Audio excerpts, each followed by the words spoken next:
Hi guys. How is everybody today? Thank you for taking this lesson with me today. Okay, so let me move this a little bit. Ooh. Okay, I'm ready. Are you guys ready? By the way, if you could go and subscribe to the YouTube channel, that helps me out so much. And it lets me know that you guys want to see more lessons. And if you can share this lesson with your friends, that is also amazing. Okay. Hello, Fisher. Hello, Ismail. Hello, good morning. Hello. Oh, Frederick, hello. It must be early in the morning for you. Hi, everyone. So today we're going to look at two phrasal verbs that have to do with failure. Failure. Oh, hello, Alma. Hello. Oh, thank you so much. Hello from Mexico, Bangladesh. Hello, Aliawan. Thank you so much. Yeah. Okay, so today we're going to talk about failure.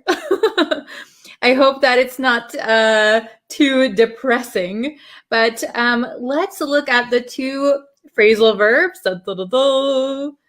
We have fall through, and fizzle out. Good morning. Hi, everyone. From Egypt, Bangladesh. Hello. Cambodia. Hello. Okay. Thank you so much, Frederick. And by the way, if you guys haven't seen the video on YouTube, I'll post it in the comments for you. Oh, Merry Christmas, everyone. For me, I'm in Japan, so today is Christmas Day. I think in the US, it's still Christmas Eve. I have my Christmas tree over there. Hello from Mexico. Hi, everyone. Hello, Devashka. Hello, Jack. Kamal from India. And from Vietnam, hello. Merry Christmas from Switzerland to everyone. Okay. So we have, sorry, I got off track saying hello to everyone, but we can jump back into the lesson. We have fall through and fizzle out. Okay. So both of these, we use these when something doesn't go our way, when something fails. Okay. When something fails. So if something falls through, so if your plans fall through or an idea fell through, it means that it ended unsuccessfully. Okay, it ended unsuccessfully.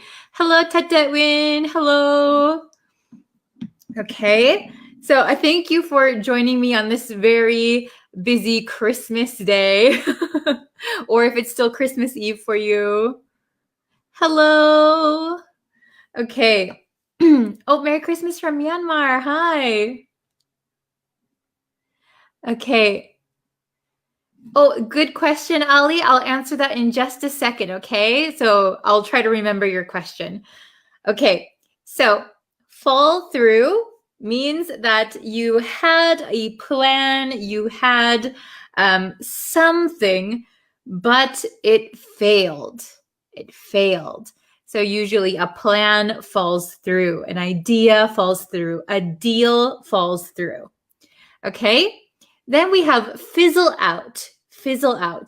So we use fizzle out when something gradually becomes unsuccessful, and in the end, it ends unsuccessfully. Okay, so fall through, usually we use it before something happens. So there was a promise, there was an agreement, but before it could happen, it fell through, it failed. Fizzle out means it started It started very good and then maybe gradually over time getting worse until it's over. Okay? So let's look at the definitions and some sentences. Okay? Okay. So we have fall through means come to nothing or fail. So completely unsuccessful, right? Fizzle out means to gradually become less successful and end in a disappointing way. Oh, so sad. Okay. That's a good question. What's the opposite of fizzle out? I might say heat up. Things are heating up. That means they're getting more and more exciting or serious. Just to let you know also, fall through, we can use this in daily conversation. We can use this in business. We can use this all the time, basically. And just be careful, fizzle out is informal, a little bit informal. So it's okay to use in a conversation, but maybe if you are writing a report or something, maybe still some people would say fizzle out, but just so you know that this is informal. Okay? Very good. Okay, so fall through, fizzle out. So I have 2 sentences written already. I'll read those for you. Number 1, their romance, ooh la la, their romance fizzled out after the summer. Their romance fizzled out after the summer. This is a good one by Frederick. MySpace is fizzling out. I think MySpace already fizzled out. I don't know anyone who uses MySpace anymore. Okay. Oh, this is a good one. My idea of buying a car fell through. Yes, so here, if it already fell through, you can use fell, F-E-L-L. Okay, good job. Okay, so number 2, unfortunately, the business deal fell through. So maybe there was an agreement, maybe a business and a client, they made an agreement, they were going to do a project together or something. However, in the end, the deal didn't happen. Okay, so unfortunately, the business deal fell through. Okay, their romance fizzled out after the summer. So maybe at the start of summer, they were so happy, they were in love, but after the summer, maybe things were getting worse. They weren't seeing each other anymore. They don't feel the same way. And in the end, they broke up. Okay. Thank you, everyone. Okay. Merry Christmas. Merry Christmas. All right. Let's see. Number 3. So I have fizzled out here. So I want you to try and make a sentence. Something, something, something fizzled out after a day. So at the beginning of the day, maybe it was very exciting or something was very interesting, and slowly it fizzled out after just a day. So who can give me a good example for number 3? Oh, Ali, very good. My enthusiasm for the UK tour fizzled out after a day. Very good. Interesting. What UK tour? Interesting. Okay. Let's see. Oh, let's see. My happiness fizzled out. Oh no, my happiness fizzled out after a day. Oh, that's so sad. Okay. The project fizzled out after a day. So maybe the project started well, but it didn't end up well. Oh, very good. My energy fizzled out after a day.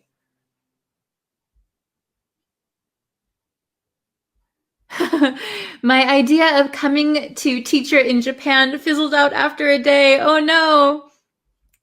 Yeah, maybe it's a difficult time to travel, right? Okay. Oops. My soccer team fizzled out of the tournament after a day. Oh no. So slowly losing the tournament. Very good. Okay. Let's go with oh no, my love fizzled out. Oh no. Okay. So let's do my uh I'll make it short. Enthusiasm. My enthusiasm fizzled out after a day. So you could say my enthusiasm for something or my happiness for something fizzled out after a day. Very good. Okay. So number 4, something, something, something fell through. So usually this is before something happens, right? So like a promise or an agreement or an idea, something that didn't start yet, usually. Okay. So for example, do you guys have any good examples? I'm scrolling up. Oh, Merry Christmas. Okay, who can give me a good example for fell through? Fell through. Oh no. That's so sad. Okay, my friend's health fell through. Fell through. Came to nothing, failed. Maybe his my friend's health fell through. Yeah, I guess you could say that. We were good friends, but our business deal fell through. Oh, yes. Yes. Sometimes, even though you are friends, business is not good to do with friends, right? Oh, let's see. This is fizzle out, but I hope my Christmas spirit won't fizzle out. That is a very good example. Awesome. Okay.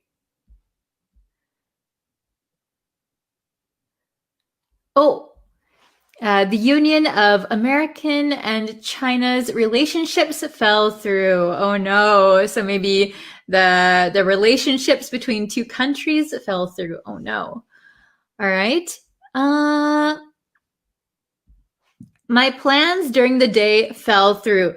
Yes. So we often say this with plans. So, oh, my plans for tonight fell through. My plans for tomorrow fell through.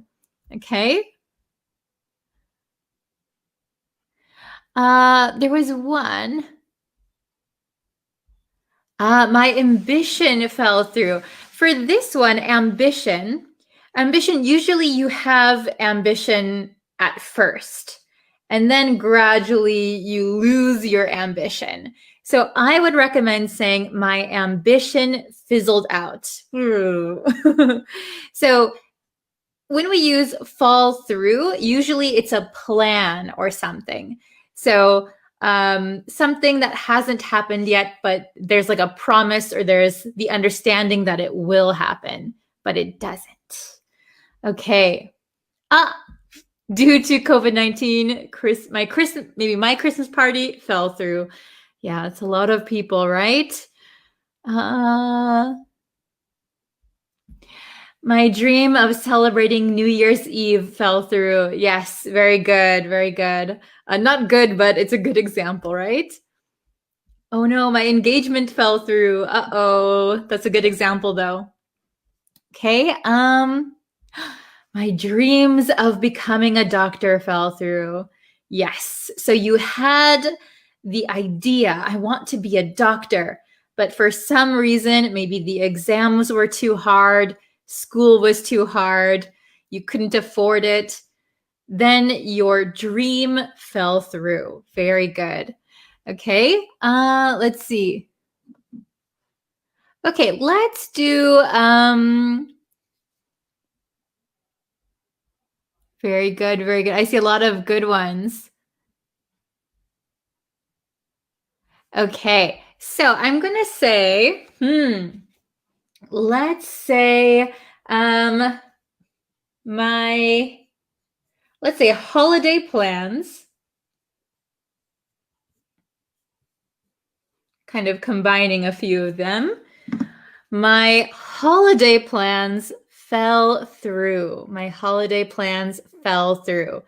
Very good. So maybe you had plans for the holidays. You want to see your family, you want to travel, but for various reasons, those plans fell through. Very, very good. Okay. Awesome. So remember that fall through is usually you have an agreement, an idea, a dream, but before it can happen, it falls through, it fails. Fizzle out means it existed at one point, but gradually it got worse and ended unsuccessfully. Okay? You did not reply to my message, so my heart fell through. Oh no. So we wouldn't say like my heart fell through. We would say my heart broke, maybe. My heart broke. Usually fall through is for plans. Okay?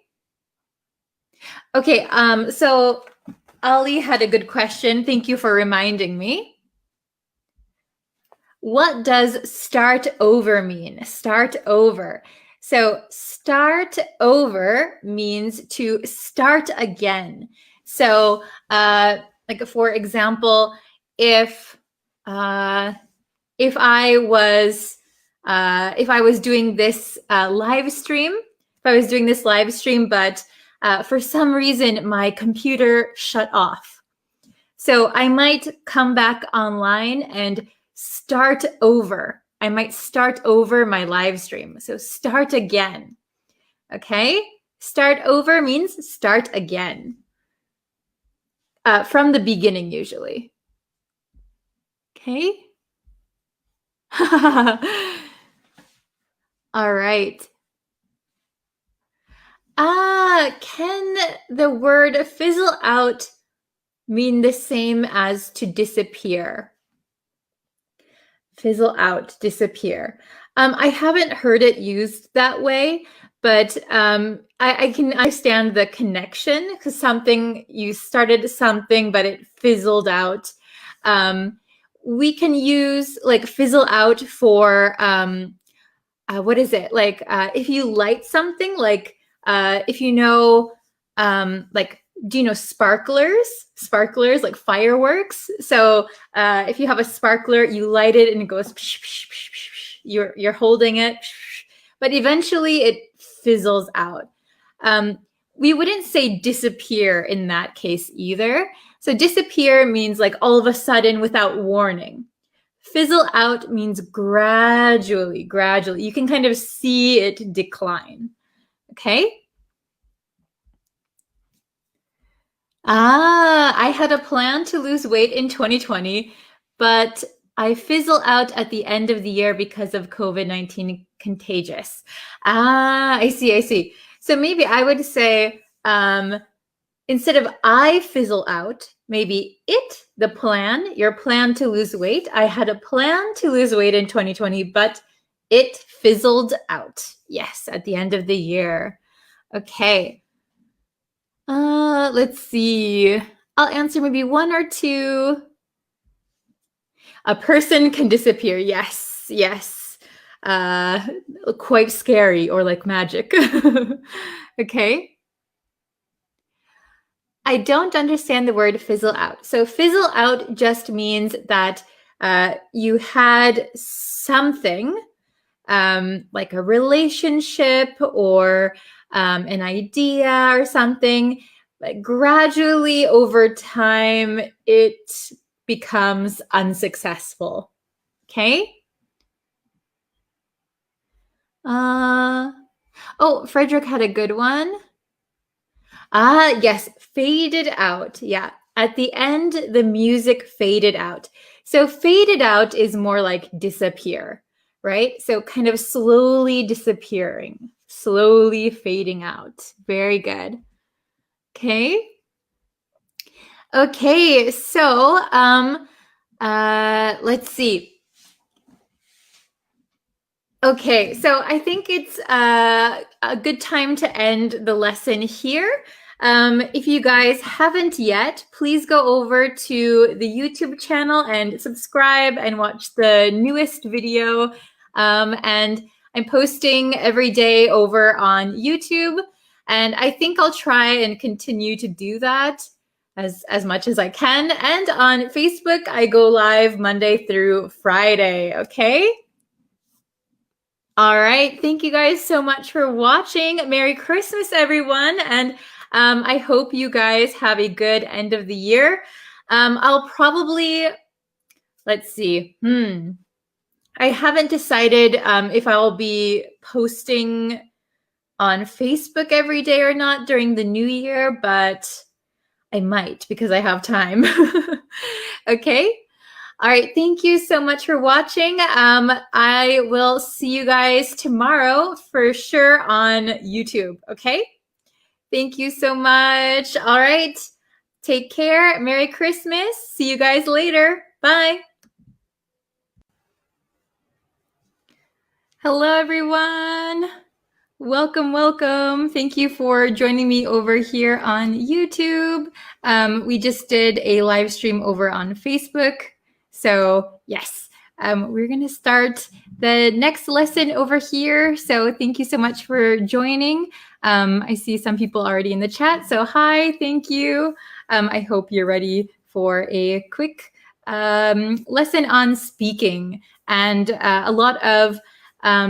I have a lot of students, and I noticed that a lot of students make the same mistake when speaking, when they're trying to speak fluently, when they're trying to speak very quickly.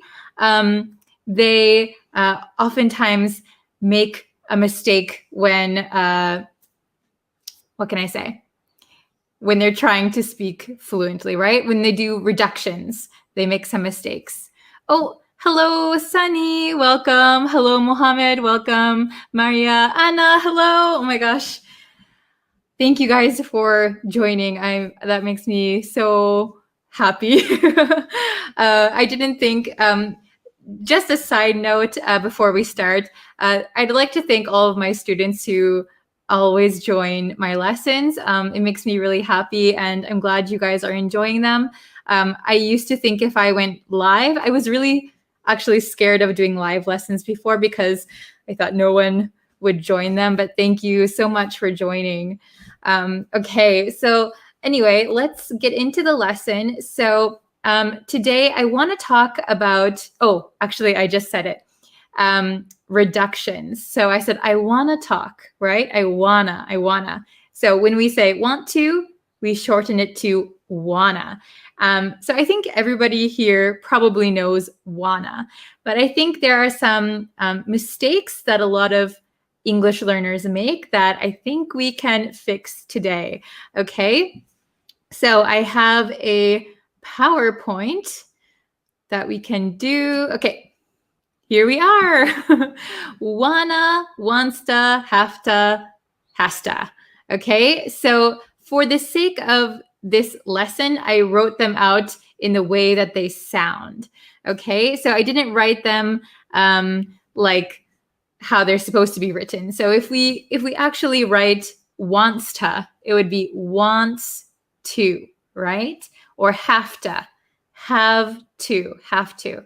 So for this lesson, just know that these are not correct spellings. We do write out wanna, W-A-N-N-A, but the other three, we don't write them that way. So this is just how they're going to sound when you speak. Okay. Oh, very good, Anna. Yes, good job. Okay. And Sunny, good.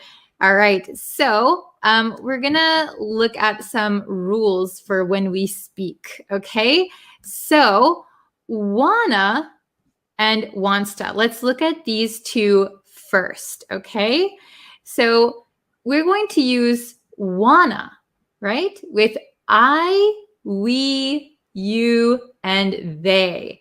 So want to is going to become wanna. I wanna, we wanna, you wanna, they wanna. Okay? However, I noticed a lot of students, they say, he wanna study more. She wanna go home. It wanna stop something. So actually, that is incorrect. And native speakers don't use wanna when we say he, she, or it. And it is a very easy distinction because actually want to is contracted to wanna because we get rid of these T sounds and then to usually becomes t. But when we get rid of the T sound, it becomes So wanna, want to, wanna. Okay? But he, she, and it has an S at the end. So when it's a natural reduction from a native speaker, we understand that the S is there, right? So we don't say wanna. We're going to say wants to. So it's basically wants plus the to, and the only thing that changes is the A at the end. It sounds like an A at least. Wants to. He wants to study. She wants to eat. Okay? Understandable so far? Oh, hello, Hajasan Eric. I can read your middle name, Eric. Okay. Oh, okay. Sunny wants to do some practice on contractions. All right. Okay. Sunny said, okay, I can do this, I think. Okay. Sunny said, she wants to have a meal at a nice restaurant. Very good. She wants to. So we're not actually going to write out wants to, but for this lesson, it's okay. She wants to have a meal at a nice restaurant. Very good. Okay. Oh, Anna made a good example. She wants to go swimming this Sunday. She wants to go swimming. She wants to go swimming this Sunday. Very good. Some awesome examples. Okay, so I'm going to give some examples here as well. So example 1, I want to go to the party.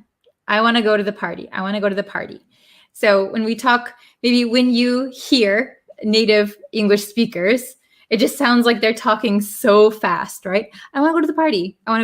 Do you want to go to the party? I want to go to the party. Let's go to the party. Okay. So I wanna go to the. So I think also here, a good thing to remember is I want to go to the party. When we say go to, I think a lot of people tend to make a little bit of a flap T here, which means it sounds like a soft D sound. I want to go to the party. I want to go to the party. Okay. And the next one, she wants to get dinner later. Oh, my example was very close to Sunny's example. She wants to get dinner later. She wants to get dinner later. So if you don't already say wants to, I would get in the habit of practicing the pronunciation. Wants to. Okay? Oh, so Maria asked, hi, ma'am, is this American English? Yes, this is American English. I'm not sure how they talk exactly in a British English accent. Oh, very good. Hajasun Eric said, I want to improve my English skills. Very good. Okay. Joy said, please talk about IELTS speaking. So yeah, I think I'll do a video on that pretty soon, if that's helpful for everyone. Okay, hello from Pakistan. So Mohammed asks, wants to, is the T here drop in pronunciation? So actually, no, because if I look here, for wanna, we drop the T because there's two T's and there's an N sound followed by a vowel. So like this is a very typical dropping the T, right? So similar to my name, my full name is Brittany. It's pronounced Brittany, but there's actually two T's in there, Brittany. But the vowel sound and the N sound cancel out the T. So it's Brittany, Brittany. So here, wanna. But here, the S is breaking up these T's.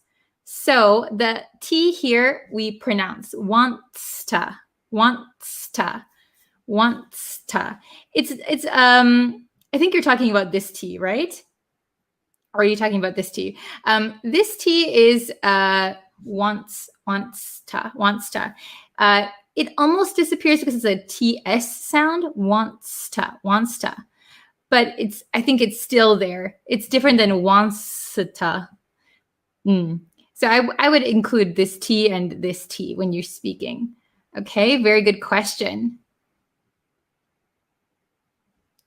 Very good, Anna. Yes. Okay. So she wants to get dinner later. She wants to get dinner later. Now let's go to the next one. Okay, we have have to and has to. Have to and has to. So it's the same thing. So I, we, you, they have to. So when we talk very quickly, it becomes have to. So this V kind of changes to an F. They have to. So if you speak slowly, even, I think we usually change this sound to an F. We have to. We have to is a little bit hard to say, but it's possible. We have to becomes ta again. We have to. I have to, you have to, we have to, they have to. And then it's the same difference. So I see a lot of my students saying he have to go to school, or she have to study.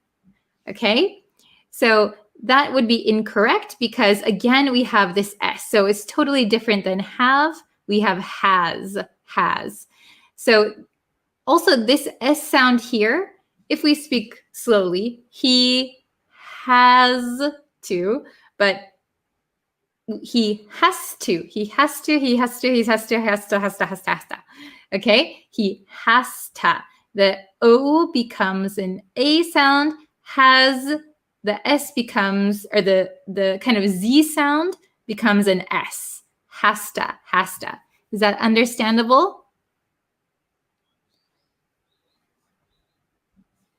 Oh, Sunny said, will they have to move earlier? Very good example. Will they have to move earlier? Good job. Anna said, actually, T will sound stronger in this case. Yes. So same like with like here, both T's, for example, have to. Has to. With an S, it usually does sound stronger. That's a very good observation. Okay. So here's example 1. We have to get going. So you will often hear this in American English. We have to get going. We have to get going, or I have to get going. So that means, oh, look at the time. I have to get going. We have to get going. So it means it's time to leave. So it's kind of if you're in a hurry, look at the time. I have to get going. We have to get going. Okay, have to. Then the next one, he has to study harder. He has to study harder. If he wants to pass his exam, he has to study harder. Okay, understandable so far? Oh, very good. He has to cover up his pending work. So you mean he has to finish up his work? Oh, and Eric said, she has to work hard if she want to reach her goal. Oh, this is a good example of what we were just talking about. So you said she has to, which is good. She has to work hard if she, so because we're using she She wants to. She wants to reach her goal. Very good one. She wants to reach her goal. Okay. So let's go back to where we were. Okay, so then I have some questions for everyone. 6 questions.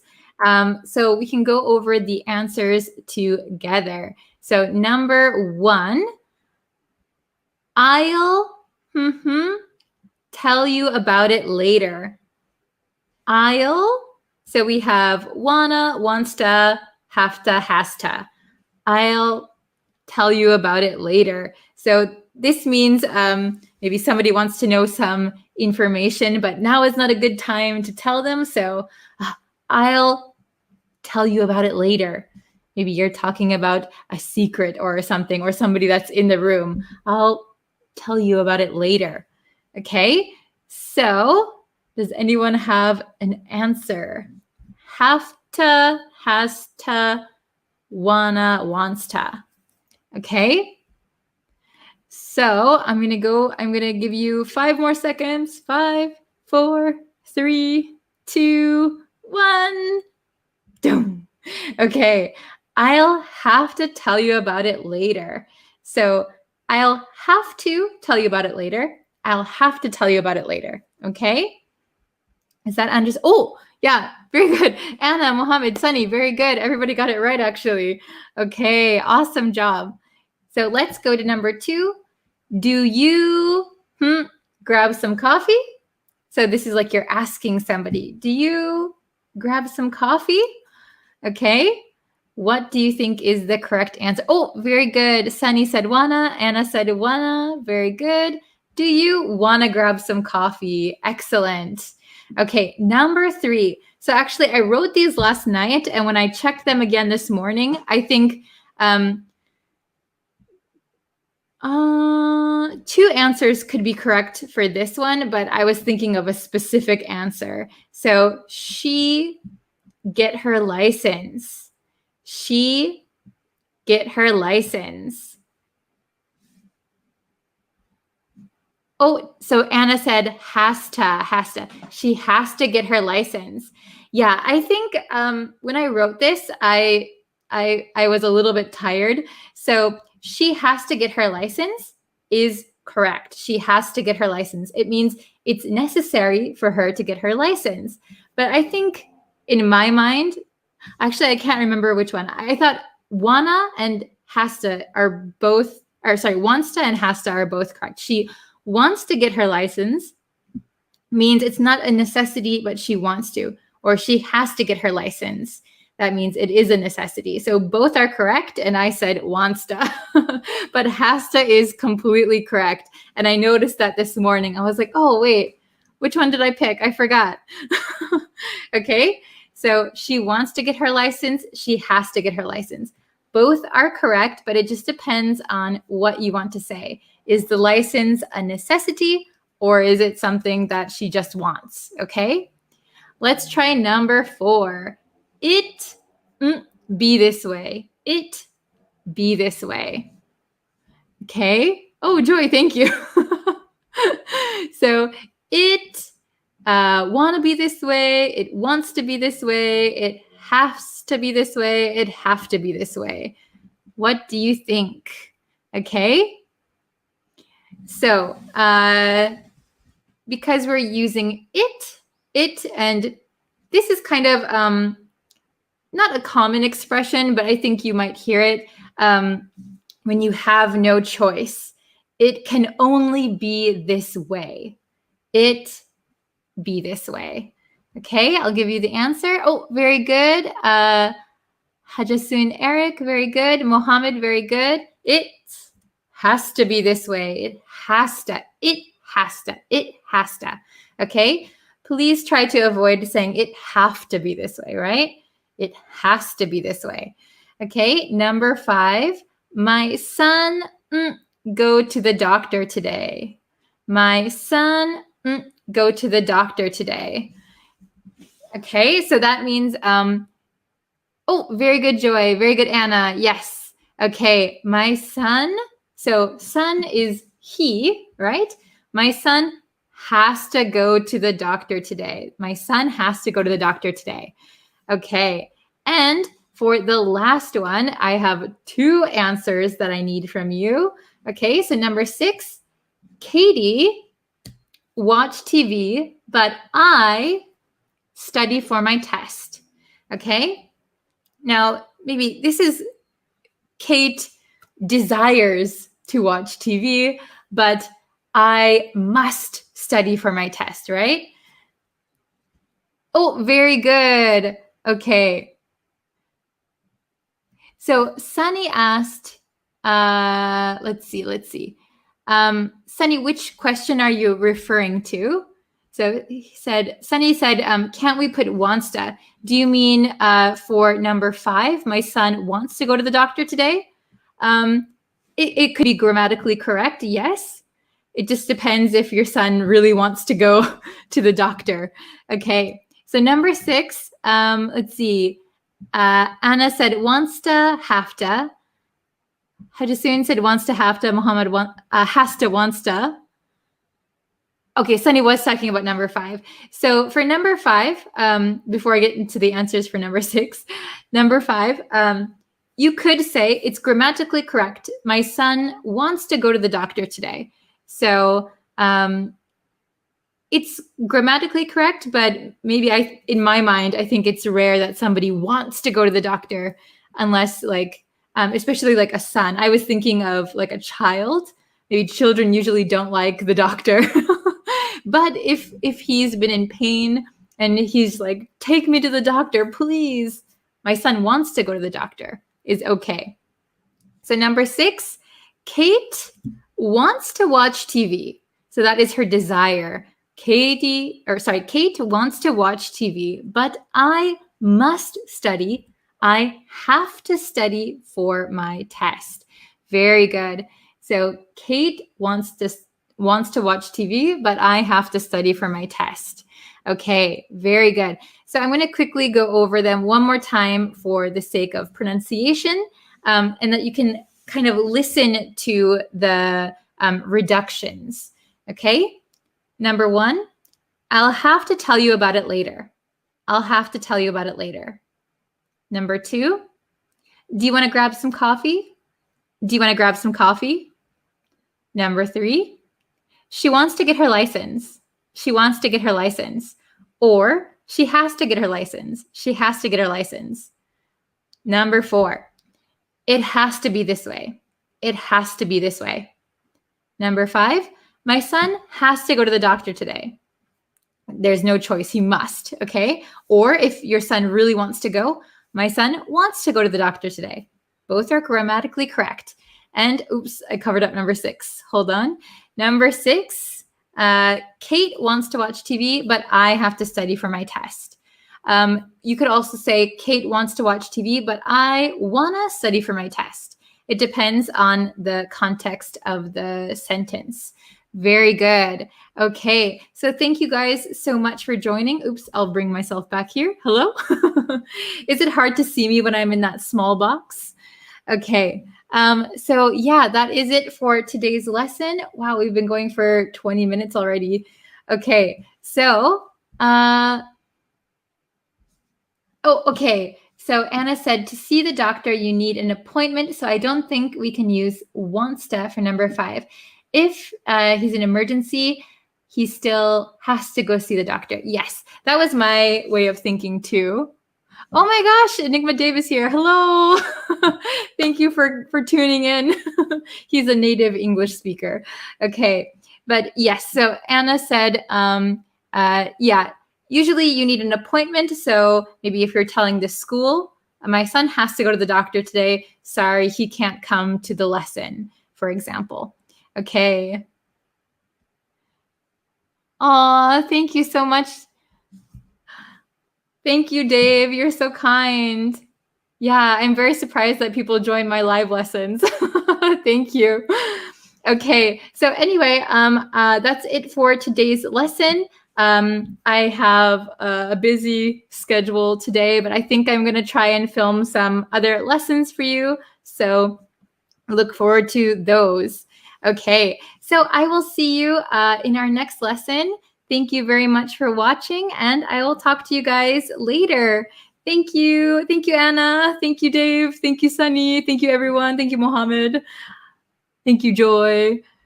I'm just saying everyone's names now. Thank you, Eric. Okay, so I'll see you guys in the next lesson. Bye for now. Bye-bye. Hello, students. Thank you for waiting for me today. I'm a little bit late than the scheduled time that I was supposed to come on, but yeah, I had a problem with my keyboard. It wasn't charged, so it's plugged in now. But yeah, thank you for joining me today. Thank you for waiting. So today we are going to look at hope versus wish. And I have done a whole lesson on hope versus wish before. So I will link that for you. If you haven't watched it, please watch that first. Since today is going to be a test, kind of like a review test. Let's see how much you remember, okay? Can everyone hear me all right? Hello, welcome. Hello, everyone. So don't forget to shout out your country. Let me know where you're from, where you're watching from. I see people from Pakistan, Madagascar. Welcome, welcome. Mexico, nice. Okay, so let's get into it. We have 7 questions today, 7. Okay, so let me see. Okay, can everyone see that? Hope versus wish. So this is a quiz, all right? So again, for those of you just joining us, I will link the original lesson for you to watch. Very good. So I'll quickly review hope versus wish. So basically, we use hope for things that are realistic. So things that could come true easily. We use wish for things that are more difficult or impossible to come true. Okay? So, for example, I am quite tall. I'm quite tall for women, I guess. I'm 5'9". I'm 5'9" or 175 centimeters, so I'm quite tall. So sometimes I wish I were shorter. I wish I were shorter. Okay, so wish we're going to use for things that are difficult or impossible to come true. So there's no way that I can change my height. So I would say, I wish I were shorter. If something is more realistic, like it's possible that it could happen, we can say hope. We can use hope. So for example, I hope you get a good score on today's quiz. So it's realistic, it's possible. So I hope you get a good score. Okay, very good. Okay, so let's try the first one. Okay, so question number 1. We'll start off a little easy. Okay, so something, it doesn't rain tomorrow. It doesn't rain tomorrow. So we could use hope or wish. Which one, please write it in the comments. Which one do you think it is? A or B, hope or wish? So I hope it doesn't rain tomorrow, or I wish it doesn't rain tomorrow. Oh, very good, Ali. Nice job. Perez, Nadal, good job. Lily, okay. So again, starting off pretty easy. So hopefully you could get this one. So I hope, very good. I think everybody got that one correct. Please keep track of your score too. So question number 1, I hope it doesn't rain tomorrow. So that is something realistic. The rain hasn't happened yet. So I'm just hoping and praying that the cloud goes by and doesn't rain, okay? There's always a chance that it won't rain. So I hope it doesn't rain tomorrow. We still have a chance. It is possible. Okay? Very good. Question number 2. Okay, question number 2. It wasn't raining right now. So very similar. Again, we're starting off kind of easy. I hope it wasn't raining right now, or I wish it wasn't raining right now. A or B, hope or wish for number 2. Okay, so I see some mixed answers. I see hope, I see wish. So remember, we use hope for something that is possible, likely, could actually happen or not happen. Wish is for things that are difficult, unlikely, or impossible. Okay, so the answer to question number 2 is wish, wish, okay? So this one might have been a little tricky for some people. So the first one, let's go back to the first one. I hope it doesn't rain tomorrow. We're talking about the future. There is still a chance that there will be no rain. But question number 2, I wish it wasn't raining right now. So it's raining right now. So it's very unlikely that it will suddenly stop raining, right? I wish it would stop raining. Finished raining. So usually in this case, we're wishing for something that is impossible. Okay, very good. Okay, does everyone understand so far? Nice. Okay, I wish it wasn't raining right now. Okay, very good. Next question. Question number 3. Okay, I hope or wish we didn't live so far apart. Okay, we didn't live so far apart. Do you think it's hope or do you think it's wish? Okay, so this one might be a little tricky. We're getting into a little bit of a trickier one. Okay, and again, if you need some grammar review, you can check out the lesson that I have on hope versus wish. Okay.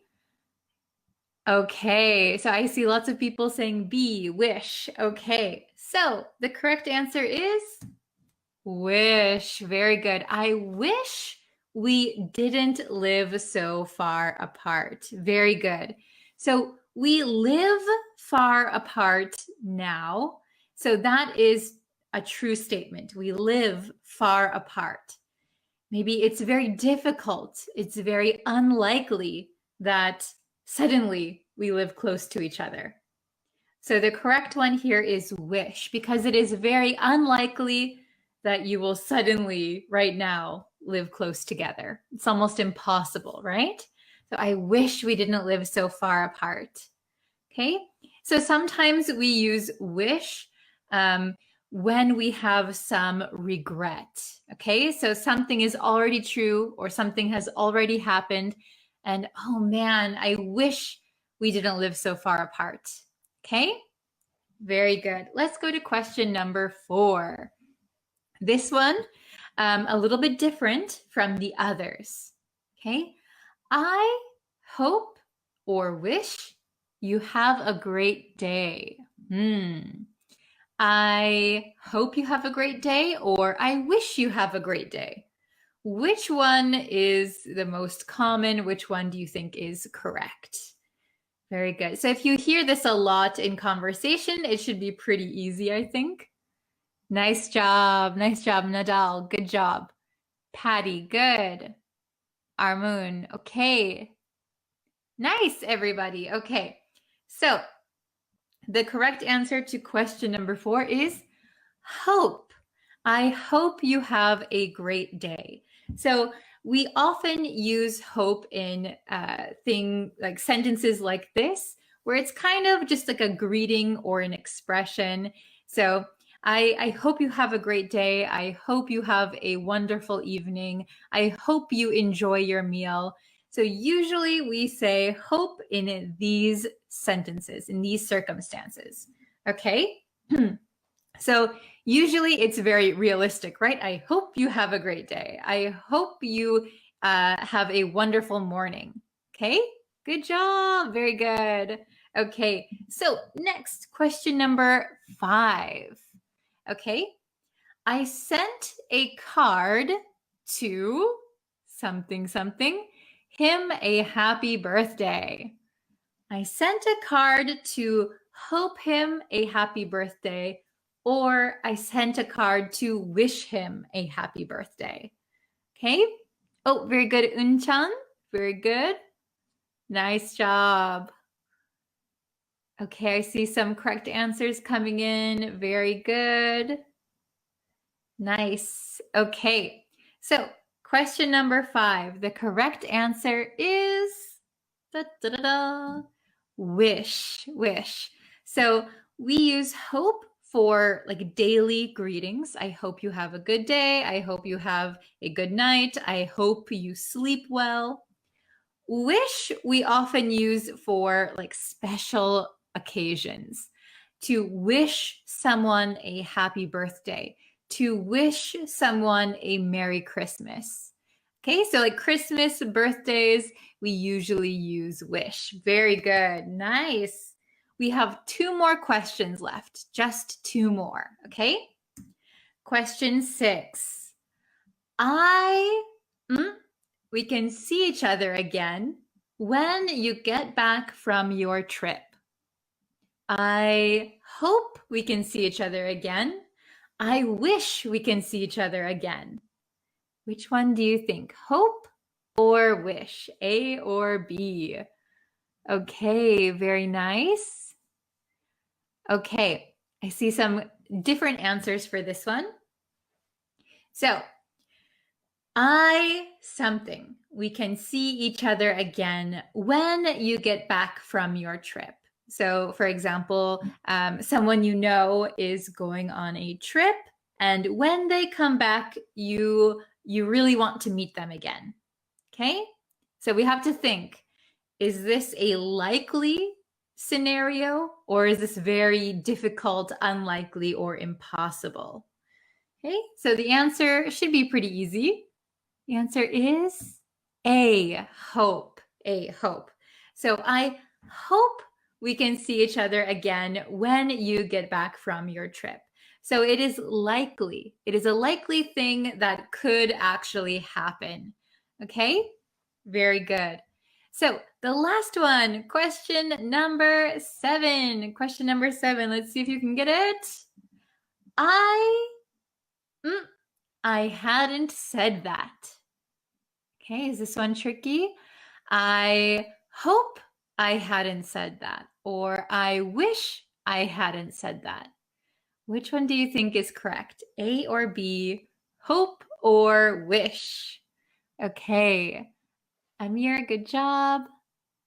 Oh, Dawn, very good. Nadal, Rose. Okay. Let's see. So, for question number 7, this is the last one. I, A or B, da, da, da, dum. The correct answer is B, wish. I wish I hadn't said that. So, why do we use wish? Why are we using wish? Well, it's because we said something. So, for example, if I said, if I go to a restaurant with my friend chose the restaurant. She was very excited to go to the restaurant. We go there, I taste the food, and I said, oh man, this is the worst soup I've ever eaten. This is the worst soup I've ever eaten. Oh, I shouldn't have said that. So I've already said it. I can't take back my words. It's impossible. So we would say, I wish I hadn't said that. So remember, with wish, we often use it when we regret something, when we regret, oh, why did I say that? Very good. Yes, I see some good points. Yes, it is impossible to change it. We said it, so we can't take it back.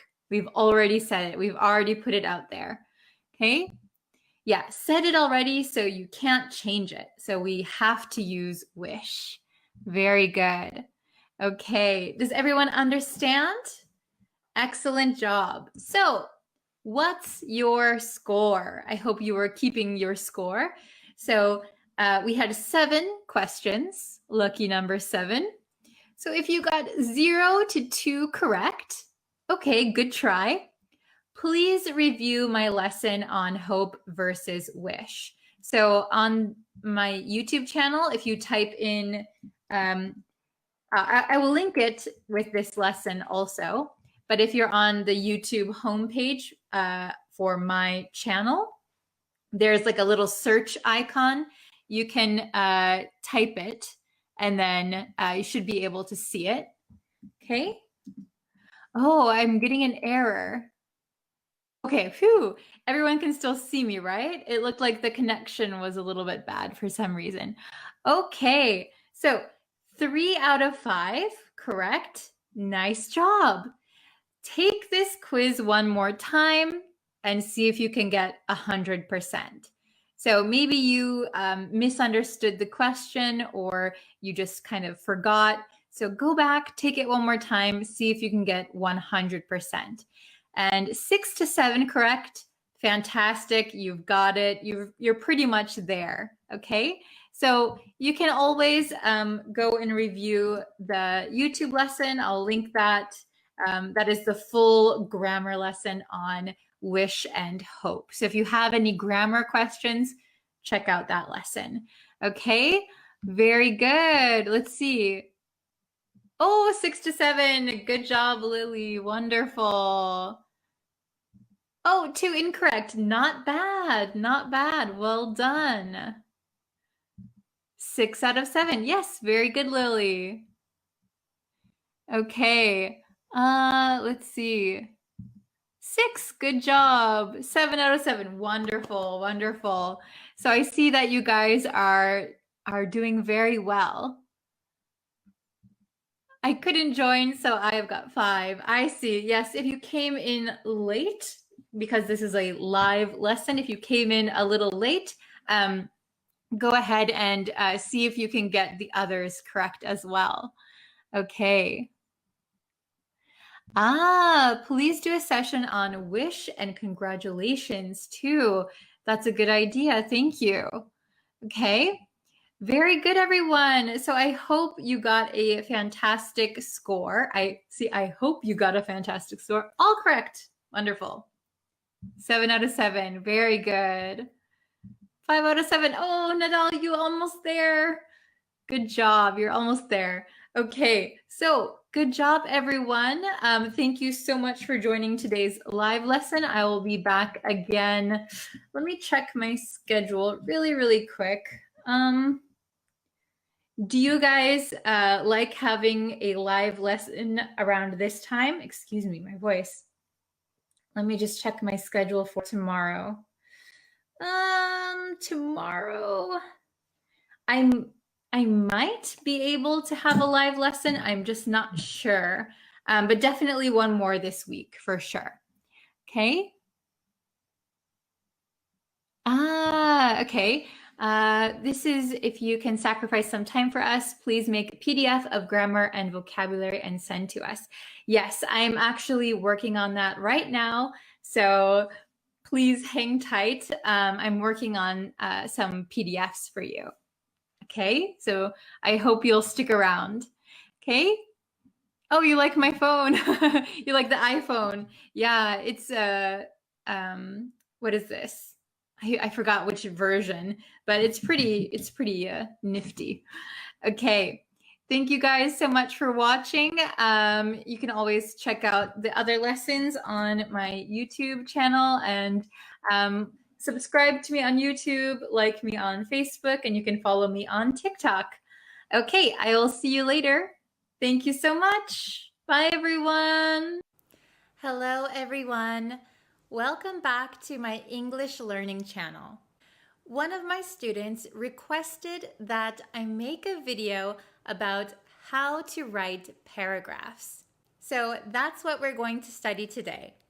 If you aren't already, please consider subscribing to this channel.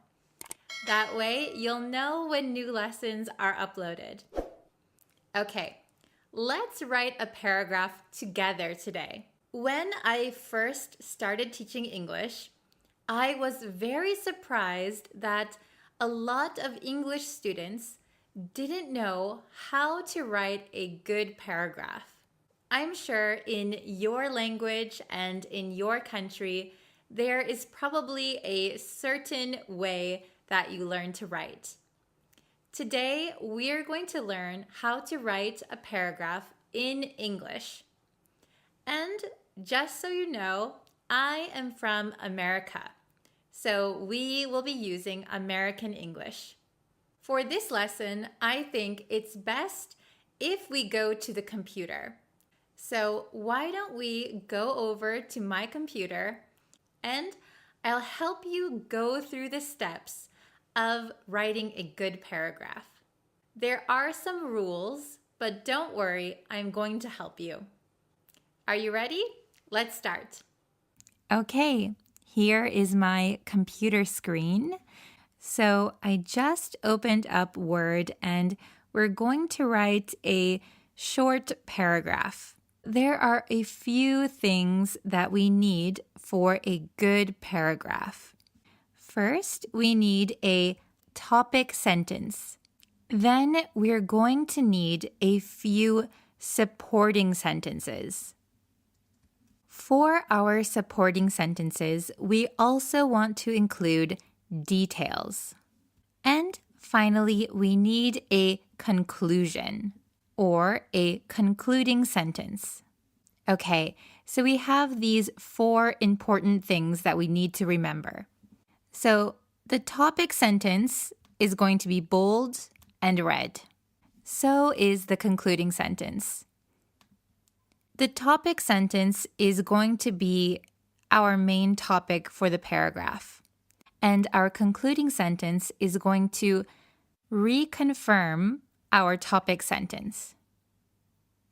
I'm going to make the supporting sentences blue. And I'm going to make the details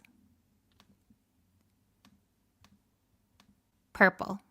Okay, so this is our color code. So I'm going to use these colors in our paragraph.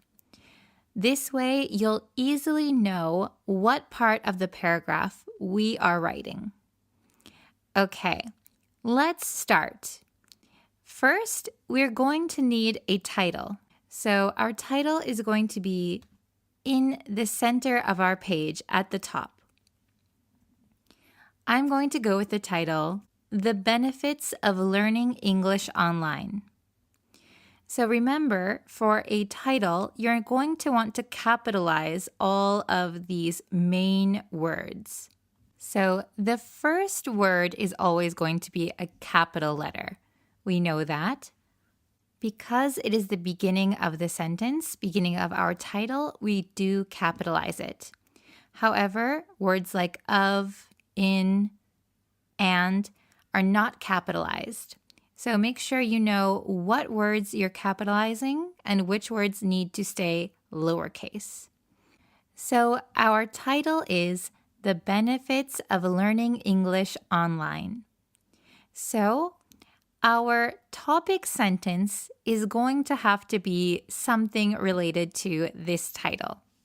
I'm going to make my paragraph on the left side. So we want to hit this left-sided button. And we want to indent. So we're going to hit the tab button. Did you see that? My cursor is on the far left. Hit the tab button, and that's where you want to start your paragraph. You normally don't start your essay or paragraph on the far left. You want to indent it. So this is my topic sentence. Learning English online has many benefits. So this is a good topic sentence because we're going to talk about the benefits, and there's many. So I'm going to talk about several benefits in my paragraph. You want your supporting sentences to talk about the topic sentence. So now we need to add our supporting sentences. Remember, our supporting sentences are in blue. Here is the first one. Firstly, it allows the student to learn at his or her own pace. So I have a transition word here, firstly. And when you have a transition word, you always want to put a comma after it. So because this is my first supporting sentence, I put firstly. Firstly, it allows the student to learn at his or her own pace.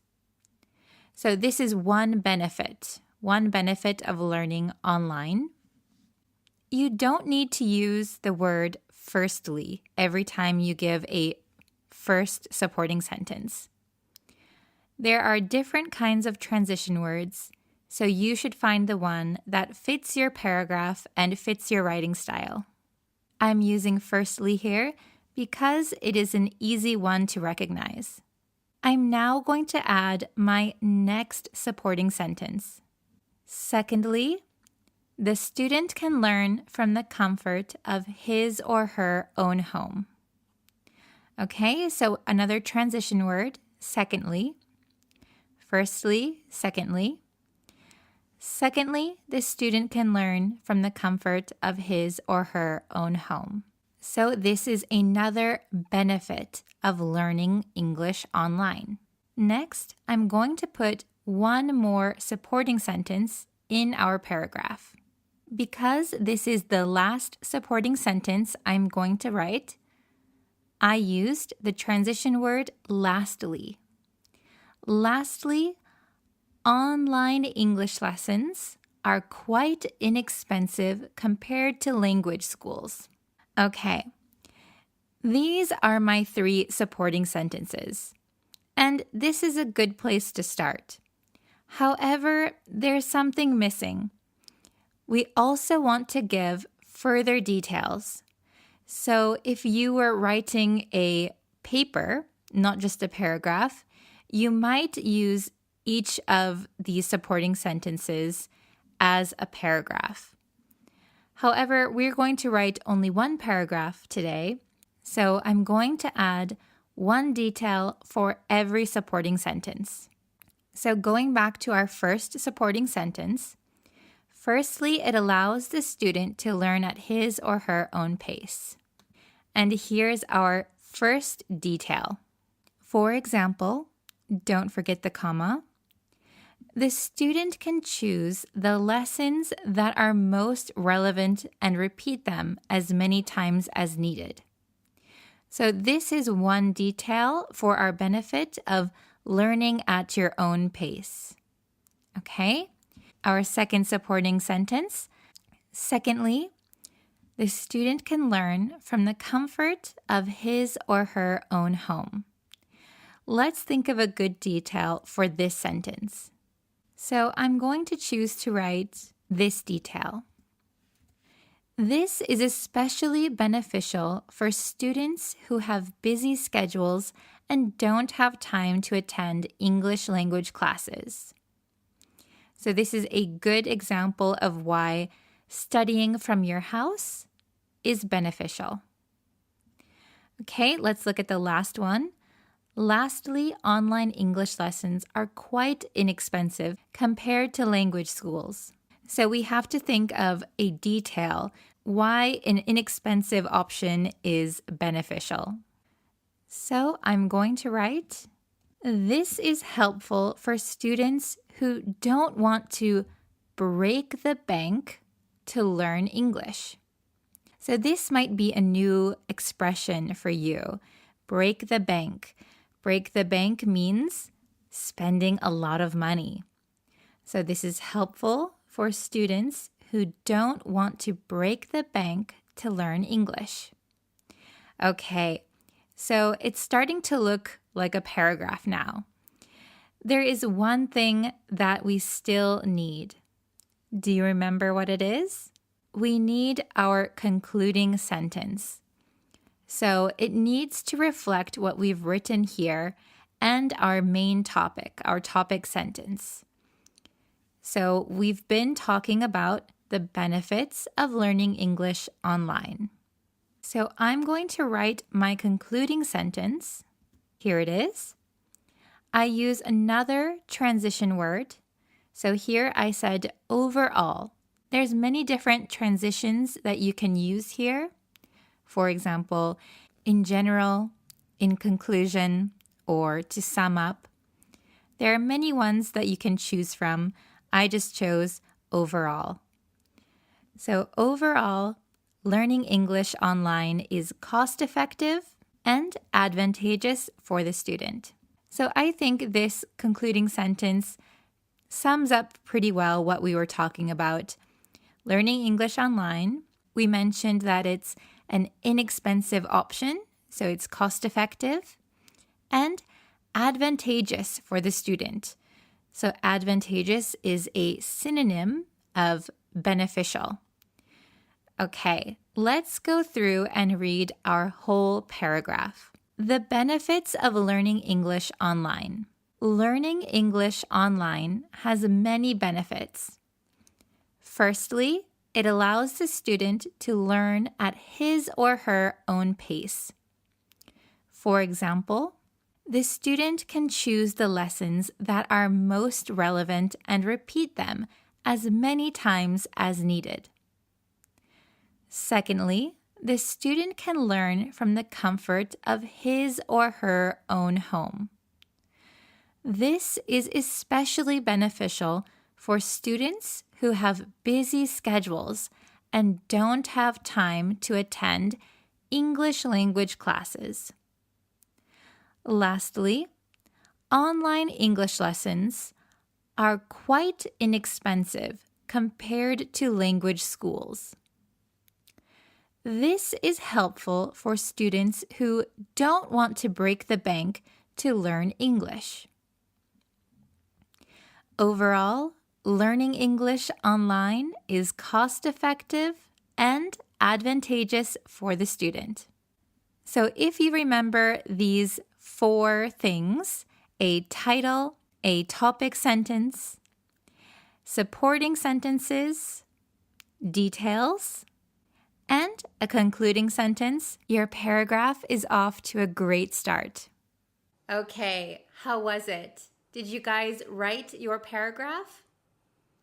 If you have more questions, please feel free to ask them in the comments down below. I'll try to answer them as quickly as possible. If you would like extra homework, I have some on my Patreon. I'll leave the link in the description box below. Okay, thank you so much for studying with me today. I hope that you are able to gain some confidence today in writing paragraphs. Thank you so much for watching, and I'll see you in our next lesson. Bye, guys!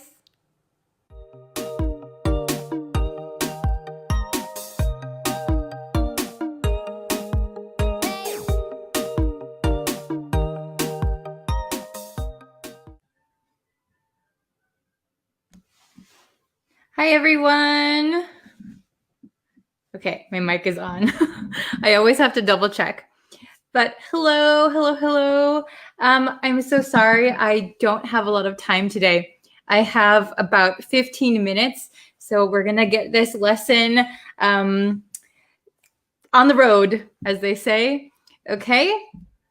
So how is everybody doing today? I hope everyone is having a wonderful day.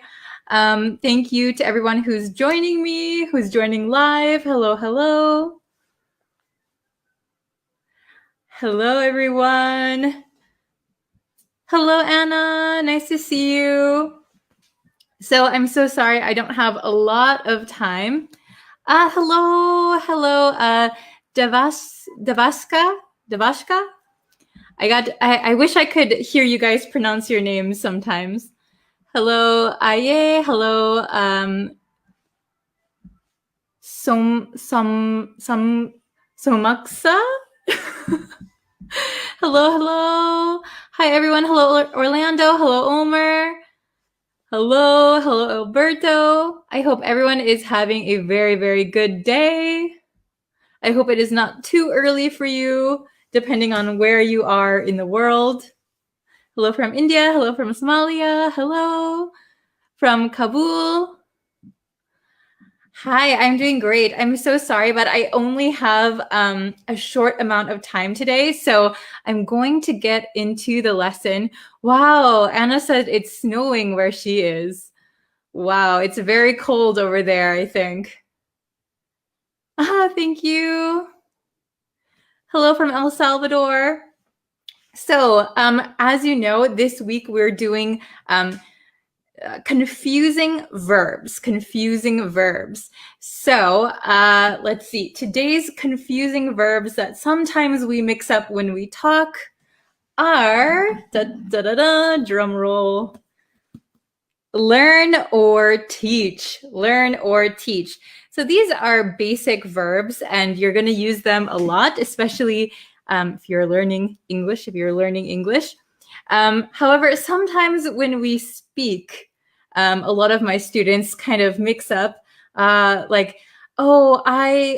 was taught, I was learned. I don't remember. So especially with like different tenses, I think these can get very confusing, okay? So we're gonna look at some simple examples today, and maybe on the review day, we'll do some more difficult ones, okay? So I did some simple ones because I only have a short amount of time. So let us try. Yes. Thank you, Mahmoud. If you can share the live stream, it really helps grow our community and more people can learn with us right now. Hello. Okay, so we're learning teach or learn or teach. Okay, so I'm dropping everything. Okay, so first of all, let's get into what the difference is, right? I think the difference is very understandable. However, it is when we talk that we have problems, right? So learn means that you are gaining knowledge or a skill or something. Somebody is learning something like a skill or knowledge, right? And teach is the action of educating someone. So a teacher is going to teach you. A student is learning, right? However, I know it's easy to say that, but when you actually use it in real life, it can be very confusing. So does everybody understand these two words? Okay, so some of you are asking my name. So I think there are some new students today. So my name is Brittany. You can call me Bree. All my friends call me Bree, and I am from America. You can call me Bree. Yes. Someone learns English, someone teaches English, math. Yes. Very good. Learn means to obtain information. Very good. Okay. Difference between learning and memorization. So if you learn something, it might be through like studying or experience or something like that. So learn means it's sticking with you through studying. Memorization means you look at the same thing over and over again until it's stuck in your brain. Memorization can be short term also. So like I could memorize a bunch of like English vocabulary for a test, and then like spit it out on the test, regurgitate it back for the test, and then forget everything. So you didn't really learn it. You just memorized it, used it, and got rid of it. Okay? Yes. So teach is giving information. Learn is like receiving the knowledge or information. Yes.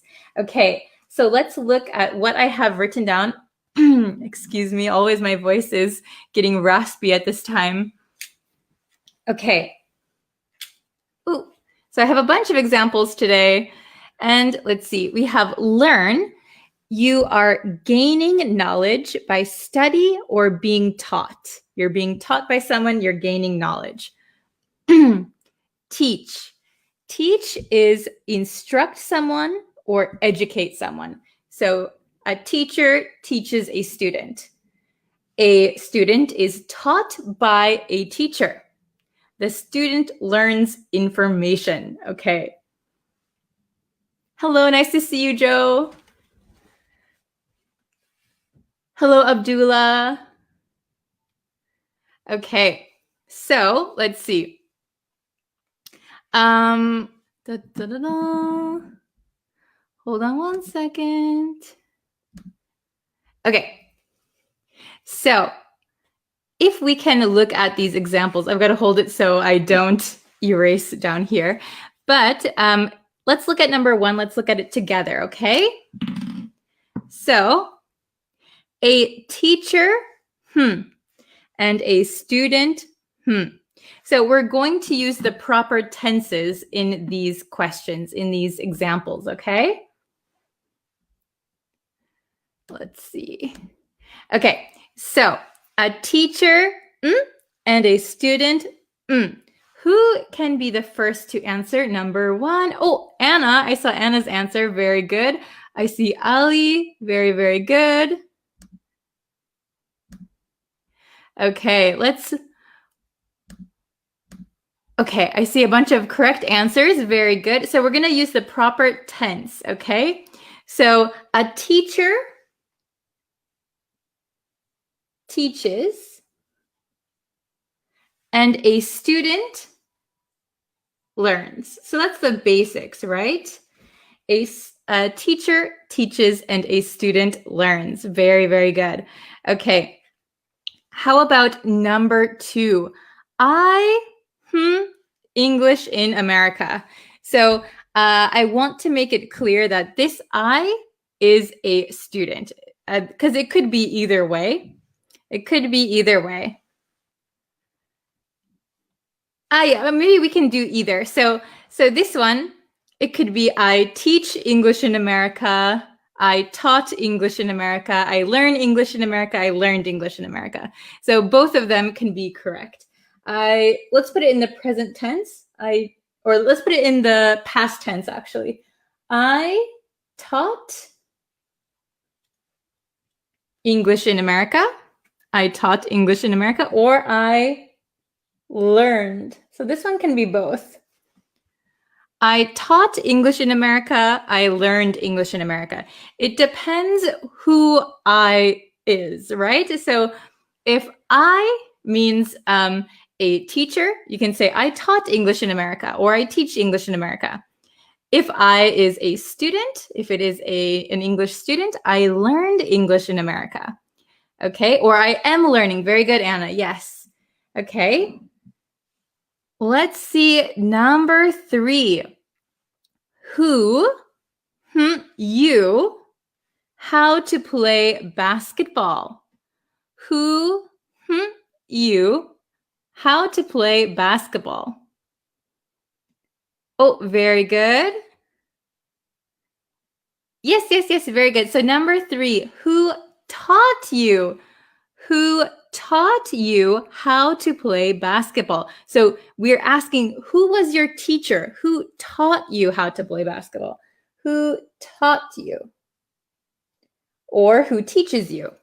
Who taught you how to play basketball? Who teaches you how to play basketball? Very good. Okay, number four. I told you these were a little bit easy today.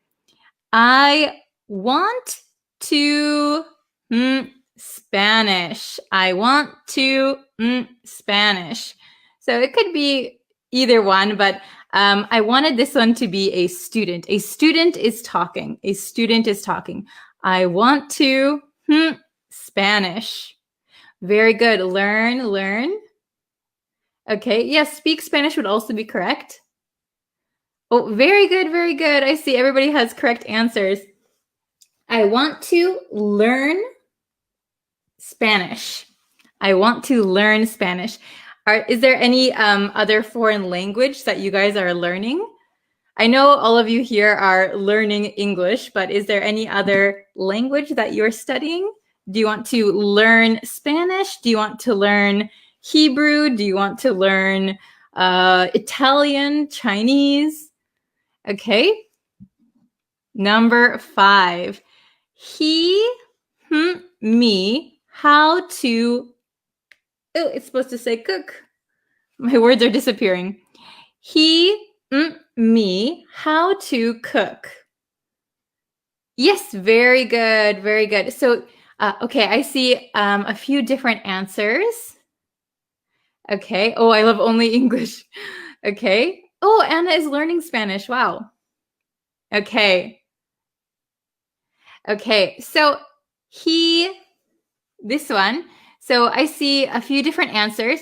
So we would not use learn or learned for number 5 because somebody gave me information, right? Somebody educated me on how to cook. So we would say, he taught me or he teaches me. Both are okay. He taught me how to cook. He taught me how to cook. Very good. Okay. How about number 6? This is our last one. And then, it's already, I have to go so soon. Okay. I have been second grade math for 5, it's supposed to say years. I have been second grade math for 5 years. Okay, I see teaches, taught, learned, learning. So let's look at this. I have been second grade math for 5 years, So from the context, we can tell that this person has been doing something with second grade math for 5 years. So if we used the word learning, I have been learning second grade math for 5 years, it sounds like you are very slow at learning if you've been studying second grade math for 5 years. So we don't want to use learn here. We don't want to use learn. That would be a very long time for second grade math.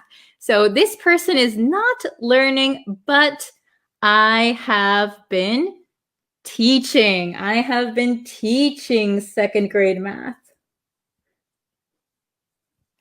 I have been teaching second grade math for 5 years. So it is a teacher and maybe they are teaching at a school, an elementary school. I have been teaching second grade math for 5 years. That one was a little bit tricky. Okay, very good. So I'm going to go over them really, really quickly, and then I'm so sorry I have to go. So number 1, a teacher teaches and a student learns. Very good. Number 2, I taught English in America, I teach English in America, or I learned English in America, I am learning English in America. Okay? Or I learn English in America. Number 3, who taught you how to play basketball? So who was your teacher, we could say? Who taught you? Hello. Okay. Number 4, I want to learn Spanish. I want to learn Spanish. He taught me how to cook. He taught me how to cook. So he was my teacher for cooking. And number 6, I have been teaching second grade math for 5 years. I've been teaching second grade math for 5 years. So I have been a teacher for 5 years. Okay, is it understandable? Try to use it in some example sentences. Please write in the chat. You saw 5 months. Yeah, I kind of erased it. So if it was 5 months, it could be learning, right? I tried to make it really long so it was obvious, but I kind of erased it. Okay, so try to make some sentences in the chat using teach and learn, and I will try and correct them. Okay, so I have to go now. I'm so sorry, my schedule is quite busy today, but we will review this again on Friday, and maybe I'll give you some more difficult examples on Friday, okay?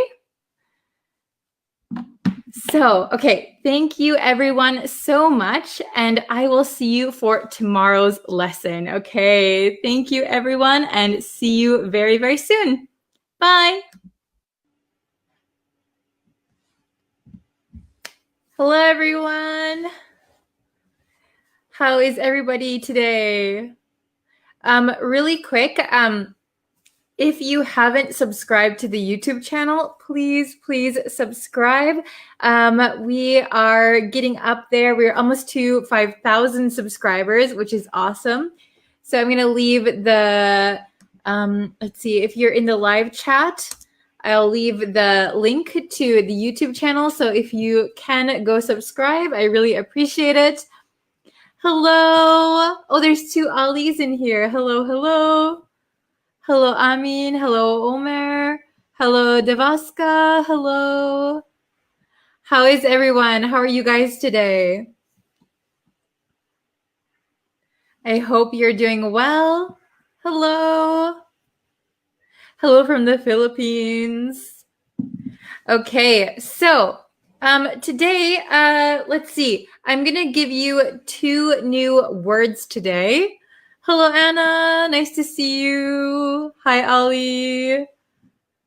Hello, Alexander. Hello from Morocco. Wow. Okay. So I hope you guys are all doing well. Thank you so much for sharing the stream with your friends and other people who are learning English. I really appreciate that too. Hello from Kazakhstan. Hello. I'm doing well. I got a haircut finally. I got a haircut. I haven't had a haircut in such a long time because of what's going on in the world right now. But finally, I could get my haircut, so I feel much lighter. Hello from Malaysia. Hello from El Salvador. Oh, is it freezing where you guys are? Oh my gosh. It's actually kind of warm here. Oh, thank you.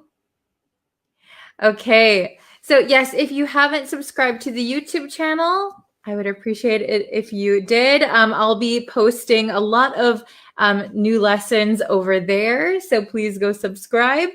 So I'm going to teach you 2 new words today. 2. One is an adjective and one is a phrasal verb, but they contain the same word, okay? So, da-da-da-da. Do you guys know these words? Do you know these words? Okay. So we have dumbfounded, and we have dumb down. Okay. So they both contain the word dumb. So dumb, as you can see, there's a B at the end here. Dumb. So we don't pronounce the B. Okay, so it sounds just like D-U-M. Dumb. And if you say the word dumb on its own, if you just say dumb means stupid or not smart, not intelligent. But the way we use it here is going to be a little bit different, okay? So the first one, let's look at the first one. You heard of a different expression. Okay, so dumbfounded. This is one word, dumbfounded. And this is an adjective. I was dumbfounded. She was dumbfounded. Okay, so dumbfounded means like amazed or astonished. Like if something is so unbelievable, I was dumbfounded. Okay, so for example, I was watching the news and I couldn't believe what I was seeing. I was dumbfounded. So it doesn't mean that I am dumb. It does not mean that I am stupid. But I think this comes from a long time ago. The word dumb used to mean unable to speak, or sometimes unable to hear. We don't use it in that way anymore, but dumbfounded is kind of like you don't know what to say. You're so surprised that you can't even speak. That means you are dumbfounded. Okay? Oh, English teacher said flabbergasted. Wow, do you know this word? This is a very good word. Flabbergasted and dumbfounded. Very, very similar. Okay? Like very surprised. You think something is unbelievable. What? I'm dumbfounded. I was flabbergasted. Okay? Very, very good. Okay? Then, oh, very good. He was utterly dumbfounded. So utterly means totally. He was utterly dumbfounded. Good sentence. Okay? Oh, this is also a good sentence. Trump is not conceding. I am dumbfounded. Yes, I think we're all a little bit dumbfounded about this election. Okay? I was dumbfounded when my friend showed his talent in the stage, maybe on the stage. Yes, very good. So you were so surprised. Maybe you didn't know your friend had that talent, so you were dumbfounded. Very good. Okay. Then the next one we have is dumb down. So we say to dumb down. This is a phrasal verb, So we can dumb down something. So dumb down means to make something simpler, or to make a concept or an idea easier to understand. So you simplify something.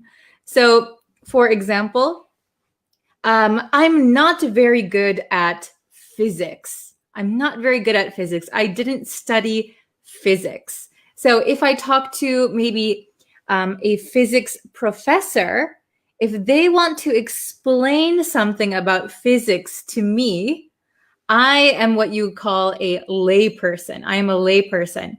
I'm not a professional. I didn't study physics. So if a professional, like a professor, explains something to me, the professor might dumb it down for me. The professor might dumb it down. We can separate this phrasal verb. Okay? So the professor dumbed it down for me. The professor dumbed it down for me. Okay? So that means the professor made it simplified it. The professor simplified the concept. So made it easier for me to understand. Okay?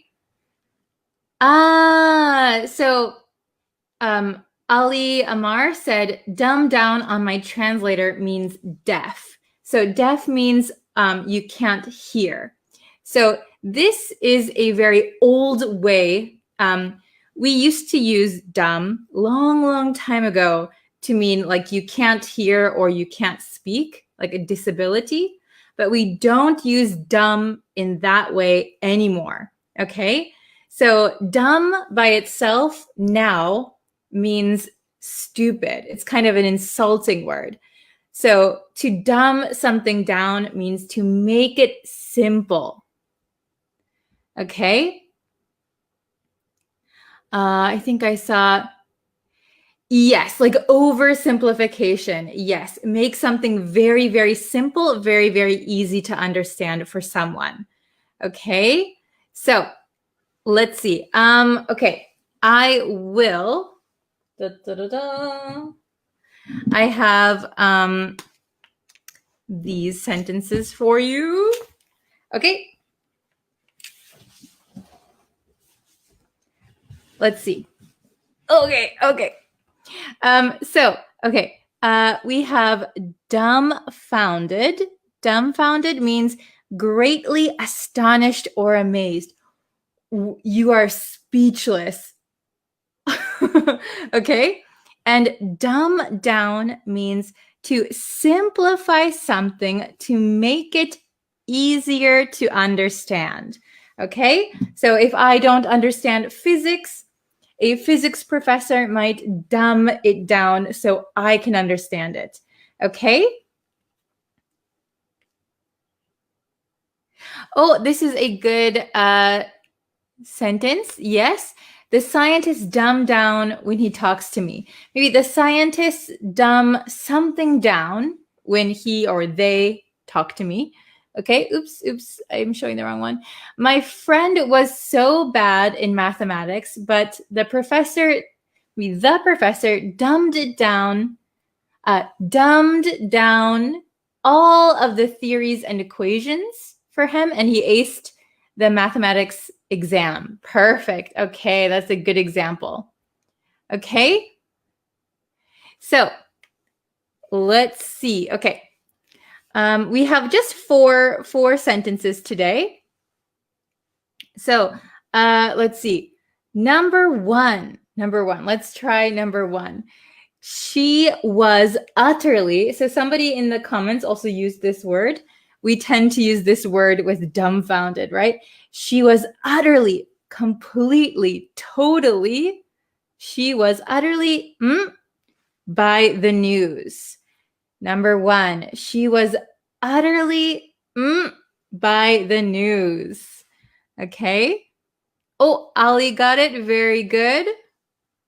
So remember, this is an adjective and this is a phrasal verb. Oh, Anna got it. Very good. Okay, awesome. So she was utterly, yes, good job, Ali Amar. Very good. Hitsu, very good. She was utterly dumbfounded. So this doesn't mean that she was stupid. She was just so surprised, so astonished. She couldn't talk, maybe, or she was just, oh, I'm dumbfounded. She was utterly dumbfounded by the news. Somebody also said in the chat, flabbergasted. We could say she was utterly flabbergasted by the news. That is another word for so surprised. Okay? Very good. So how about number two? The newspaper, can you see this? The new government, this says policy, the new government policy, so that their readers could understand it. The newspaper, the new government policy, so that their readers could understand it. Okay, I see number two, dumbfounded. Okay, oh, Ali Amar, dumbed down, very good. Anna, Omer, Sieb. Okay, so the newspaper, so we can put this one, dumbed down.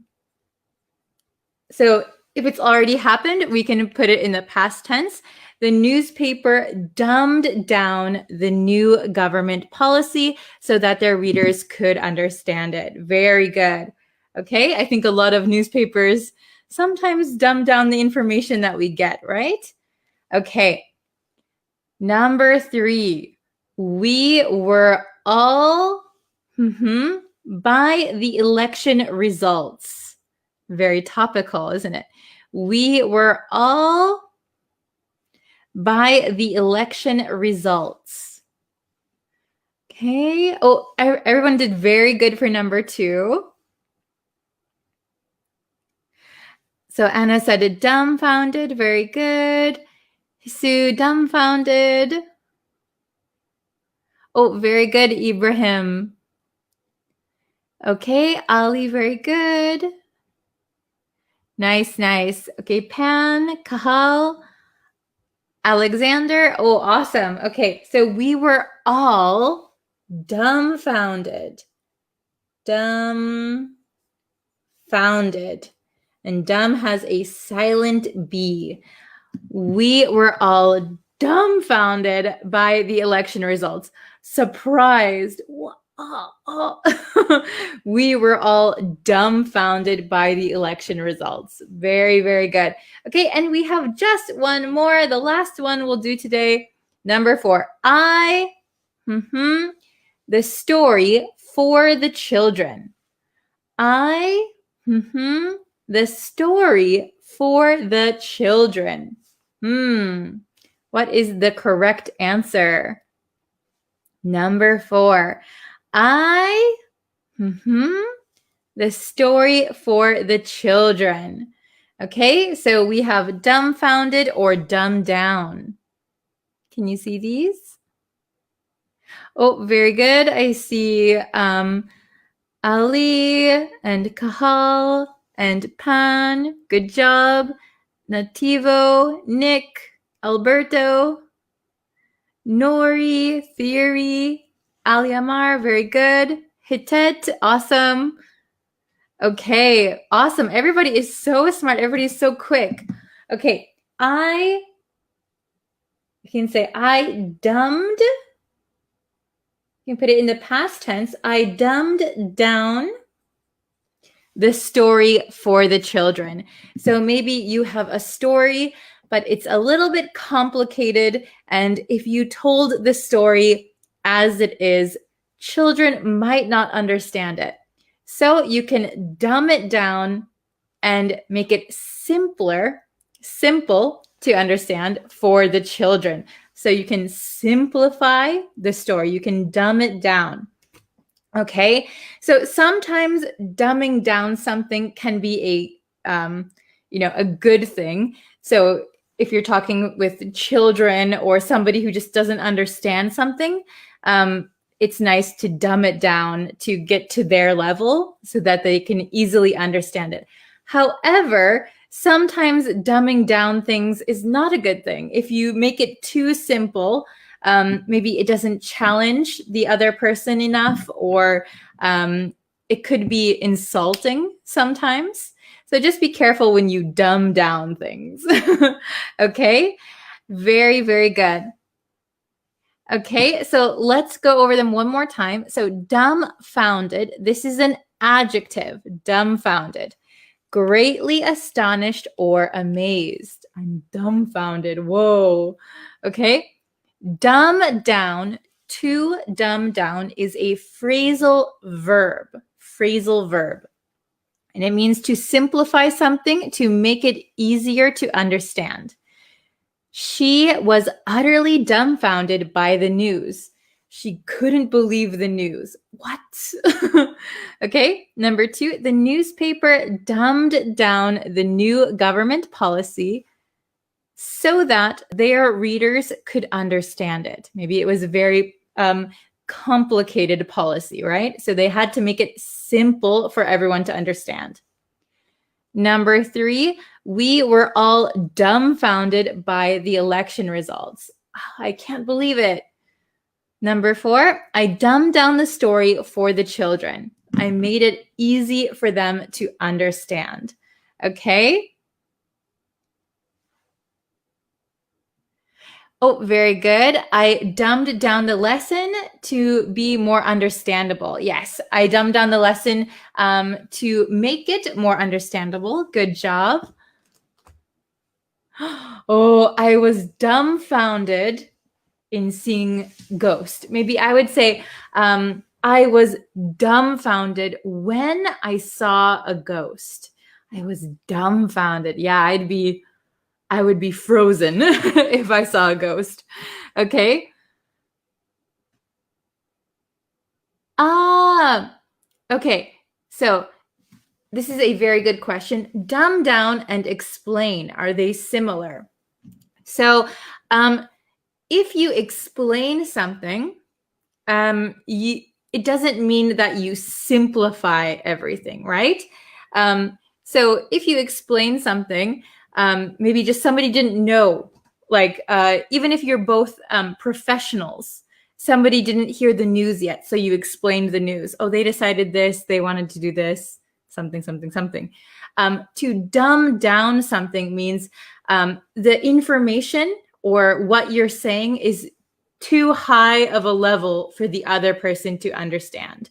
So to dumb down means you're explaining it, but very, very simple, in a simple way so the other person can understand it. Ooh, I got hair everywhere. Okay, so you can explain something at a high level, but to dumb something down means you bring the level down to match the other person. Okay, good question.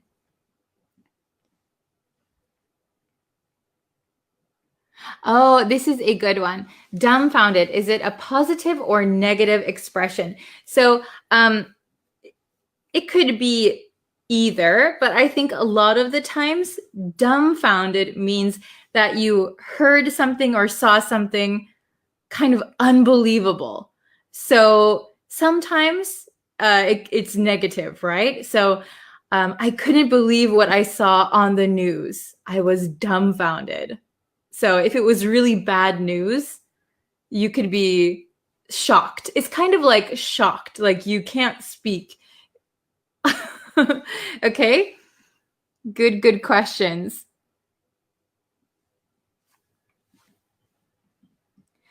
Okay, let's see. Right, don't complicate something. Please dumb it down for me. Very good. Okay. The ghosts were dumbfounded by the ghost hunters. Yes, that could be a good sentence. So if the ghosts were so surprised, then they would be dumbfounded. Very good. Okay. Let's see. Okay, very good. I see a lot of good examples. Is it because it should be understood by a simple person? So yes, maybe if you dumb down something, it means that you're making it easier for everyone to understand. So you don't need to have a lot of education. You don't need to be a professional if something is dumbed down. Okay? So yeah, making it simple for everyone to understand.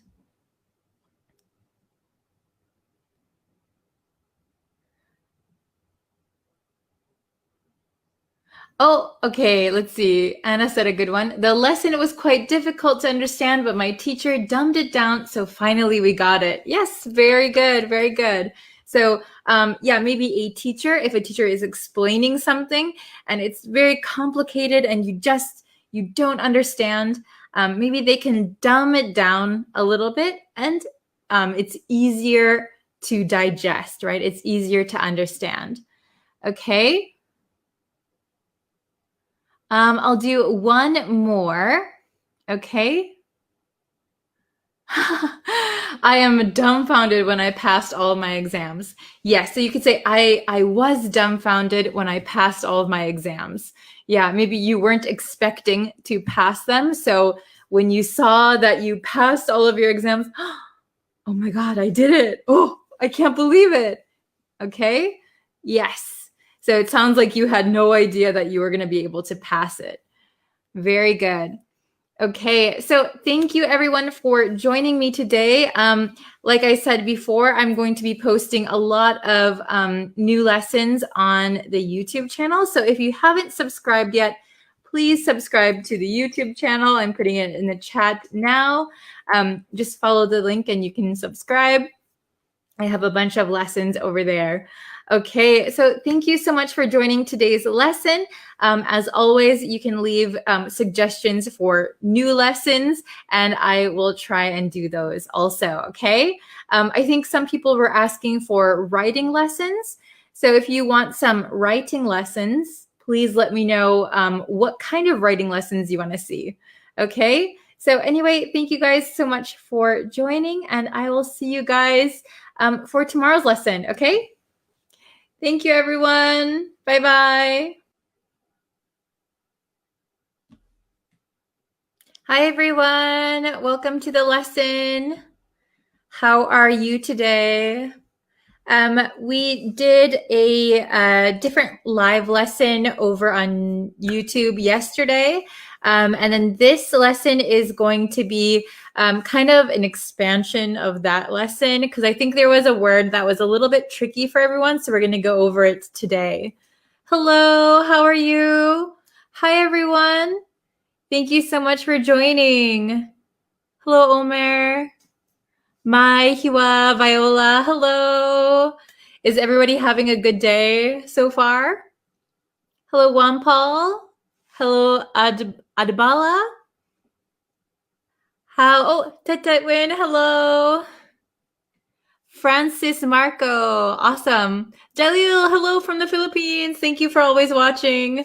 Okay, you're here, yay, okay. So today, yesterday we did a live lesson. We looked at a news article and we went over the vocabulary and some grammar. So today we will do a lesson on one of the words that was kind of tricky in the article. Okay, so let's see. Oh, Ted Win said, please upload your live on YouTube. It is up now. I'll put the link in the comments for you. It should be up right now. Let's see. Okay, so we have the word context. Context. So I think this is a little bit of a difficult word to fully understand. It's a little bit confusing. A lot of students had questions on it. So we're going to do a lesson on context. So I'm going to explain the meaning, and then we're going to look at some things and talk about context a little bit, okay? Because this is going to be a little bit of a new kind of lesson. Oh, hello. Hi, ma'am. I'm a regular student of yours. Oh, thank you so much. Thank you for joining us. Okay. Okay, so context is a tricky word to master. It has two meanings that we'll look at. So the first meaning of context is context of a word, right? So some words have more than one meaning. And you need to look at the context of the sentence to fully understand what it means, okay? So let's see. What's a good example? I have an example written down, but I'm trying to think of another one. Well, that's the first example. So the second meaning is context of a situation. So context could mean the conditions or the situation surrounding an action, okay? So depending on the situation, the action could have a totally different meaning. All right, so is it a little bit confusing? Am I confusing you? Don't worry. Let's look at my other board. Okay, let's see. Okay, let's look at this one. All right, so we have context defined up here. So number one, the circumstances around an action. The circumstances around an action. So depending on the circumstances, the action itself could have a different meaning. Okay, we'll get into it. Number two, the meaning of a word depending on the sentence. So the meaning of a word or a phrase, depending on what the sentence or what the paragraph is talking about. Okay. All right. So let's get into it. Hello from Greece, Bangladesh. Algeria, very good. Hello, hello. Okay. Oh, I am a student of you. Thank you so much. Okay. Hello from Iraq. All right. So let's look at these sentences. Now, these sentences, we're going to talk about the different ways context is used. Okay. So number one, a man asks you for a ride. So a man, you are driving in a car. A man comes up to the car, maybe knocks on the window. Hey, can I have a ride? So we need to know the situation surrounding this action, right? Somebody's asking you for a ride. Hey, can I get a ride? So, for example, what is the context? Is this man a relative? Is he your brother? Is he your father? Is he your friend? Then the context is, yeah, sure, come on in, right?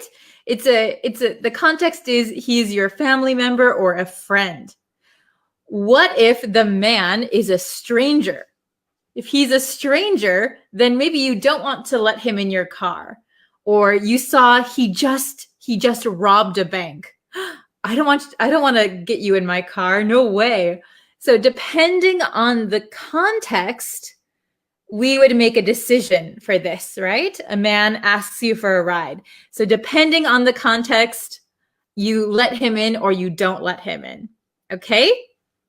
Oh, very good. Okay. Number 2, a man shouts fire. So this one, fire, this might be the meaning of a word depending on the sentence, right? So what is the other part of the sentence? A man shouts fire. So is this man in a burning building? Is it actually a fire? He says, fire, fire, help. Or is he like a commander of like a naval ship, and he's saying, fire your weapon, fire, fire, fire, fire your gun, fire your cannon, right? Or is he shouting, fire, there's a fire, oh my gosh, save me. Okay, so depending on the context, the meaning of this word will change. Okay? Very good. Yes. So in order to understand the meaning of this sentence, we should look at the sentence above and below that particular sentence. Very, very good. Yes, exactly. Okay. Now let's look at these two. Number 3, the president announced a tax break. The president announced a tax break. This is something you might see on the news or in a newspaper. So your governor, your president, your prime minister, whoever is in the top of your country, right? The president announced a tax break. Woohoo, that's good news, right? That's awesome. But what is the context of this statement? So sometimes we can say things are taken out of context. Things are taken out of context. Okay? Out of context. All right? So if something is taken out of context, it means that somebody had like the whole situation, but they only chose this part to talk about. They only chose this part to include. So the whole context could be the president announced a tax break for only the 0.001%, the top richest people. So for me and you, maybe that's not so good. But the newspaper or the news station said, the president announced a tax break. Wow, that's great news. But depending on the context, if this was taken out of context, we don't know. It's actually only for the 0.001% top richest people. Okay? Yes, things are out of context. Very good. Okay. Then let's look at number 4. 90% of students interviewed said they did not plan on enrolling in college this fall. Can you see that? 90% of students, 90%. Wow, 90% of students interviewed, so the students who were interviewed said they did not plan on enrolling in college this fall. Okay, so if you saw this as a news headline, right? A news headline. That might be very, very shocking information, right? Oh my gosh, 90% of students are not going to go to college. What is going to happen to our country? The education system is failing us. Oh my gosh. But what is the context of this interview? It says 90% of students who were interviewed. So are these students, maybe it's their first year of high school? Maybe they have 4 more years until they go to college. Maybe they are very young students. We don't know who was interviewed. So context is very, very important. So this could be out of context. Out of context. Oops, I'm going to run out of space. So basically, context is the whole picture, the whole picture. So you are only seeing a small part. If you just see a word, what is the context? How can I understand what this actually means? I need to understand the whole picture. I need to understand all of the circumstances to understand the context. Okay? Is this understandable? Context. All right. Very, very good. Okay. It leads us to misinterpret. Yes, misinterpret.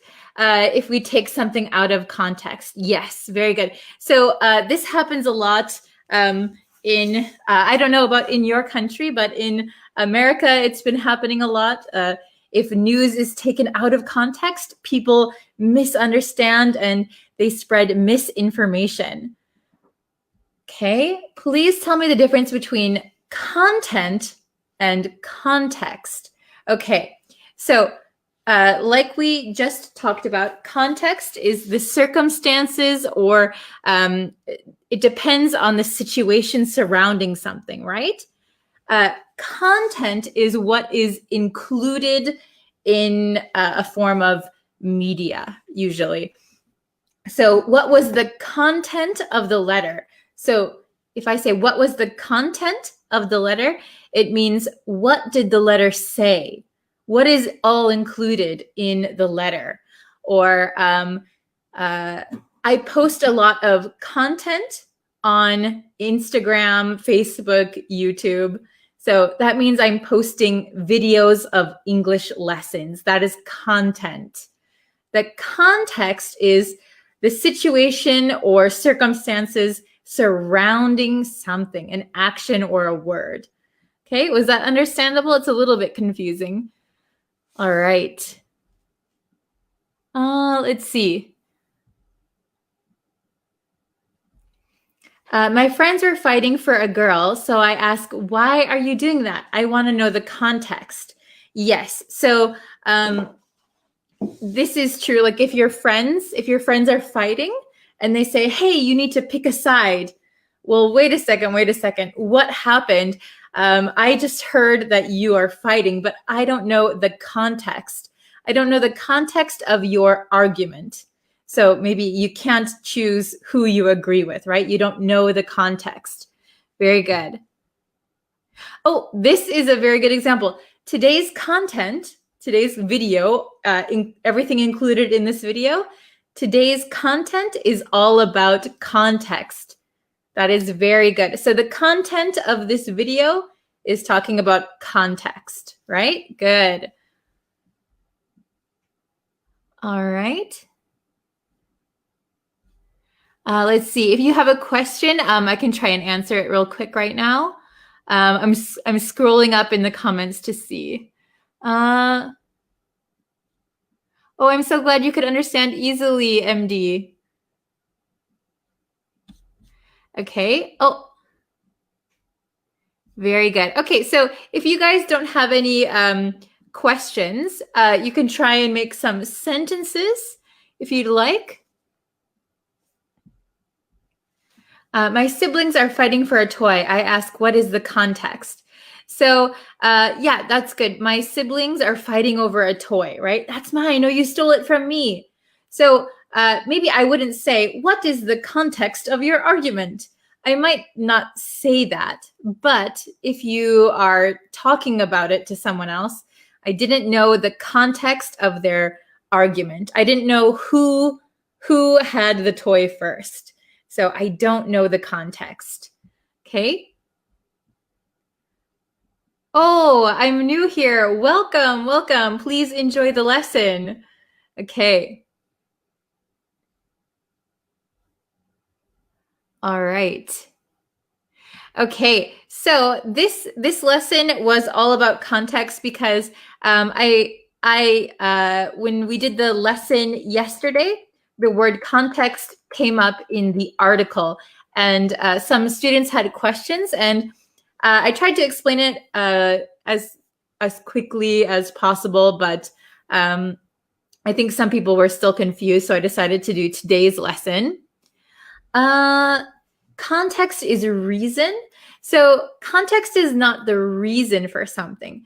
Context is, the best word I would say would be circumstance. If you understand the word circumstance, okay?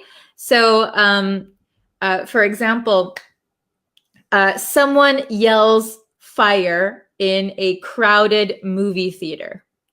Someone yells, fire, there's a fire. So we need to understand the context. Is there actually a fire? Is there actually a fire? Then the person who was yelling fire is like a hero, right? He tried to save everyone. Or if the situation was there is not actually a fire, no fire, then the person who yelled fire is not a hero. He wasn't trying to save people. He was trying to scare people, or he was trying to cause panic. So there's two situations that could be true. So if we don't know them, then we don't know the context. So if someone yells fire in a movie theater, we need to know the context, the situation, what is actually happening here. Okay? All right. Yes, situation, feelings, understandings, and background is called context. Yeah, so like the background of something, or the understanding, the situation, what is actually happening here. Okay, for example, the word it also refers to linguistics, so like the English language.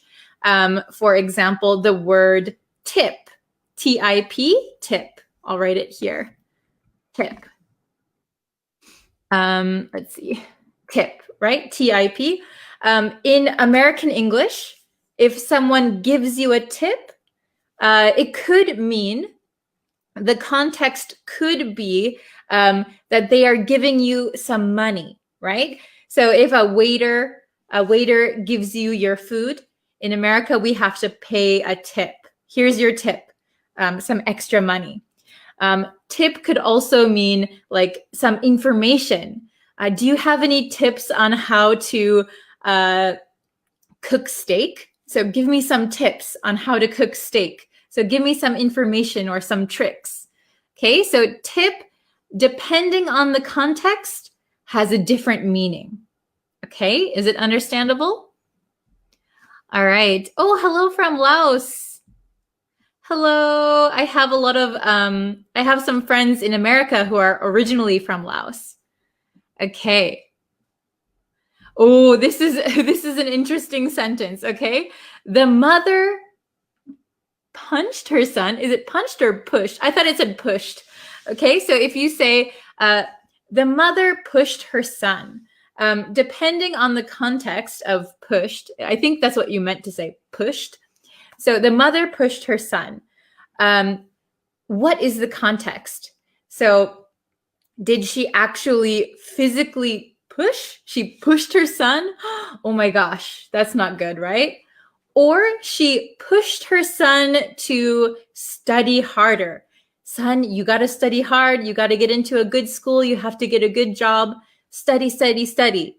That kind of push, right? So depending on the context, it could be good or it could be bad. We don't know, but depending on the context, it's going to change the meaning, all right? It's going to change our understanding of the sentence. Okay, I hope that was understandable. I'm sorry if you guys are still confused. Please ask me some questions if you're still confused. Okay? All right. So I think I'm going to end today's lesson here. If you have any more questions or if you have any suggestions about the lesson, please let me know. You can always write a comment. And please go and subscribe to the YouTube channel, like this video and share it with your friends. That is always very, very helpful. Yeah, and I think I'll be back tomorrow. There will be another new lesson on YouTube later today in a few hours. So please look forward to that. So subscribe and you'll know when that video is available. Okay? All right. Thank you, everyone. See you guys tomorrow. Bye. Hello, everyone. Oh my gosh, it's been such a long time. If you guys haven't noticed, I have not been on YouTube for a while or Facebook, and that's because I've been really sick recently. I was in and out of the hospital a lot, and I'm finally feeling a little bit better, not 100% better, but a little bit better. But I thought I would jump on here and do a lesson for you guys. I have a little bit of energy today. So I thought I would come up on YouTube and give you guys a lesson. So thank you guys so much for being patient with me. I know you guys all are expecting lessons every single day. Excuse me. So I'm very sorry to keep you waiting. So before we get into the lesson, if you haven't yet and you would like to know when I post new lessons, when I go live, things like that, please consider subscribing to the YouTube channel. You can hit the red subscribe button if you haven't already. And you can turn on the bell to get notifications for when I post lessons and when I go live. Okay, so let's jump into the lesson without any further ado. Let's get into it. Okay, so I have 3 nouns that I think textbooks will never teach you these words. I think these words are pretty advanced. And when I say advanced, I mean you would only hear these words if you were speaking to native speakers. So probably your teacher is not going to teach you these words. Probably you're not going to find these in textbooks. Okay, so I hope these are new words for you. Let's check them out. Okay, so we have 3. All right, are these new words for you? Let me know in the comments. So the first word is an eye opener, an eye opener. So you know eye and you know open, right? So an eye opener is usually an event or a situation which kind of surprises someone and enlightens someone. You kind of realize something. So maybe before your eyes were closed, not literally your eyes were closed, but figuratively you were blind to something. And then an event or a situation opened your eyes. Oh, now I understand. Now I realize. Now I see where my mistakes were, or now I understand what I need to do. That is an eye opener, an eye opener. So for example, I have been sick recently, so I had to take almost 3 weeks, I think, off of work. That was an eye opener for me. So I realized that I need to take really good care of my health. Okay, so that situation was an eye-opener for me, an eye-opener for me. So I realized after going to the hospital, wow, I need to take care of my health a little bit more. Okay, so please share in the comments a situation or event that was an eye-opener for you. What is something that you realized after an event or a situation? Okay, the next word is a shoe-in, a shoe-in. This is often misspelled as S-H-O-E, like shoes that you put on your feet. But this is the correct spelling, S-H-O-O-I-N.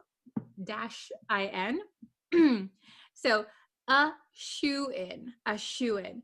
So a shoe-in describes a person, usually, a person that is sure to win or sure to succeed, a shoe-in. So for example, if I think my friend is a really good dancer, my friend is a really good dancer and there is a dance competition next week, I might say to my friend, you should participate in that dance competition. You would be a shoo-in for first prize. Usually we say a shoo-in for something. You would be a shoo-in for first place, right? So I'm sure you would win. You would get first place. You would be a shoo-in. Okay, so someone who is certain to succeed or certain to win.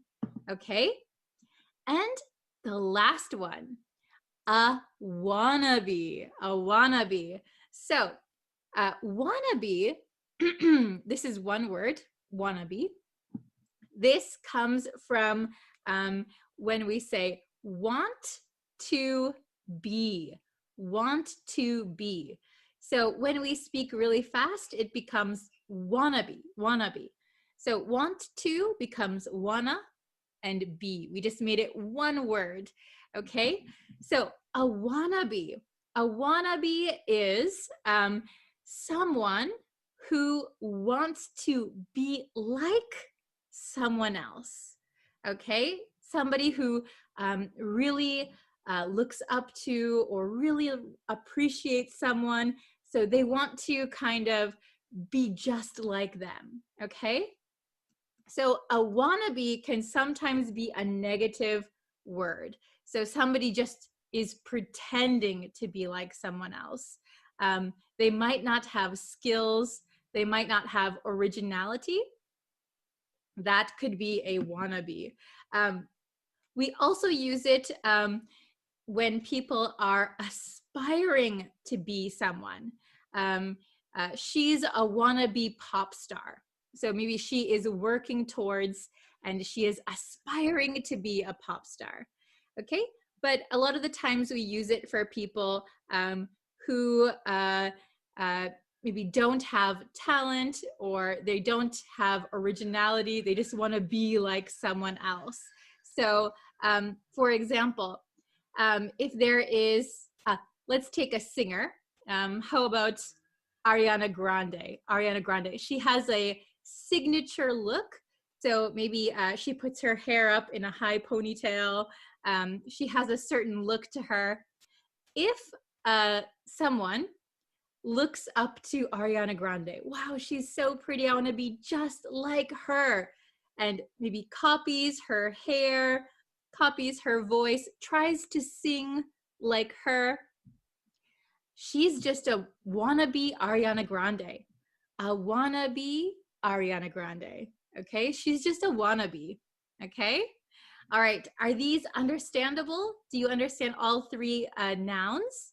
Okay, so we're gonna look at the big whiteboard. I have definitions and some questions. Okay, it's gonna be pretty easy, I think. All right, so here are the definitions. Eye opener. What is an eye opener? If you remember, I just explained it. An eye opener is an event that is surprising and enlightening. Surprising and enlightening. It opens your eyes to something you didn't realize before, okay? Now, after this event, you realize or you understand something, okay? Next is shoe-in. Shoe-in. So a shoe-in is someone that is certain to succeed or win. Certain to succeed or win. So they're a shoe-in. They're a shoe-in for first place, okay? Then we have wannabe. Wannabe. So a wannabe is a person who wants to be like someone else. They really, really like that person. So they want to be like them. They are a wannabe. A wannabe. Okay? Very good. I hope it's understandable. Pretty easy, I think. Okay, so number one. Let's see if you can get the correct answer for number one. He's a artist with no talent. He's a artist with no talent. Okay, so number one, the correct answer is he's a, I'll write the answer down. I hope you wrote your answer in the comments. Okay. He's a wannabe artist with no talent. So he really wants to be like an artist, but he's not actually an artist in this person's mind. So he doesn't have any talent, so he's just a wannabe artist. He wants to be an artist, but it doesn't mean he is an artist, okay? So it's kind of insulting to say this, right? Okay, how about number two? Let's see if you can get number two, okay? The heart attack was for him to start taking his health more seriously. The heart attack was for him to start taking his health more seriously. Okay, this one should be easy. I hope it's easy. Let's see if you can get it. Write your answer in the comments. Is it correct? Okay, I'll give you a really big hint. We have an here. Okay, so what comes after an needs to be a vowel, right? So the only one that has a vowel is eye opener. So the heart attack was an eye opener. Eye opener. So again, an eye opener is an event or situation that makes you realize something. It enlightens you, it surprises you, it might shock you. So if you have a heart attack, wow, I had a heart attack. So now I understand that I need to take my health more seriously. Okay, the heart attack was an eye opener for him. Okay, very good. So last one, let's see if you can get it. Should be easy. I think she should run for president. She'd be a something. I think she should run for president. She'd be a something. Okay, write your answer in the comments. Hopefully you can spell it correctly. All right, so the correct answer is, I think she should run for president. She'd be a shoo-in. She'd be a shoo-in. Remember, this is not shoe like you put on your feet. This is S-H-O-O-I-N, okay? Shoo-in. Very good. So I'm sure she would win. I'm sure she would win. She'd be a shoo-in. Okay, very good.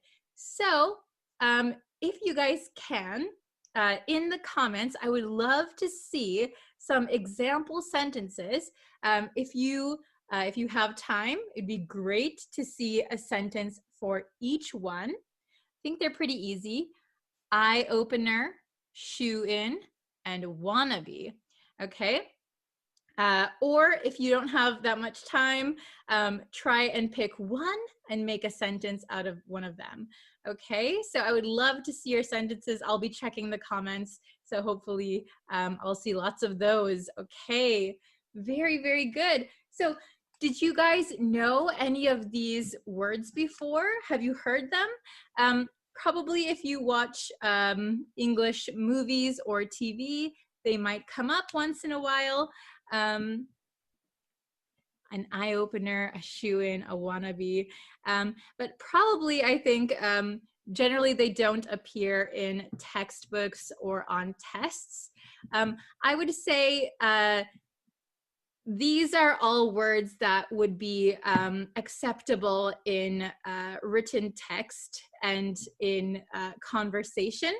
I think just be careful. A wannabe, be careful how you use it because it could sound insulting. Just be careful of this one. But for sure, these two, we would see them quite a lot in writing, in professional language. They're all okay to use, okay? Very good. So again, if you haven't yet, please hit that red subscribe button. I can't believe we have 11,000 students right now on YouTube. That's crazy. Thank you so much. I really appreciate it. I will try to have a lesson for you guys tomorrow as well. But I do have to go back to the hospital tomorrow. So I'll try my best. Please let me know if you'd like to see a lesson tomorrow as well. I'll try really hard to get one out for you. All right, thank you guys so much for watching. I really appreciate it, and I will see you again very, very soon. Bye, everyone. Hello, everyone. Hello. I'm so sorry that I've been a little bit sick recently and I haven't been able to go live like this for a few days. So thank you to everyone who waited, and thank you to everyone who is joining me today. I really appreciate it. And I hope that we can enjoy the lesson together. By the way, if you haven't already, if you're watching this on Facebook, if you haven't already, please subscribe to the YouTube channel. I'll put it in the chat. And we are going to have lessons every single day. So that is very exciting. Hello, Arman. Hello, Ali. Hello, Yi. Hello, Jackson. Hello, Dear. Hello, William. Mijan. Hello. I'm very sorry that I haven't been able to go live, but I'm feeling better now. I'm good. So we're going to have regular lessons again. Hello. Oh, hello from Pakistan. Hello, Anna. I'm feeling much better. Thank you. Hello. It's nice to see all of you again. All the familiar names and faces. Hello, Michael. Hello, Arman. Hello, Salah. Okay, so again, if you don't know, I'm posting every single day on YouTube. So please check out the YouTube channel and subscribe. We just had another new video go live. I'll share that also. We'll share the newest video. Okay, hello from Bangladesh. I hope everyone is doing well today. Okay. So we're going to start the lesson, and we have a very simple lesson today, but I think it's very useful, and it's going to make your English sound even more fluent. Hello from Madagascar. Hello. Okay, so today we have these two new phrasal verbs. Okay, so you might know what they mean. You might not. That's okay. So the first one is head over, okay? The next one is come over. Hello from Mexico. Okay, so head over and come over. They both include over. Oh, hello, Sergio. It's okay if you are a beginner. The lesson is for all levels, so don't worry. Okay? So we have head over and come over. So we have this over. Okay? I think we might have talked about come over before, but we're going to refresh a little bit. Hello, Devashka. Okay, so let me grab another marker. So we have head over. So to head over means to go somewhere, So instead of saying, I'm going to something. Okay. Really quick, somebody asked me, what is the name of my YouTube channel about Tokyo? Really quick, my YouTube channel is Tokyo Bri. That is for what? That is for Tokyo Bri. That is for my Life in Japan channel. Okay, if anybody's interested. Oops, hello. Okay, so head over means to go somewhere, So I'm going to head over to the bank. I'm going to head over to the store. I'll head over to the park after work. Okay, so if you say head over, this is a very natural way to mean go somewhere. Okay, head over. Now, come over is specifically to where someone is. Okay, so I'll come over to your house. Why don't you come over? Why don't you come over to my house? Okay, please come over here to where I am. So if I am at my house and I say, hey, why don't you come over? That means I want you to come to my house. If I'm at, I don't know, a party, if I'm at a party, it's not my house maybe, but I am there. So I would say, why don't you come over to the party? Okay, why don't you come over to the party? Okay, does it make sense? Head over, come over. Okay, is it easy enough to see for everyone? Okay, very good.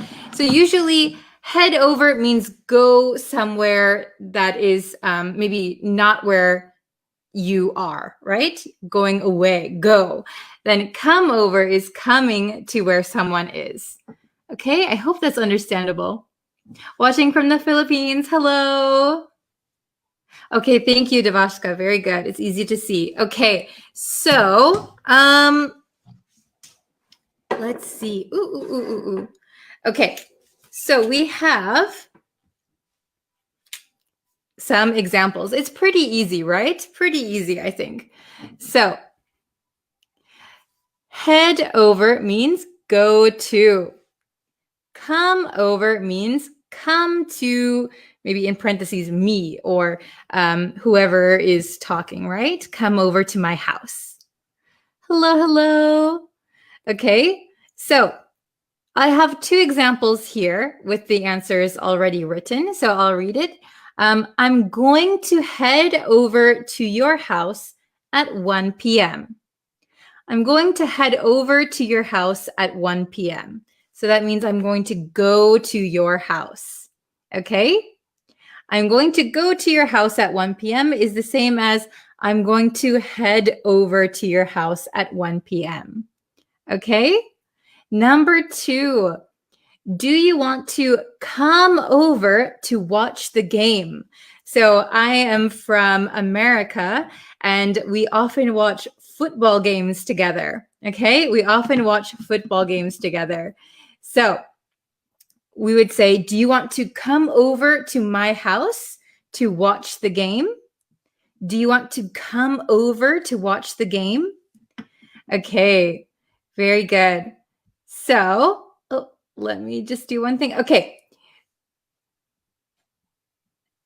Do you want to come over to watch the game? Okay. Is it understandable? Let's try number 3. Number 3. She's going to the store after work.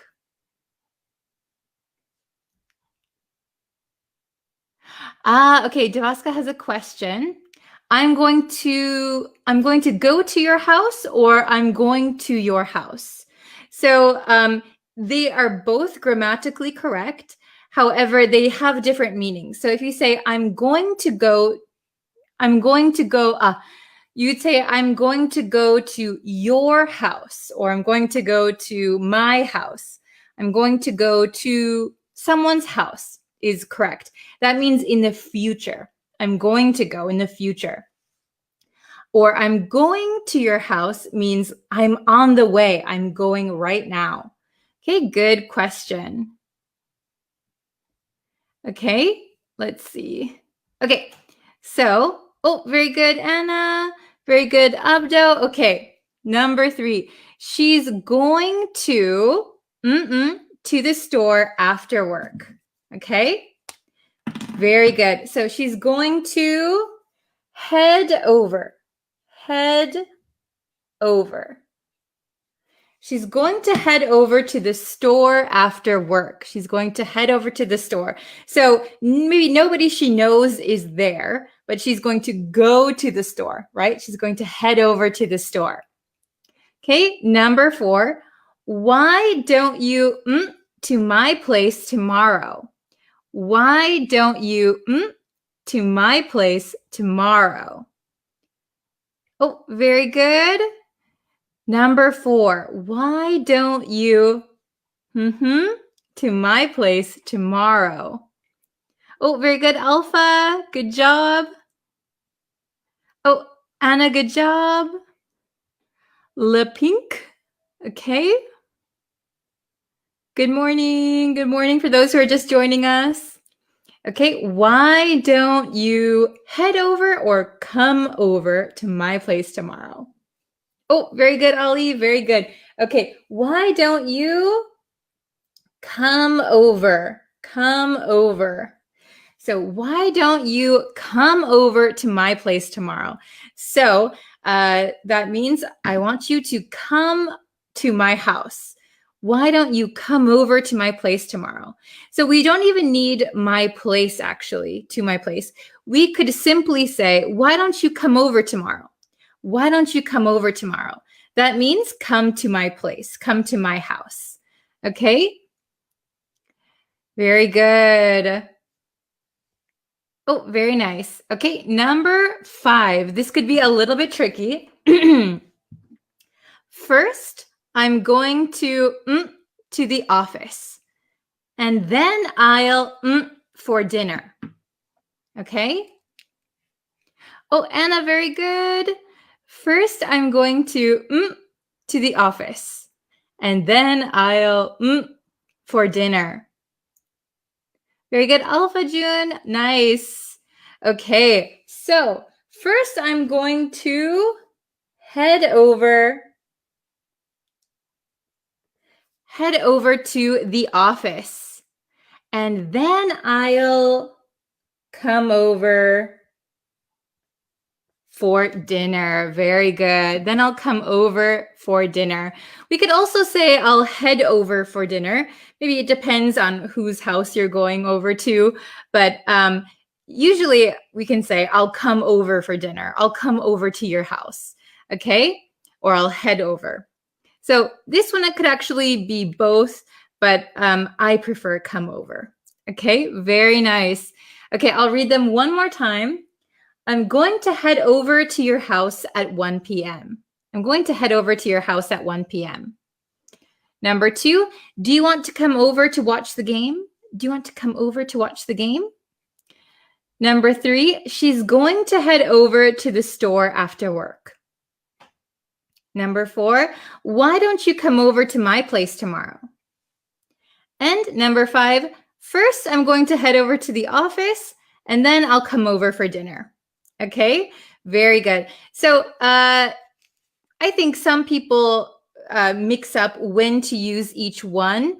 But basically, head over is going to somewhere that far from yourself, right? Oops, not where your family is, not where your friends are. Oh, it could be, I guess. I'll head over somewhere, like away from your home to somewhere else, right? Then come over usually is an invitation. Why don't you come over? Come over. Okay? Very, very good. So, okay. Can you try and make some sentences and I'll put them on the screen and then we can correct them together. How about that? Okay? Head over, come over. Can you try and make your own sentences? Let's see. Okay. Let's see. Oh, hello from Malaysia. Hello, hello. Let's see. Oops. Okay. Oh, very good, Ali. I'm going to head over to the mall to buy clothes. Very good. I'm going to head over to the mall to buy clothes. Yes. Very good. Okay, so it means I'm going to go to the mall to buy clothes. Excellent, excellent. I think I saw another question. Let's see. First, she had come over to my house and then she headed over to her work. Yes, very good. First, she came over to my house and then she headed over to work. Nice use of each one. Good job.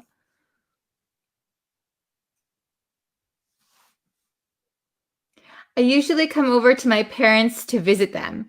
Yeah, you could say come over or head over. So I guess it depends. Yeah, it's a tricky one. So if your parents live in a different house than you could say I usually head over to my parents' to visit them. That would be good. Oh, hello, Tatwin. My friend invites me to head over to her house, but I don't want to go because I'm so cynical. Okay, very good. So maybe you could say, my friend invites me to come over. So she's inviting you or he's inviting you, your friend, right? So to their place. So you could say, my friend invites me to come over to her place, but I don't want to go there because I'm so cynical. So maybe you think, there is an ulterior motive to going to her house. Okay. Let's see. Oh, there's a lot of examples. Very, very good. Let's see.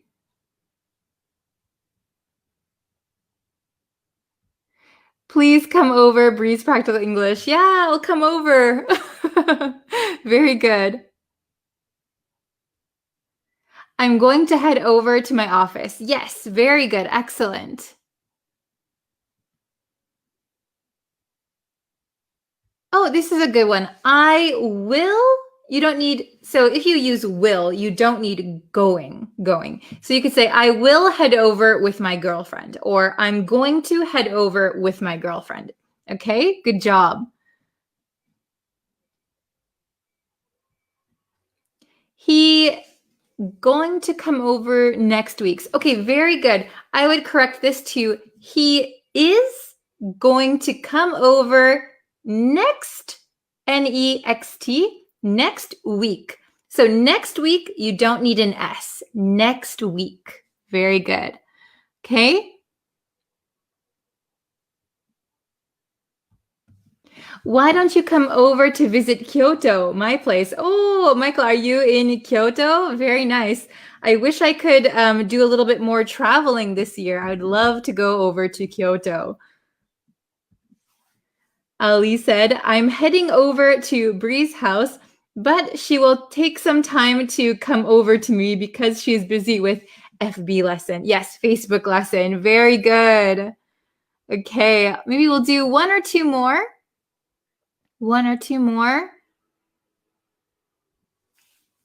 Let's see. I'm going to head over to the US next month and then come over to Bree's house to thank her. Oh, thank you very much. Excellent. Very good sentence. Oh, thank you, Ali. I'm feeling much better now.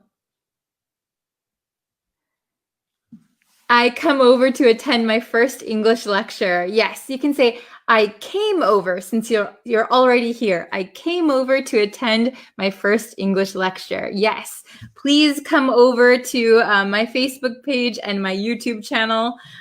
We have lots of lessons there. Okay. I head over to the office in Tokyo. Yes, very, very good. Excellent. Will you come over to dinner tonight? Maybe I would say, will you come over for dinner tonight? Very good. Okay. Wow. Thank you, everyone. Thank you for all the good example sentences. I have to head over to get some flowers first. I'll be there in 20 minutes. After that, we'll both come over to the party, though. Yes. Excellent. Excellent, Anna. Very good. Very good. You sound very Americanized. Okay, good job. Is there any difference between head over and come over? Yes. So head over means usually I'm going somewhere. Come over means it's basically the difference between go and come. Go and come, right? So I'm going to go to work. I'm going to head over to work. So come over is where basically if I'm inviting someone, why don't you come over to my place? Why don't you come over to my place? They can sometimes be used interchangeably. Sometimes native speakers use them interchangeably, but the basic difference is head over means go, and come over means come to where I am, basically. Okay?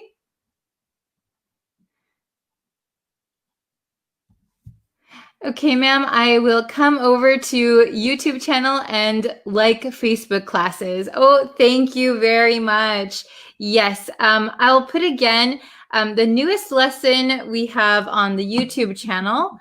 I'll put that in the comments. So if you can see that, if you're on Facebook watching, you can see the newest video. And if you want to subscribe, new lessons are coming out every single day. So please go and subscribe to that. Michael says bye-bye. Thank you so much. Yes, so I'll be back tomorrow for another lesson. There will be a new lesson on Facebook and a new lesson on YouTube. So please, if you have the time, watch both of them. Okay, and I will help you with your English again later tomorrow. Okay, thank you everybody for watching, and I'll be back tomorrow. Thank you. See you guys tomorrow. Bye-bye. Learn the 100 most common English phrases. For more English courses and PDFs, please visit breezeenglishstudio.com. Could you give me a hand? Could you give me a hand? Could you give me a hand? What do you know? What do you know? What do you know? Give me a second. Give me a second.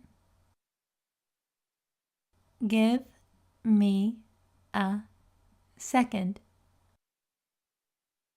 Hold your horses. Hold your horses. Hold your horses. What time is it? What time is it? What time is it? Give me a break. Give me a break. Give me a break. What's your problem? What's your problem? What's your problem? Does that make sense? Does that make sense? Does that make sense? How are things? How are things? How are things? I can't believe it. I can't believe it. I can't believe it. Just let me know. Just let me know. Just let me know. Where are you? Where are you? Where are you? I'm way ahead of you. I'm way ahead of you. I'm way ahead of you. How's the weather? How's the weather? How's the weather? How are you? How are you? How are you? I'm heading out. I'm heading out. I'm heading out. Are you thirsty? Are you thirsty? Are you thirsty? I need some help. I need some help. I need some help. Do you need a hand? Do you need a hand? Do you need a hand? Let's not argue. Let's not argue. Let's not argue. You have a good point. You have a good point. You have a good point. Maybe another time. Maybe another time. Maybe another time. My head is killing me. My head is killing me. My head is killing me. I'll shoot you a text.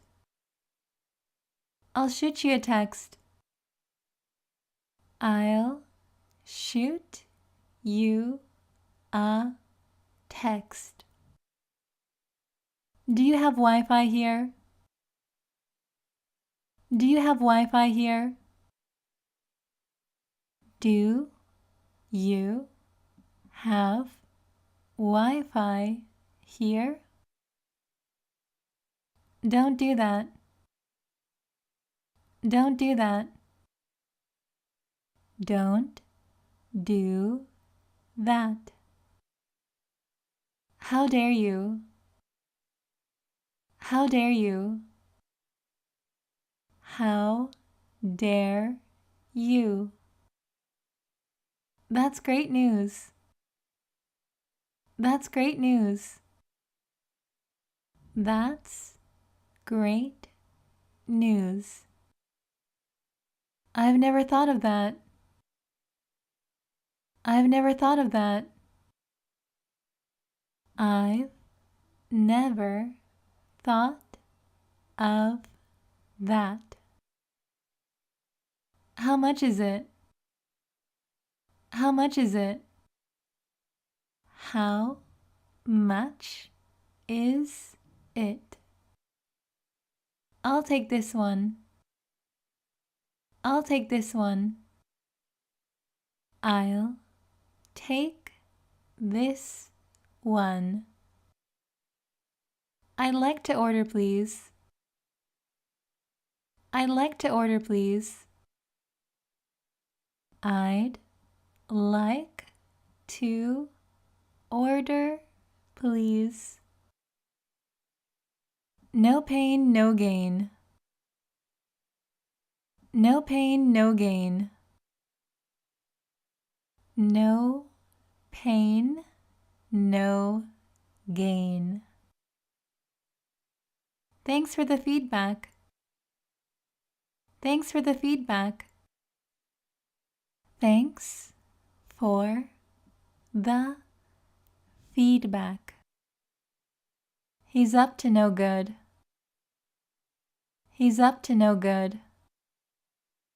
He's up to no good. You won't change my mind. You won't change my mind. You won't change my mind. Good for you. Good for you. Good for you. Way to go. Way to go. Way to go. You're on fire. You're on fire. You're on fire. I'm home. I'm home. I'm home. Are you busy? Are you busy? Are you busy? I can't be bothered. I can't be bothered. I can't be bothered. Could I borrow a pen?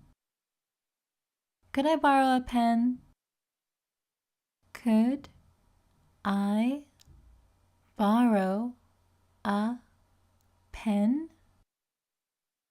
That's outrageous. That's outrageous. That's outrageous. Home sweet home. Home sweet home. Home sweet home. Take it from me. Take it from me. Take it from me. That's unheard of. That's unheard of. That's unheard of. May I use the bathroom? May I use the bathroom? May I use the bathroom? Turn off the light. Turn off the light. Turn off the light. Who are you looking for? Who are you looking for? Who are you looking for? It's my turn. It's my turn. It's my turn. It's your turn next. It's your turn next. It's your turn next. Don't freak out.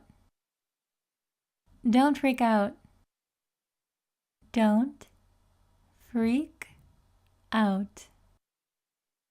We don't have time. We don't have time. We don't have time. I used to study every day. I used to study every day. I used to study every day. I got used to it. I got used to it.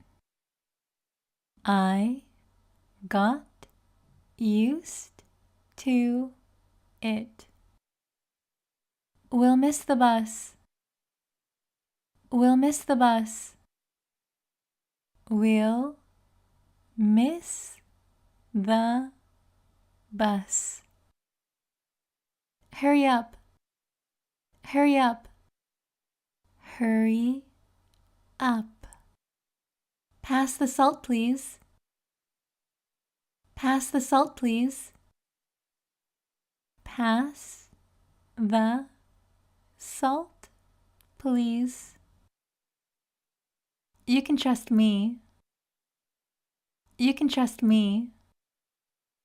You can trust me. I'll be there. I'll be there. I'll be there. I'd like to buy a ticket. I'd like to buy a ticket. I'd like to buy a ticket. I made a reservation. I made a reservation. I made a reservation. I booked a table for us. I booked a table for us. I booked a table for us. Here's your invitation. Here's your invitation. Here's your invitation. Get some sleep. Get some sleep. Get some sleep. I need my beauty sleep. I need my beauty sleep. I need my beauty sleep. I should apologize. I should apologize. I should apologize. I'm running late. I'm running late. I'm running late. That's no excuse. That's no excuse. That's no excuse. I'm sorry for the trouble. I'm sorry for the trouble. I'm sorry for the trouble. Go on ahead. Go on ahead. Go on ahead. I'll catch up. I'll catch up. I'll catch up. That's ridiculous. That's ridiculous. That's ridiculous. I've had enough. I've had enough. I've had enough. I'm starving. I'm starving. I'm starving. Dinner was delicious. Dinner was delicious. Dinner was delicious. Here's a midnight snack. Here's a midnight snack. Here's a midnight snack. Cheer up, cheer up, cheer up. Turn the volume down, turn the volume down. Turn the volume down. Turn it up, turn it up, turn it up. Could you repeat that? Could you repeat that? Could you repeat that? That's news to me. That's news to me. That's news to me. How was your day? How was your day? How was your day? That stinks. That stinks. That stinks. There's no going back. There's no going back.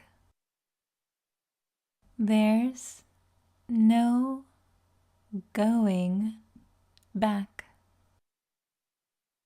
Could you do me a favor? Could you do me a favor?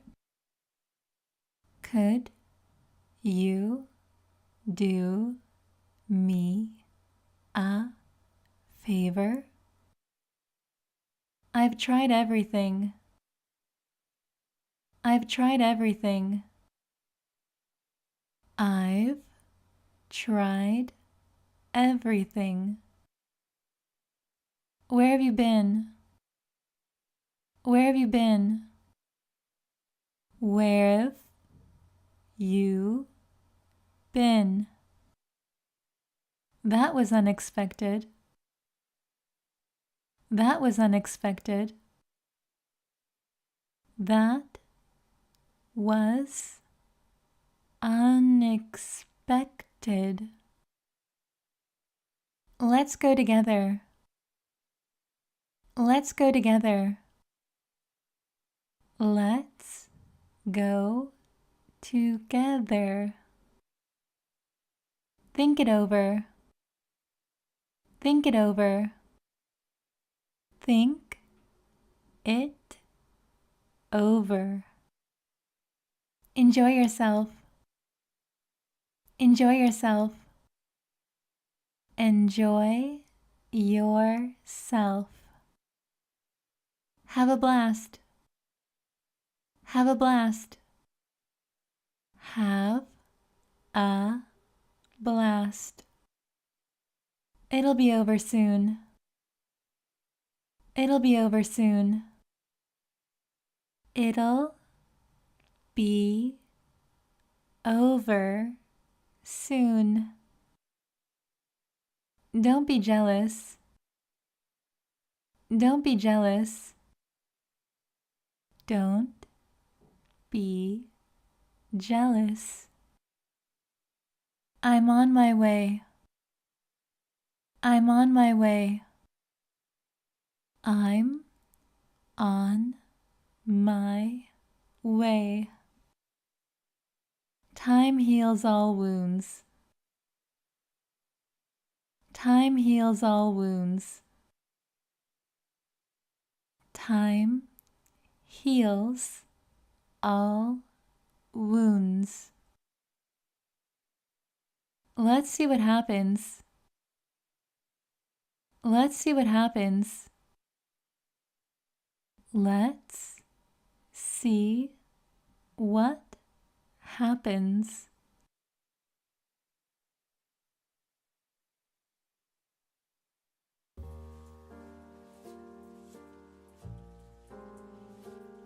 Hi everyone.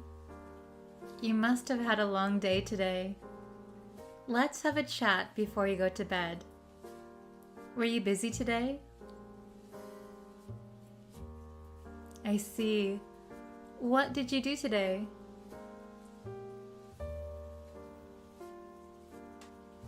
How was the weather today? What time did you wake up this morning? What did you eat for lunch? What was the hardest part of your day?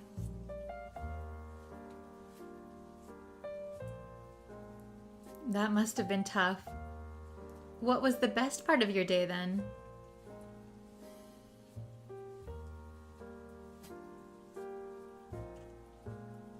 That's great.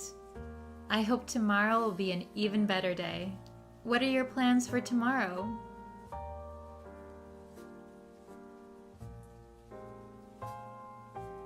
If you have some extra time, is there anything you'd like to do?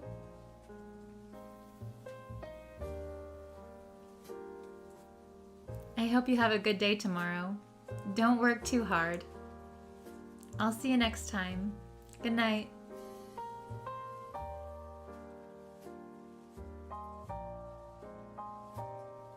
Were you busy today? Yeah, I had a pretty hectic day. I see. What did you do today? Well, I had to work all day and I was quite busy.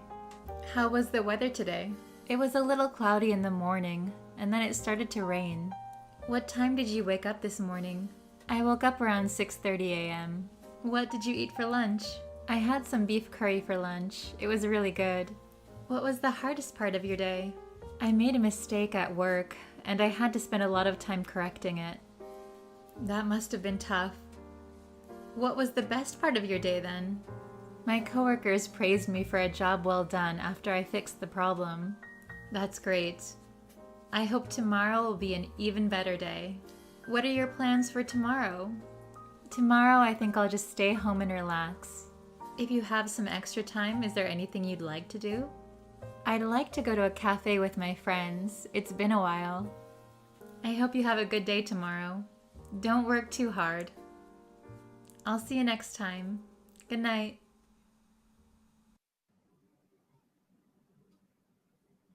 Hi guys, I'm back. Hello students, I am back with another lesson. Yay! You get 2 lessons today. How awesome is that?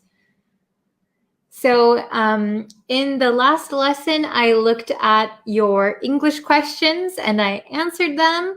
And now we're going to have a regular lesson, okay? So, oh, hello guys. I'm back with another lesson. Did you watch the first one? So we are going to learn some idioms today. Oh, hello Charles. Thanks for joining. Nice to see you always. Thank you so much. Ooh, we've got a few viewers in here now. Hi. So I had a lesson earlier answering your English questions. And now this one is the actual lesson for today. Oh, hello. Hello, hello.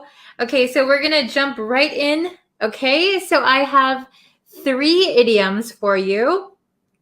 And these idioms all use animals. Okay? So we have 3. So I wonder if you guys know these or if these are new for you. Okay, can you see these? Oh, good afternoon. Okay, so we have 3 idioms. All right, they're all using animal words. Okay? So the first one is pig-headed. Pig-headed. So pig-headed means that you are very stubborn. So if we say someone is pig-headed, they're very stubborn, they don't change their mind, they don't listen, they are pig-headed. I hope none of you are pig-headed, but maybe sometimes everyone can be a little bit pig-headed. Oh, hello from Myanmar. Hi. Nice to meet you, Lin Lin. Thank you. Hello from India. Nice. Okay, do you guys know any pig-headed people? Any stubborn people? So let's see. Let me think of a quick example.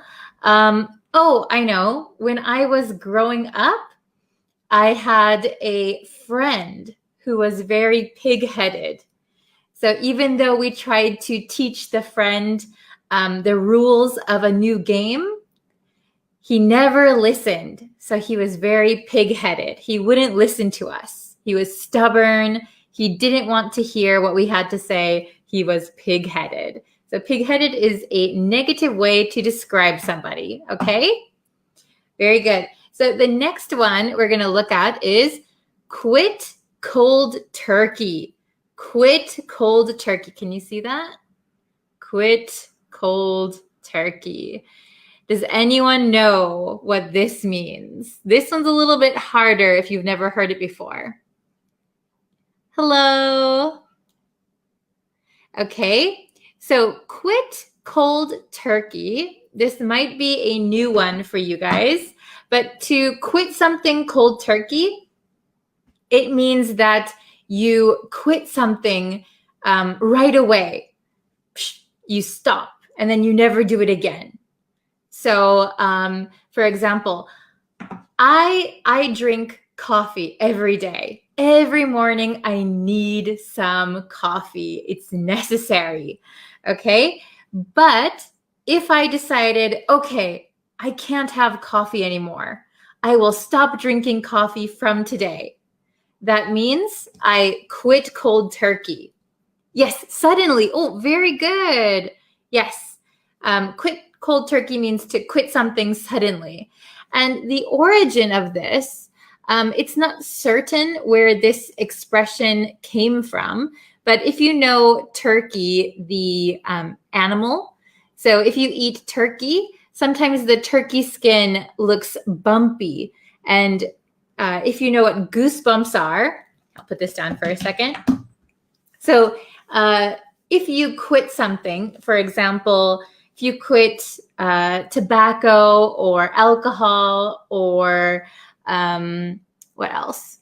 Coffee, maybe you will go through withdrawals. Your body feels like it needs it. So you might get goosebumps on your arms, and that looks like turkey skin. So that's one origin story for quit cold turkey. Okay? Yes. Okay. And the last one, wouldn't hurt a fly. Wouldn't hurt a fly. So this one means that somebody is so gentle or so kind that they wouldn't even hurt a fly. Usually, if you see a fly in your house, you might whack it with a fly swatter, right? But if you say, she wouldn't hurt a fly, he wouldn't hurt a fly, they're too kind, they're too nice, they're too gentle, they wouldn't even hurt a fly. Okay, so they wouldn't hurt people, let alone a fly. Okay, so we're gonna go over these one more time. Pig-headed means stubborn. They don't listen. It's a negative way to describe someone. Quit cold turkey means to quit something suddenly. Quit something that you're addicted to. Quit coffee, quit alcohol, quit smoking, okay? Then wouldn't hurt a fly. Wouldn't hurt a fly means somebody is so kind, so gentle, they wouldn't hurt a fly. They wouldn't hurt anyone, okay? So let's look at some examples. I have some exercises for you guys, as always. Oh, Malaysia. Actually, my cousin used to work in Malaysia, and his wife is from Malaysia. I wanted to go and visit him. It looks like a very nice country. Okay, so we have some questions here. Ooh, can you see? Okay, we have some questions. Ooh, Afghanistan, hello. I wonder what time it is there. It is about 4 o'clock here. I'm in Tokyo. Okay. So we have the word, ooh, I bumped the table. Sorry, that might be loud. So we have our words up here. Pig-headed, quick cold turkey, wouldn't hurt a fly. Okay, so let's look at the examples. Number 1. He used to smoke, but last month he he used to smoke, but last month he Oh, very good. Anna is very fast. Very nice. Oh, 11:37 a.m. Wow, it's early. Okay, so quit cold turkey is the correct answer. Yes. Oh, you've all got it. Good job. So he used to smoke. Maybe he used to smoke cigarettes, tobacco, but last month he quit cold turkey. So I'll write quit. It's a long one. Cold turkey. So he suddenly quit. He quit cold turkey. Okay. Number 2. Even though he was wrong, he was to listen to her. Even though he was wrong, he was to listen to her. Very good. What is number 2? Can you write it in the comments? What do you think number 2 is? Oh, very good. Pig-headed. You guys are so quick. Very nice. The correct answer is pig-headed. Pig-headed or hyphen. So even though he was wrong, he was too pig-headed to listen to her. So he was so stubborn, he didn't want to listen to her. Okay. Oh, you guys are very fast. Okay, so number 3. Let's move on to number 3. She is so gentle. We only have one left, so pretty easy. Oh, very good. Wouldn't hurt a fly. Awesome. She is so gentle. She wouldn't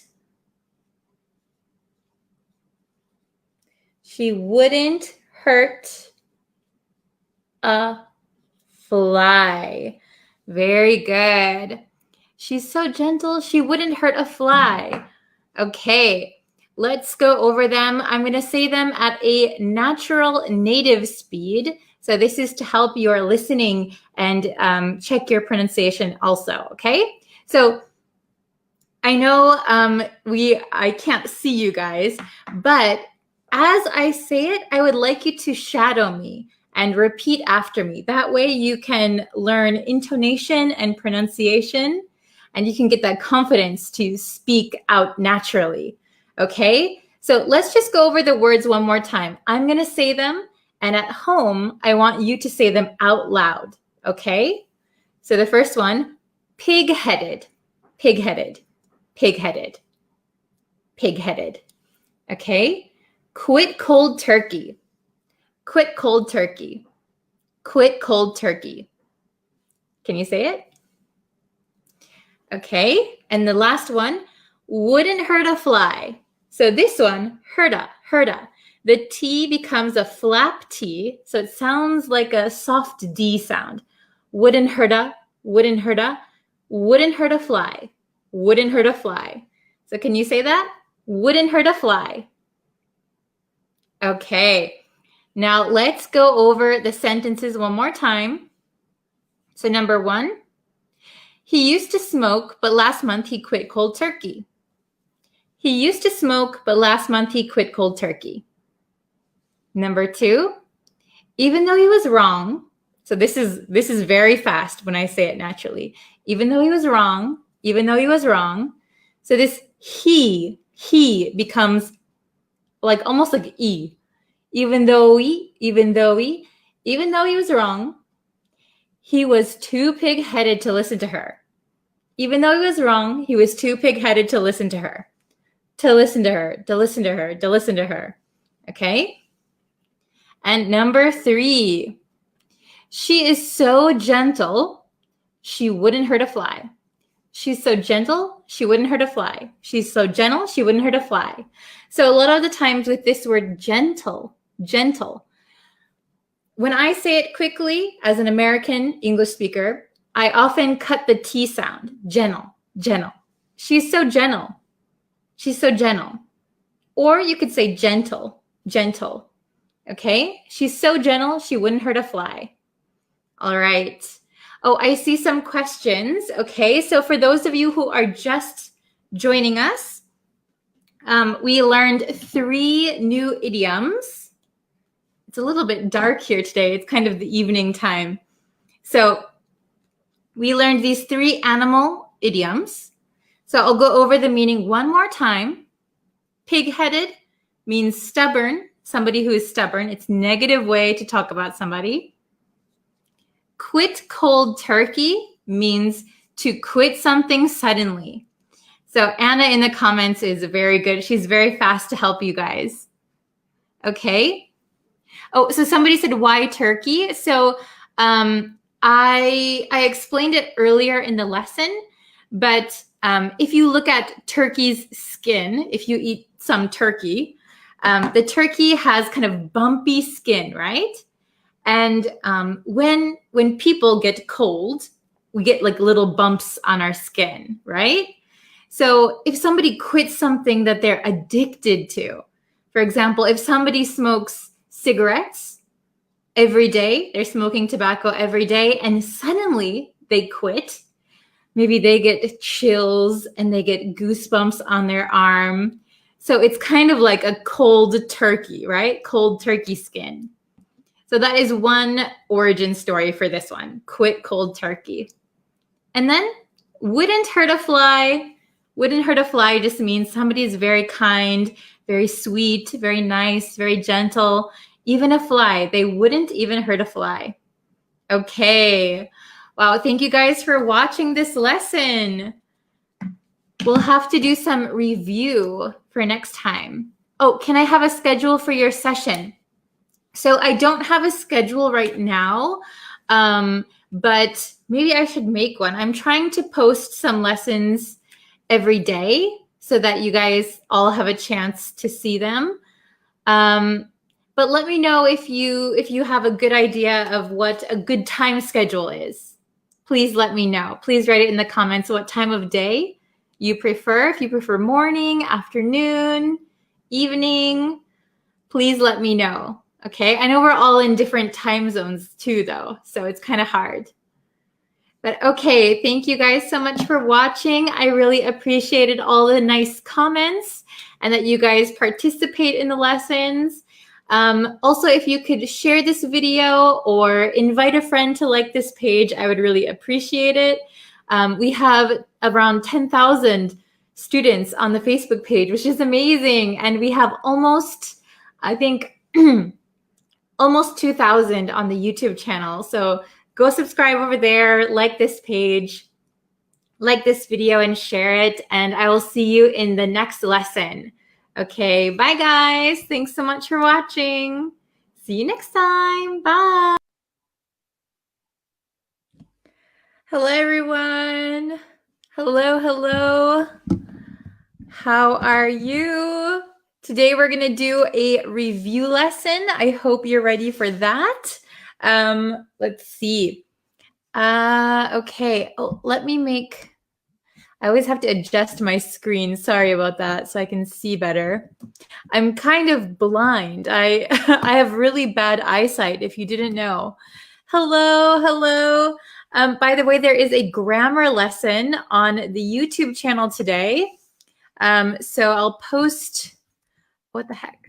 I'll post the grammar lesson for you guys. So if you haven't seen the newest video on the YouTube channel, it is a grammar lesson. I hope you enjoy it. Okay. So hello, hello. Oh, wow. Wow, very nice, Tetewin. Very, very good. That is so... I wonder what that looks like if I post on here. It might take up the whole screen. Hello from Italy. Hello. How is everybody? Hello to Sylvia. Okay, so we're going to briefly go over all of the phrasal verbs that we learned this week. So if this is your first lesson, this week we did all sorts of live lessons, and we're talking about phrasal verbs that include the word head. And there's also one that doesn't include head, but 7 out of the 8 phrasal verbs that we learned include head. And when we use head, so head over, head up, head down, head out, head in, those all mean go somewhere, go somewhere. Basically, head means go, okay, or leave. So we have these 8 today that we're going to review, and then we'll get into some questions.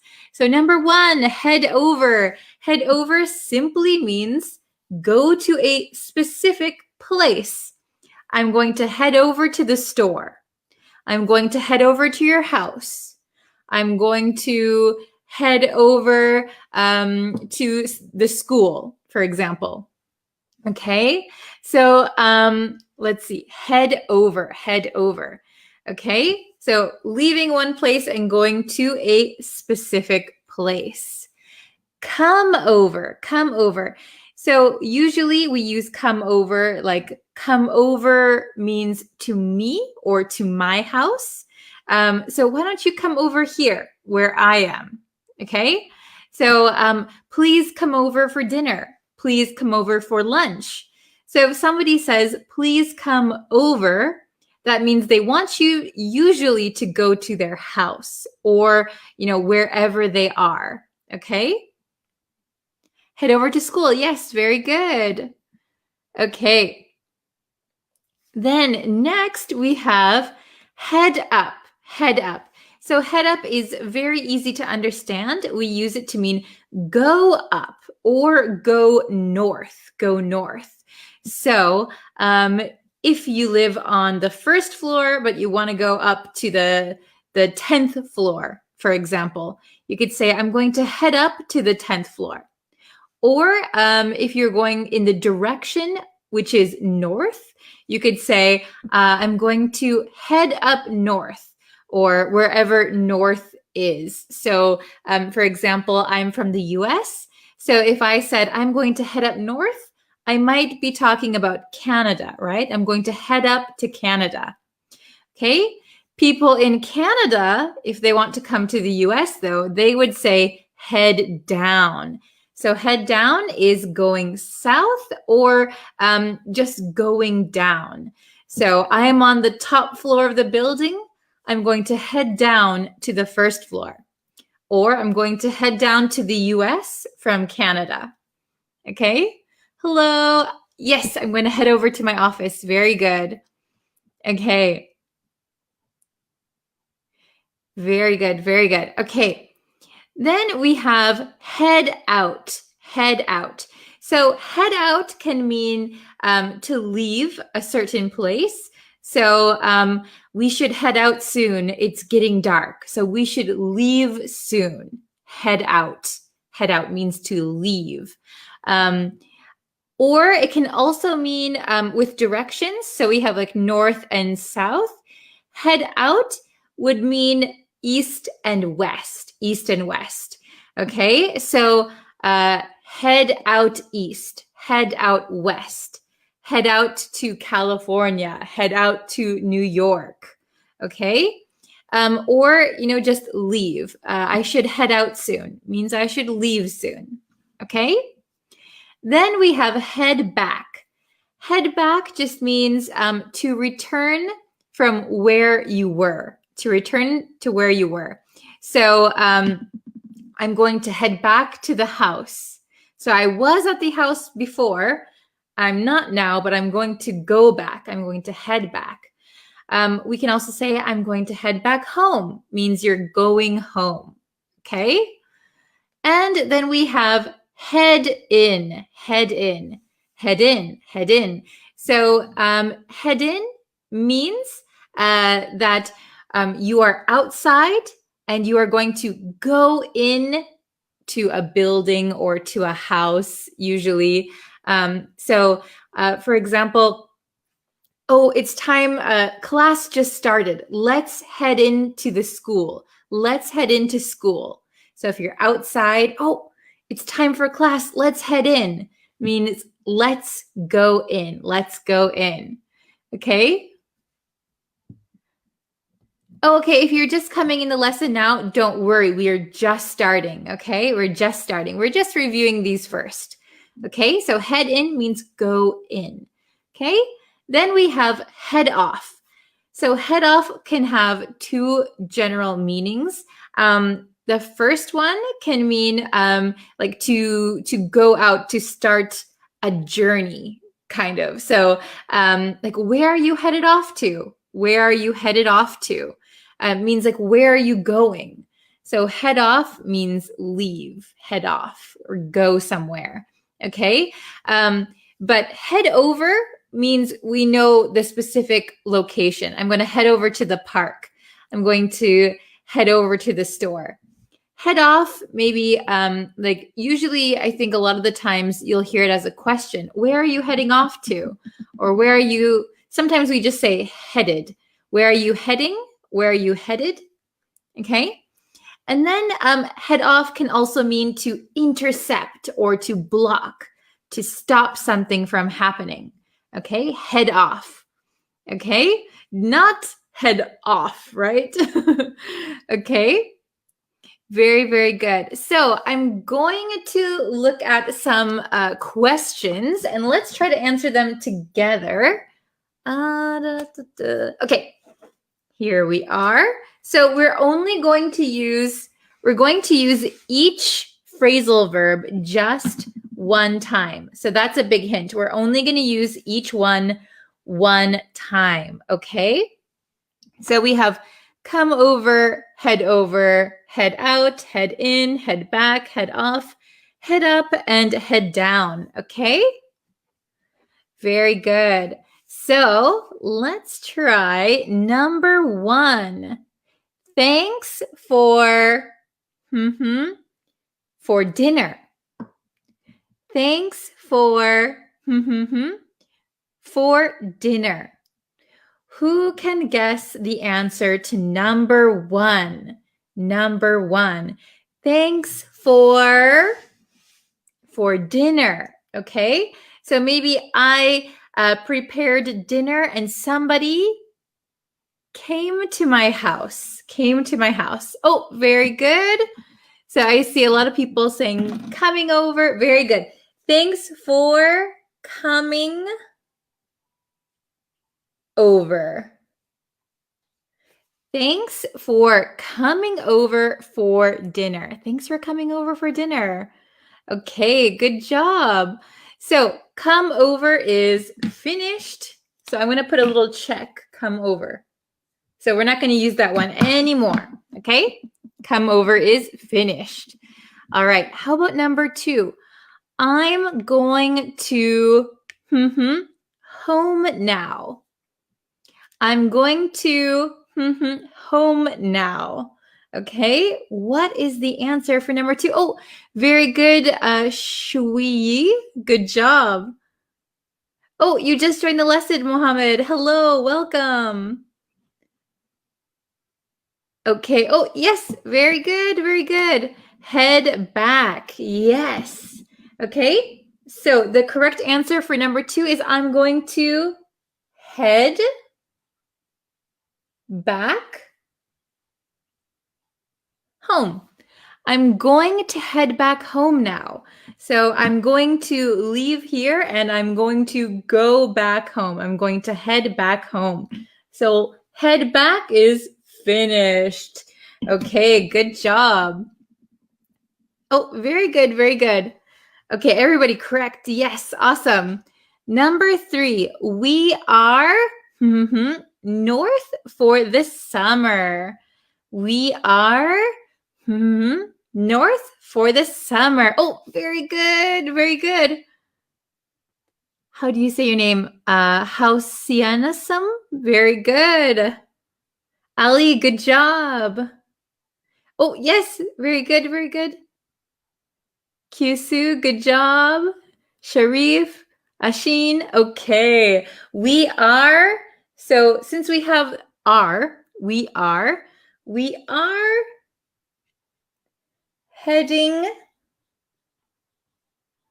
up north for the summer. Maybe it'll be a little bit cooler up north.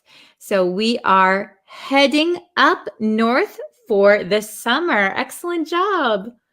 Okay. Number 4. Oops, I gotta put heading up is finished. Head up, finished. Okay? So you can guess from what we have left, right? Number 4, the police managed to a violent crime.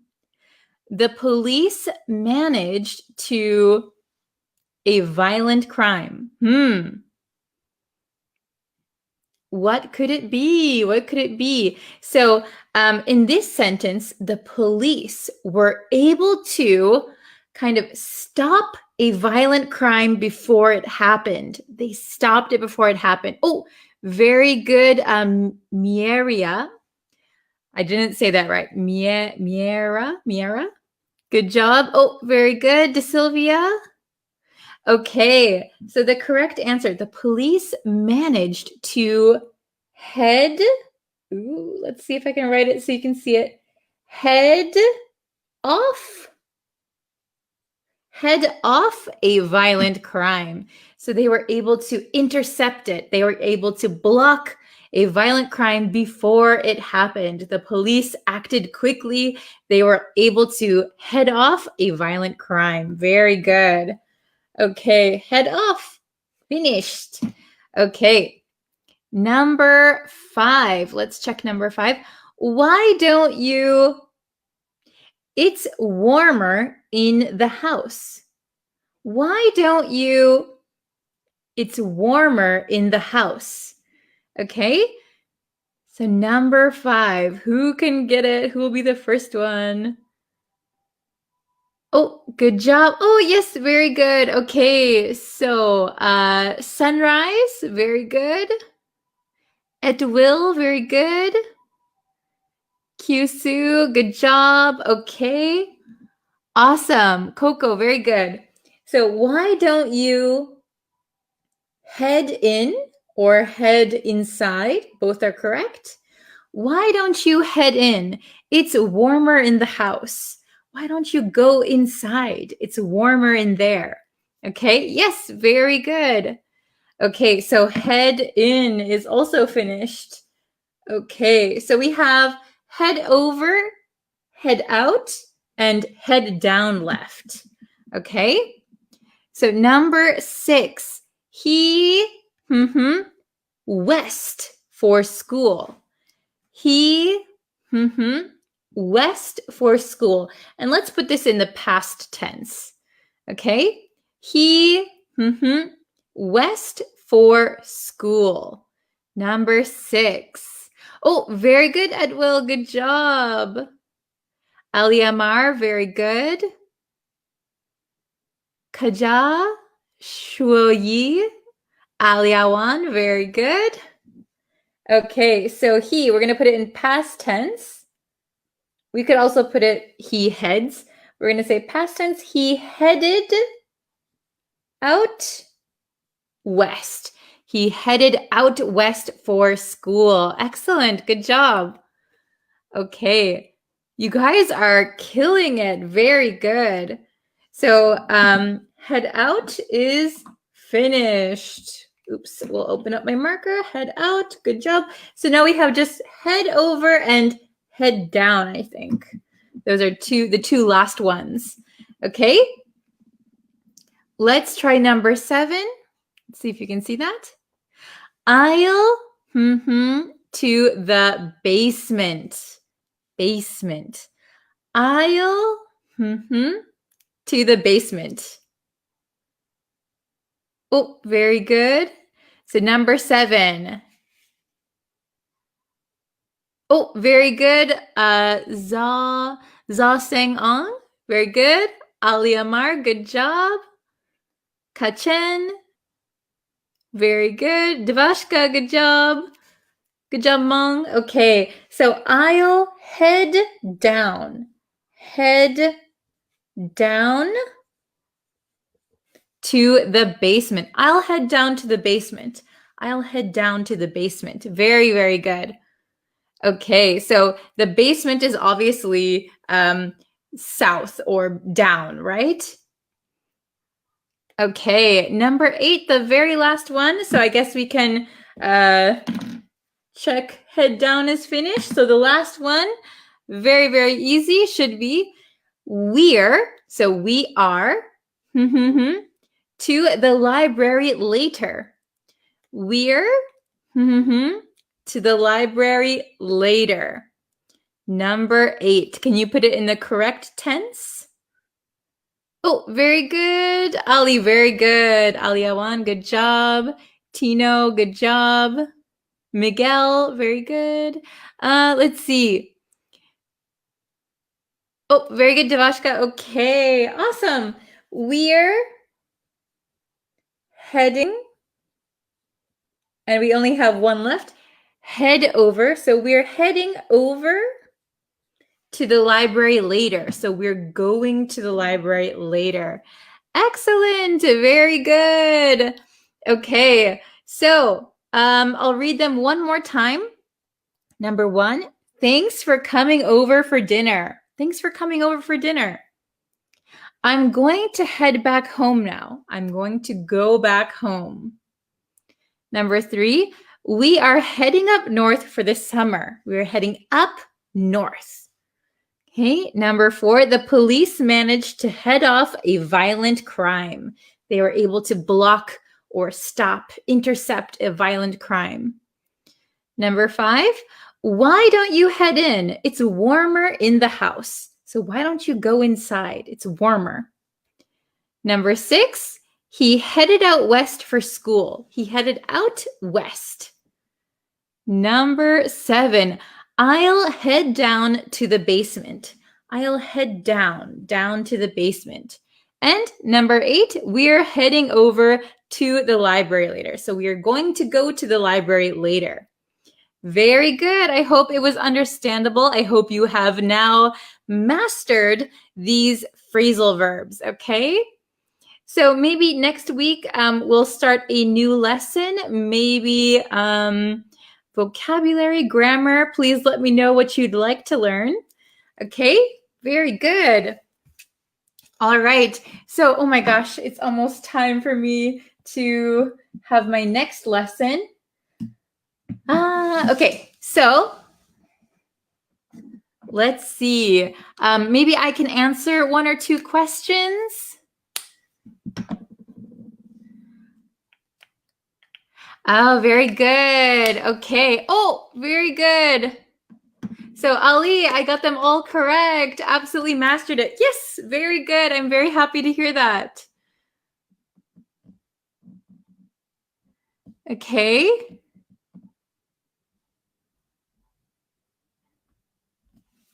All parents hope their children who work abroad head back home during Christmas. Yes, yes. So they hope their children who work abroad can head back or just head back. Very good. Okay. Devashka wants to learn grammar next week. So please let me know if you're interested in learning grammar.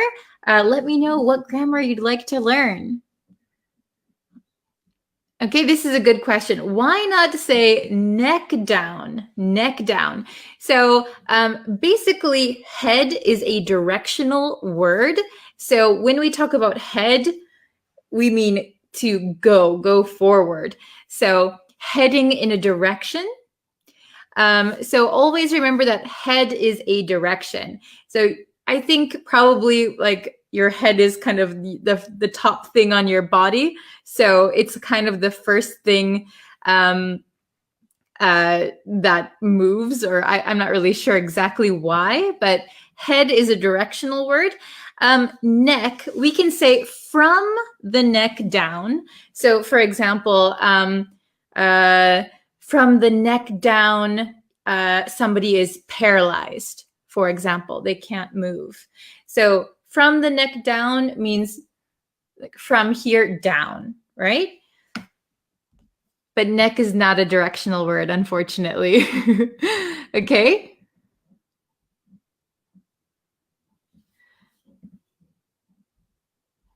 Head down and go down. Are they the same? Yes. So I'm going to head down to the basement. Means I'm going to go down to the basement. I'm going to head down south. I'm going to go down south. Basically, head is another word for go. Okay?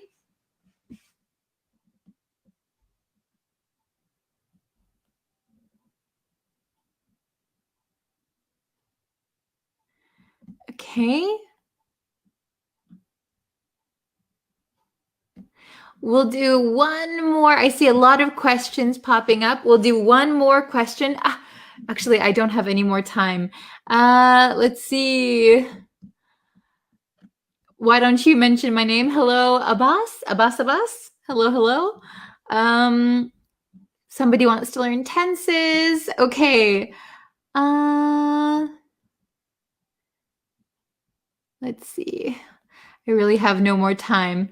Okay, so sorry guys, I can't answer all of your questions. Could you explain the use of wish? Actually, I have a whole video on wish and hope on the YouTube channel. So if you go to the YouTube channel, you'll be able to find it. Also, there is a new lesson, a grammar lesson on YouTube right now, and I'll put the link in the comments if you're on Facebook. So yeah, please go watch it, like it, share it with your friends, like this video, okay? And please subscribe to the YouTube channel. I'm posting every day, and or like the Facebook page. I go live Monday through Friday. Okay, thank you guys so much. I will see you on Monday with a new lesson on Facebook, and all weekend we will be having new lessons on the YouTube channel. All right, see you guys next time. Bye.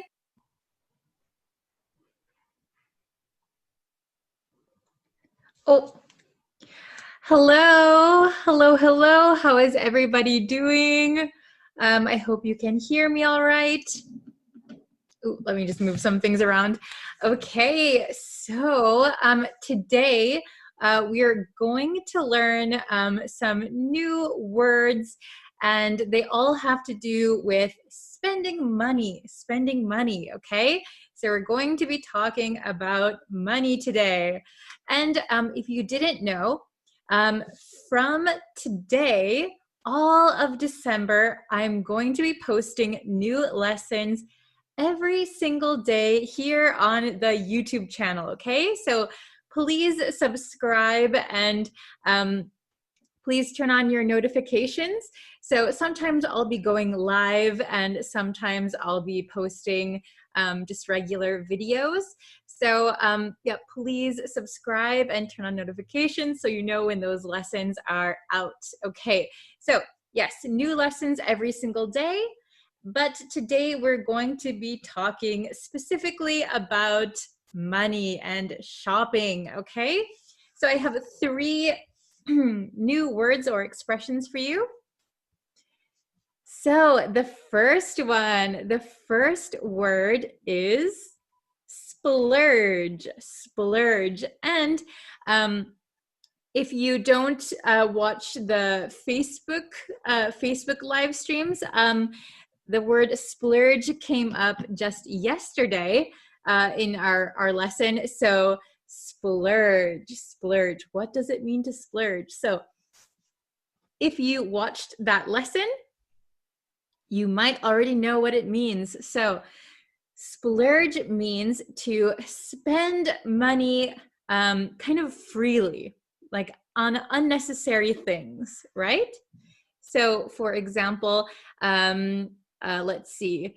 I usually save my money, but sometimes I splurge on a good pair of shoes. I splurge on a good pair of shoes. That means I kind of spend freely. I don't care about the cost that much. I just spend the money to get something nice. Okay, to splurge. It can also be a noun. So for example, Christmas in the US is a time when people spend a lot of money. So we could say a Christmas splurge, like a something splurge.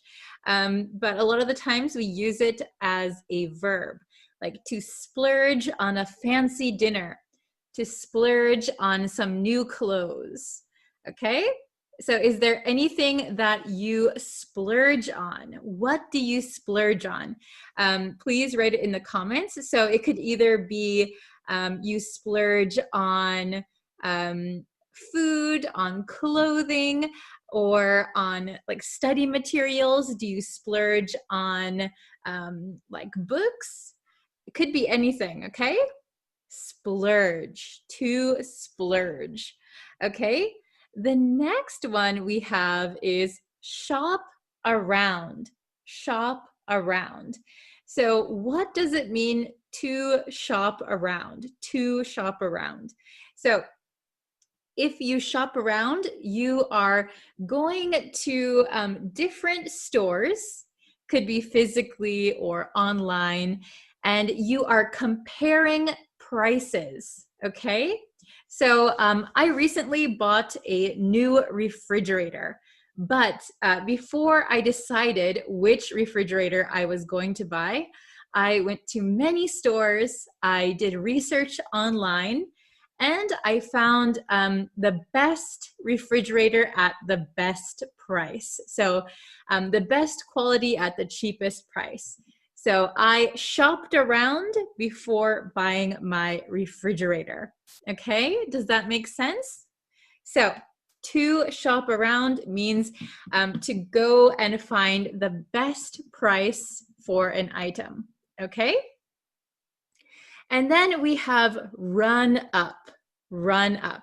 So run up is a phrasal verb with many different meanings. And today we're just gonna focus on one meaning, okay? We're gonna focus on the meaning when it comes to debt or bills, okay? So when we say run up, it means you do things and it creates, it adds to your debt or to your bill, okay? Does that make sense? So it probably doesn't make sense. Let me give you a better explanation.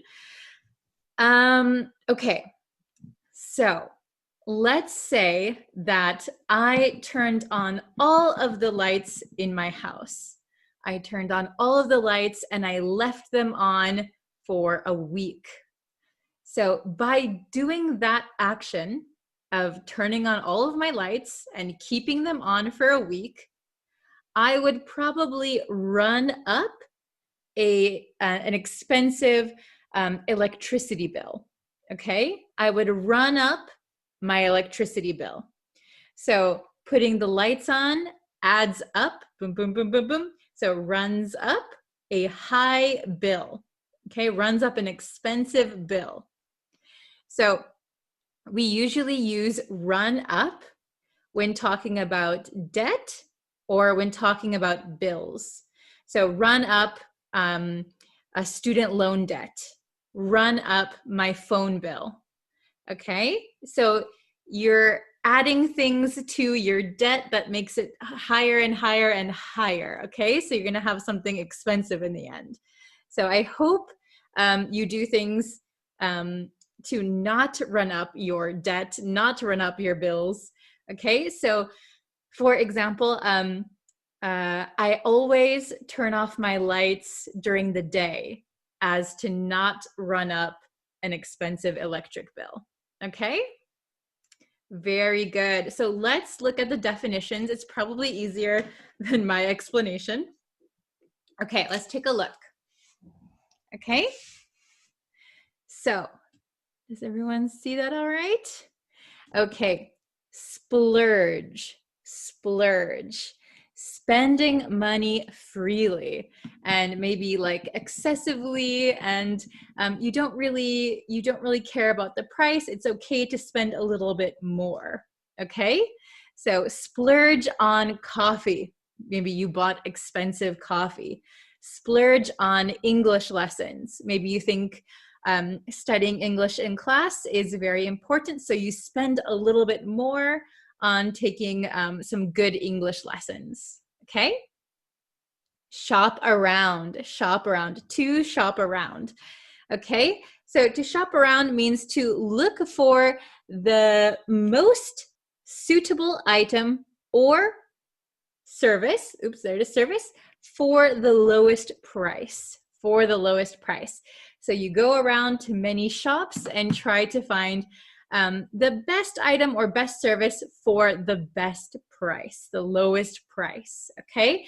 This is a very smart way to not run up a shopping bill, okay? Not run up your credit card. So run up, what does run up mean? You do things that cause you to owe a large amount of money. So your actions run up a large bill, or you get a large debt. Okay, so maybe if you don't shop around, you might end up running up a huge credit card bill. Okay, so you use your credit card here, you buy some clothes here, you buy some shoes here, you tend to splurge, you don't shop around, just charging your credit card, you will eventually run up a large bill. Okay? I hope that is understandable. Please let me know if you have any questions in the comments, okay? So today is very simple. We're just gonna have a quick lesson. So we have just 3. We're gonna use each one of these one time, okay? So let's see, number 1. He made too many international calls and a large phone bill. What do you think is the correct answer here? He made too many international calls. So if you make many international calls, you might make your phone bill rather large, right?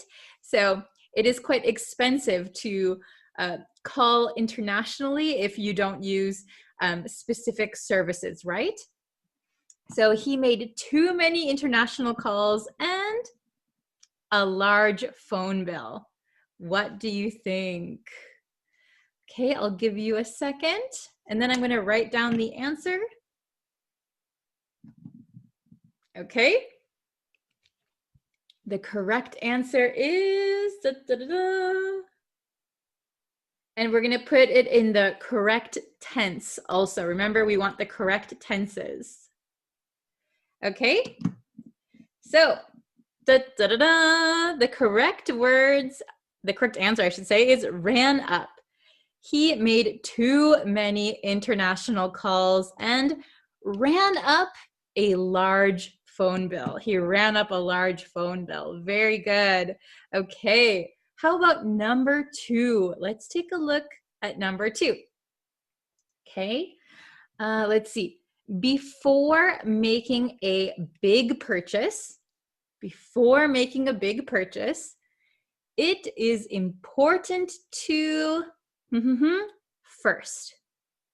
So what are we going to do first before we make a big purchase? So if you don't know, to purchase something means to buy something. So we can say make a purchase, okay? Before making a big purchase, that means before buying something very expensive. A big purchase is something expensive.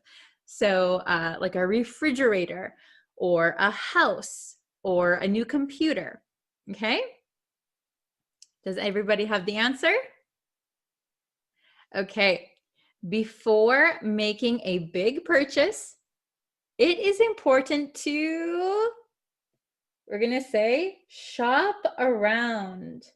Shop around. Okay, first. So before making a big purchase, before spending a lot of money, it is important to shop around first. Okay, so you're gonna do your research. You're going to look at different prices at different stores. You're going to look at different products. And you're going to find the best product for you at the lowest cost. Shop around. Very good. Very good. Okay. Now this is the last one, and it should be obvious because we have just one word left. Okay. So number 3. I love cooking. Okay. I love cooking at home, but sometimes I like to on a fancy dinner at a nice restaurant. This says restaurant. It's very small. I love cooking at home, but sometimes I like to on a fancy dinner at a nice restaurant. Okay? Oops, there was a light blocking the vocabulary words. Okay. So does everybody know the answer? You should. Okay.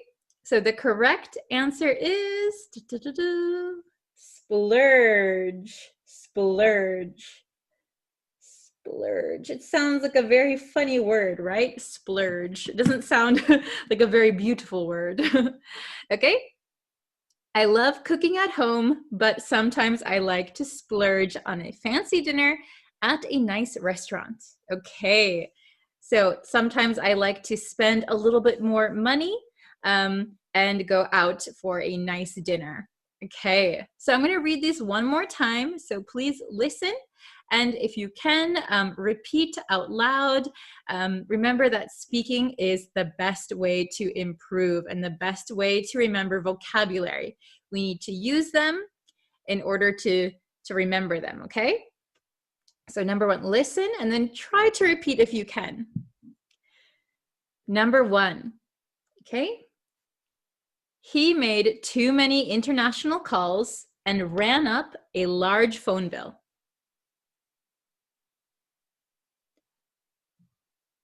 Okay, I'm going to say it one more time a little bit quickly, all right? He made too many international calls and ran up a large phone bill.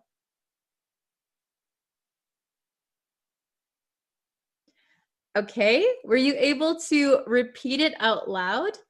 If not, that is okay. Just come back to this lesson and try to repeat, okay? Very good. Let's go on to number 2. Okay? I'll read it a little bit slowly and then I'll read it quickly, okay? Before making a big purchase, it is important to shop around first. Okay, I'm going to say it a little bit quickly now. Before making a big purchase, it is important to shop around first. Okay, very good. All right, let's try number 3. Okay. I love cooking at home, but sometimes I like to splurge on a fancy dinner at a nice restaurant.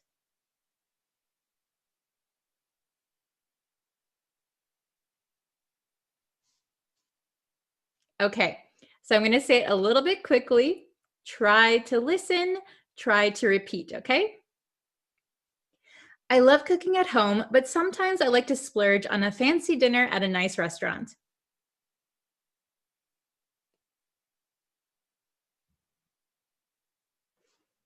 Okay, very good. I hope you are able to at least attempt, at least try to repeat, okay? So they are kind of long sentences. So if you can't repeat very naturally, maybe try and read them out loud a few times, get used to saying these words, get used to saying these sentences, and then come back and try to repeat after me. Okay, everyone did a very, very good job. That is awesome. So I will be back for a new lesson every day this month. So please subscribe and please turn on notifications. And if you could share this video with your friends who are also studying English, and that way we can grow our community. Okay, thank you everyone so much for watching, and I hope you enjoy all of the lessons this month. It's very exciting, and it is quite a challenge for me to upload new lessons every day. So I hope that you enjoy them. Okay, so thank you so much for watching, and I will see you tomorrow for another lesson. Thank you so much. Bye, everyone. Thank you.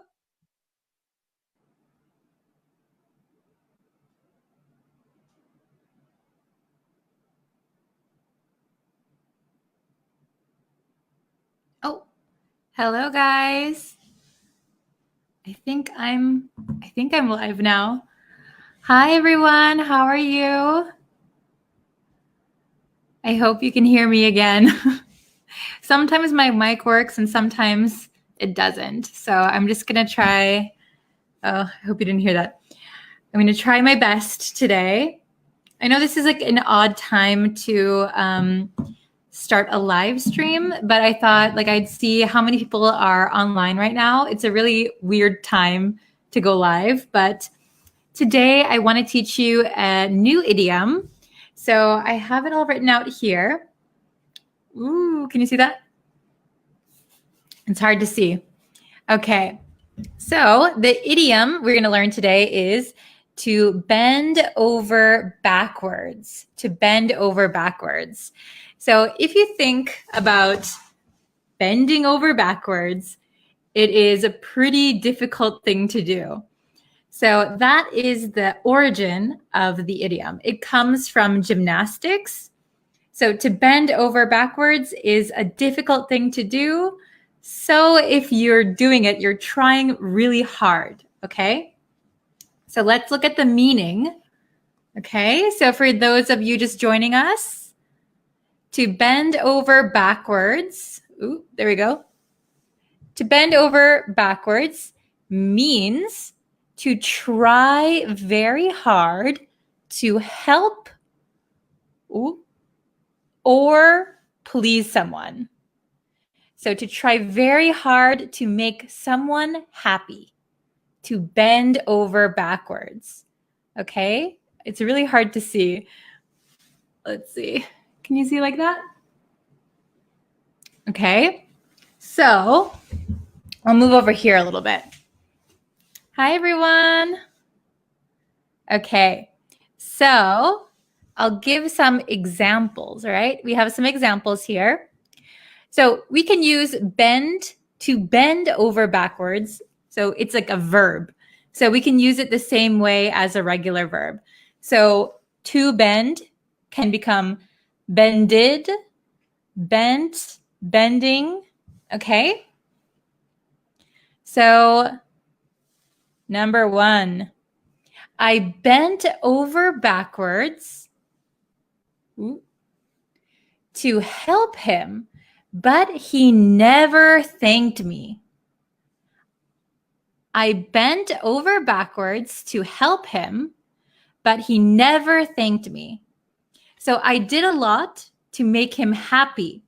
I tried very, very hard to please someone, but he never thanked me. So I bent over backwards to help him.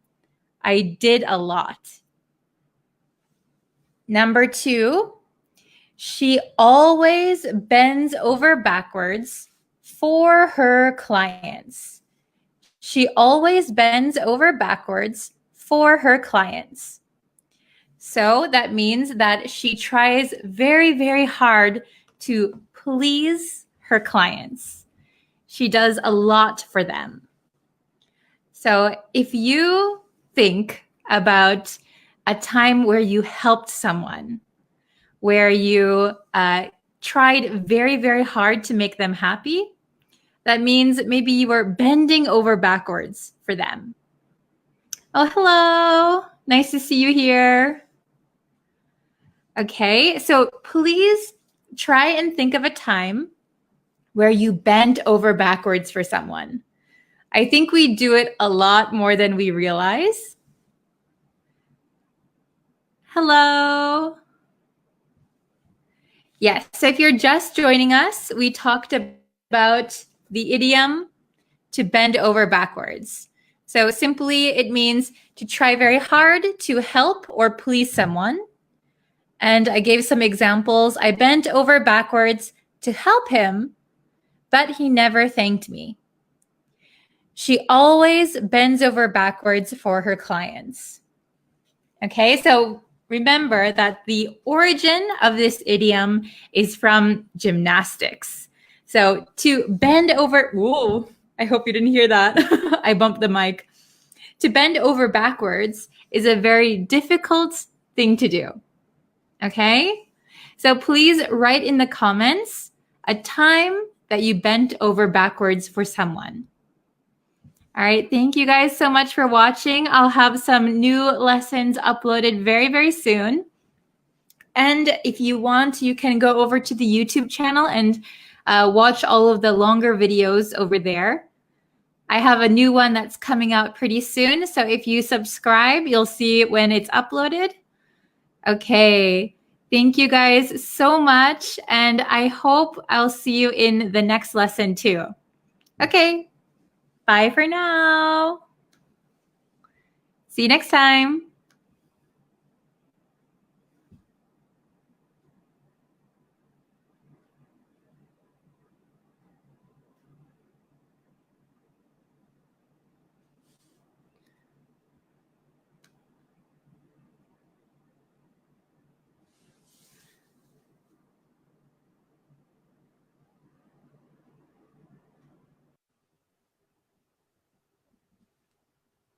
Hello, everyone. Welcome.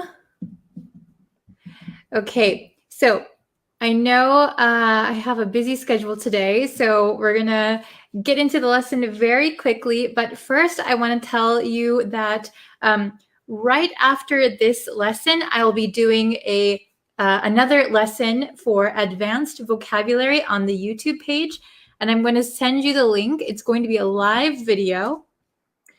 So I think, did I send it? Oh, hello from Myanmar. Hi. So we're going to be doing a live lesson on YouTube right after this one. So if you want to join, it's Bree's Practical English on YouTube. So we'll be over there right after this one. Okay. Hello, hello. Let's see. Hello, Swapam. Hello, EXO. Hello, Sandy. Hello, Jail. Hello, Aisha, Agam, Mahad. Hello, hello. Hello, Jen. Okay, I hope everyone is doing well today. Let me adjust my seat a little bit. Okay, so today we're going to learn about something that a lot of you have been asking me about, okay? So, which is very exciting, right? Because I'll answer your questions today.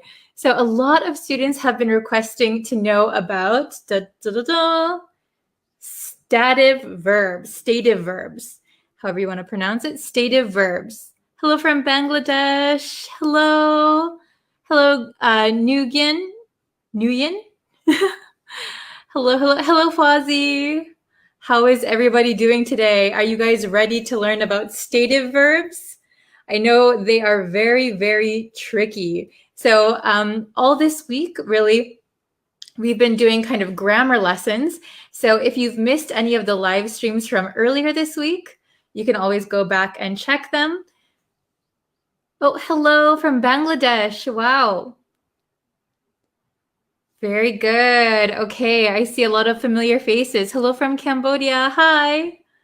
Okay, so does anybody know what stative verbs are? What stative verbs are? Hello from Afghanistan. Okay. By the way, if you'd like to share this video with your friends, please do so. That really helps grow our community. Okay. So stative verbs. Stative verbs are really part of our everyday grammar, right? And I'm sure you've learned about it if you've taken an English class before. So we're going to jump into the lesson, okay? So stative verbs. Let's see. Okay, so I have a whole explanation written out for you all, so we can look at it together. Okay, So let's look at what I have written here. Okay, so stative verbs describe a state of being. That's why you can remember it as a stative verb. It's a state of being. Okay, stative verbs, they describe situations that are unchanging. So that is the biggest factor here. It's a state of unchanging. Okay, so here are some typical categories. So for example, feelings, thoughts, senses, possession. Okay, is everybody following me so far? Hi, Adib. Hello, Rubel. Hello, Mahadi. Okay, so let's see. Okay, so remember, we're not looking at them today, but if you know the opposite of stative verbs, we have dynamic verbs, which are also called like action verbs, right? So, it's 3 p.m. in China. What time is it here? It is 3:38 here too in Japan.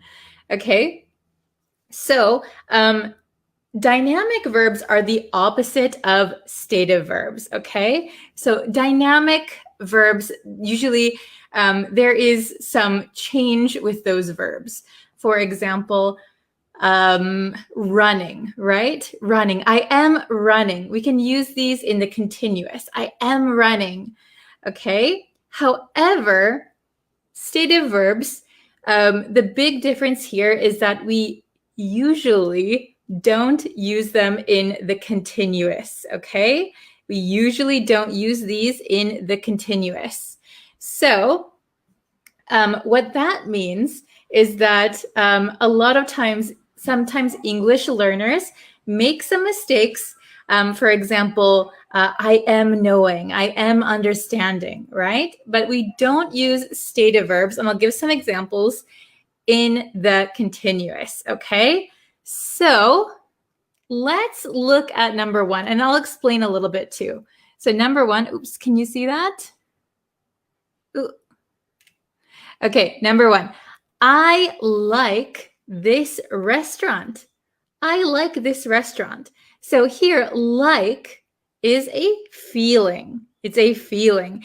And I like this restaurant.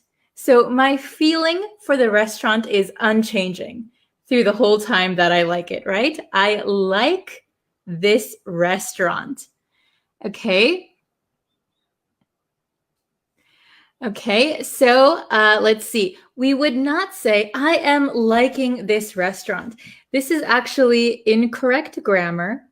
So if you take a grammar test, you don't want to say, I am liking. She is liking.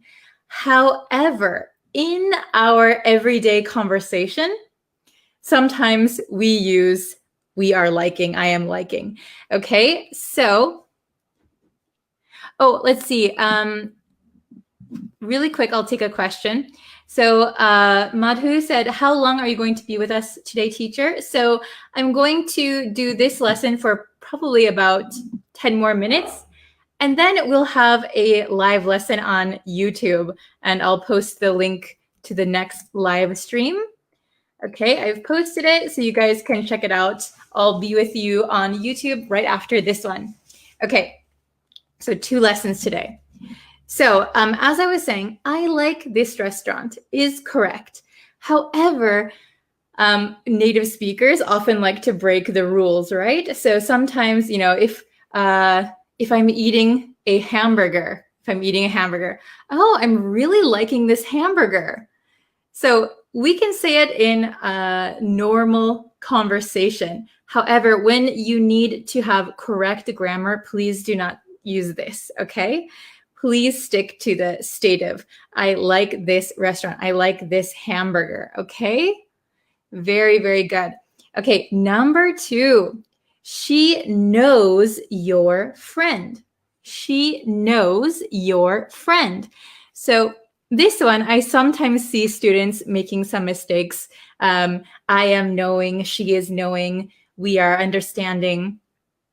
She knows your friend. We would not say she is knowing your friend, because to know someone, maybe that is never ending, right? You will always know that person. So we wouldn't use it in the continuous tense. Okay? Okay, number 3. This sushi tastes really good. This sushi tastes really good. So the taste of the sushi is not changing, all right? The taste stays the same. It is unchanging, and taste is a sense. However, taste can also be a dynamic verb. So, for example, the action of tasting. So, if I'm making, I don't know, if I'm making soup, for example, and I want to taste to see how it is, she is tasting the soup, right? Or sometimes we use tasting like a wine tasting. You can go to a, maybe in California, you can go to a winery and you can have a wine tasting, right? So in that case, tasting wine, okay? However, when you're talking about the flavor of something, we're not going to use it as a dynamic verb. It's going to be stative, okay? All right, and the last one that we'll look at is we belong to the English club. So belong. This is kind of like possession, right? We are members of the English club. We belong to the English club. So we would never say we are belonging to the English club. That is incorrect, okay? No continuous here. We belong. We are unchanging members, right? We belong to the English club. Okay. All right. So is everybody understand stative verbs? Okay. So I'll take some questions really quick, and I'll also give you some other examples of stative verbs, okay? And I think I should do a whole lesson on stative versus dynamic. What do you guys think? Also, oh my gosh, I'm so orange. Okay, so I have a list on my phone of other stative verbs that I'd like to share with you that didn't fit on my whiteboard. So for example, let's see. For example, the word see, the verb see. For example, I see you. I see you. I'll put that there. I see you. I see you. We wouldn't say, I am seeing you. I am seeing you. No, I see you. However, see can also be a dynamic verb. So, for example, when we use see as in dating, So, I've been seeing my boyfriend for 5 years, right? See in that case is a dynamic verb, and then we can use it in the continuous, okay? Speak Fluent English said, yes, miss, dynamic verbs as well. Yes, maybe I will do static versus dynamic next week. Let's do that next week, okay? I'll put it on the schedule. Very good. Okay. Oh, thank you. I see some compliments. Thank you guys very much. Okay, let's see. Can anyone make a stative verb sentence? If you can make a sentence, I'll pop it up on my screen to show everybody. Okay. For example, another one is have. For example, I have a banana. I have a banana, right? So I actually do have a banana. This is going to be my breakfast tomorrow. I have a banana. So we wouldn't say I am having a banana when you mean that we are holding it, right? If you use have in a dynamic verb way, like I'm having lunch, that means eating, right? So sometimes you have to be careful because the meaning of the verb could change, right? Like with see. See as a stative verb means I see you or I understand, for example. However, I'm seeing my boyfriend means dating. I'm seeing my girlfriend. I have a banana. I have a banana means I have one, right? I'm holding one. I'm having a banana would mean I'm eating a banana. Okay, so be careful if you accidentally use with a dynamic verb.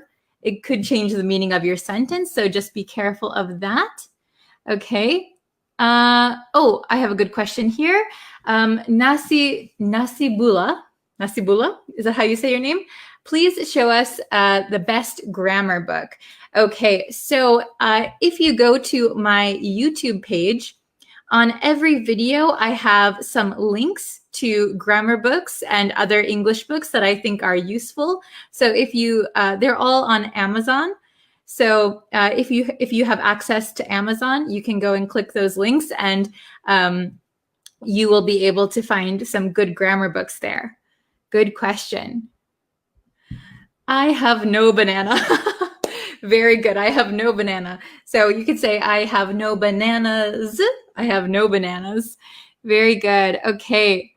Let's see.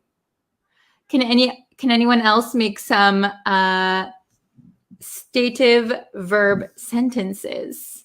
Oh, okay. This is a good one. I like apple cake. Very good. I like apple cake. So you would not say I am liking apple cake in correct grammar, right? Very good. Oh, this is a very good sentence. I see what you mean. I see what you mean. So when we use it like this, see is a stative verb. Very good. Okay. Oh, so Muhibula said a little bit complicated, this grammar. Yes. It is a little bit complicated. You have to kind of study it and remember which verbs are which. So I think I'll continue to do some lessons on this because I think in 15 minutes, it's kind of hard to memorize, right? So we'll do some more lessons, so don't worry. Okay. Okay. So here, Dusty said, I'm having my homework. So remember that have, when we're not talking about eating, right? Have is usually a stative verb. So you'd say, I have homework. I have homework. If you say, I'm having my homework, it's grammatically incorrect. Okay, so I have homework. Very good. Oh, okay. So Zestia, is that how you say your name? Can you explain for tastes for the example again, please? Yes. So taste, in this example that I have, this sushi tastes really good. So when we talk about something's taste, the taste is unchanging. This is like the flavor that you are experiencing, right? So the flavor doesn't change. The taste doesn't change. However, we can use taste as a dynamic verb. So for example, with the action of tasting. So I am tasting the cake. Just a little bit taste, okay? So if it's an action verb, a dynamic verb, tasting is okay. However, in this example, the sushi tastes really good. This taste is flavor, okay? So the sushi isn't going to suddenly change the flavor while you're eating it, right? So it's unchanging, and it's a sense of taste. Okay? Very good. Oh, here's a good example, actually. Honey tastes sweet. Very good. In this case, we're talking about the sense, the taste, the flavor of honey. Honey tastes sweet. Okay, very good. Okay, so actually, it's time for me to hop off of Facebook, and we're going to start the live lesson over on YouTube. So again, here is the link. And if you want to join me over on YouTube, we're going to learn some advanced vocabulary. So it's going to start in about 5 minutes. Okay. So if you have some questions, please leave them in the comments. I always check through the comments. And if I can't, I'll try and reply to each of your questions. However, if I can't, I'll make another video on stative and dynamic verbs. Okay. All right. Thank you so much. And I will go see you over on YouTube right now. Okay. So please go join me on YouTube, and I will see you guys soon. All right. Bye. Hello, students. Hello, hello. How is everybody? Oh, really quick. Let me just see. I'm going to put something in the chat. Oh, let's see if I can do it. Hello, hello, hello. Okay, so I'm just going to share in the chat the YouTube channel in case anyone is not subscribed yet, because I will be posting a lot of lessons over there coming up. So, oops, let me just, okay, I'm going to post. So, oh, hello, everyone. Hello, everyone. Hello from Philippines. Hello, hello. Hello, Gerardo. Hello, Hector. Hello, Wasim. Hello, Jidanang. Hello, hello, hello, everyone. Hello, Ravi. Yes, Bert, it is very live. Bert said, is it really live? Yes, it is live. I'm live right now. Hello. So I'm going to put in the chat the YouTube channel. So if you guys are not subscribed to the YouTube channel, please subscribe if you can, because I will be posting a lot more over on the YouTube channel coming up, and I'll be doing a lot of live videos also. So yeah, if you can, share it with your friends.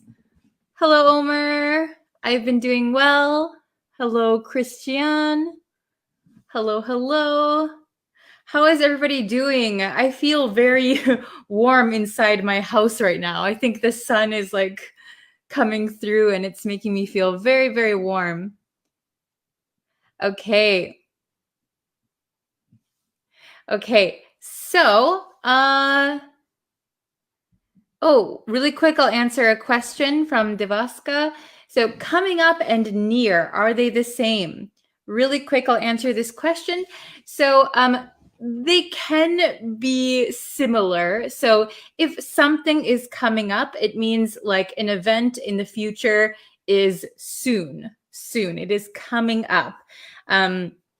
Near could also mean about location and place. Like I put my bag near the door. That is a physically near, physically close. Okay, so coming up you cannot use in that sense. Okay, you could say like the event is nearing. It is nearing the event. As in coming up, but I think coming up is used a lot more frequently, at least in America, for about time, right? Or soon, coming up or coming up soon. Okay, so hello everyone, hello. So we're gonna jump into the lesson. So I asked you guys on the Facebook page what kind of lessons you want to see from me, and I got a lot of very good suggestions. and I got a lot of people asking for different things. So I'll try my best to do everything that you guys ask. So I saw some people were asking for conditionals. People want to know conditionals. So we're going to do conditionals this week. And we're going to start with the zero conditional today. We're learning the zero conditional. Does anyone know what the zero conditional is? Zero conditional. This is, I think all of the conditionals are very, very useful for speaking because we use these a lot. So we're going to use the zero conditional today. Oh,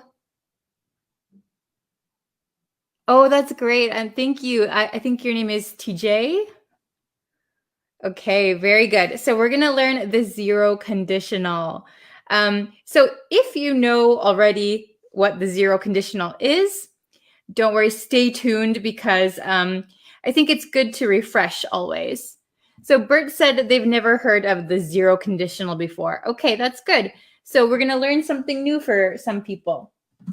So what the zero conditional is, you probably know it when I say it, but it's when we use it when you are stating a true fact, something that is always true. So like general information or a true fact. Usually we use the if plus present tense, and then another present tense clause. Okay, so I'm going to show it to you, and I have some examples, and then I have 3 exercises that you can participate, and you can answer those too. Okay, so if or when plus the present simple plus another present simple clause, okay? And that the second present simple clause is usually the result of the if present simple clause. Does that make sense? I know it's really hard to understand if I just say it. So I wrote it down. So let me scooch over here. Okay. Yes. All right. So I'll make it so you guys can see. So we have the zero conditional, So we have if or when. A lot of the times we use when. Like when I talk, I often use when. If or when plus present simple and then another present simple clause. So we use it to talk about general truths or facts. So things that are always, always true. Okay, so we have several conditionals, right? We have the first conditional, the second conditional, the third conditional. So we're going to just focus on the zero conditional today, okay? So remember the present simple, okay? So let's look at number 1. I gave some examples. So as you can see, the blue part is the if or when clause.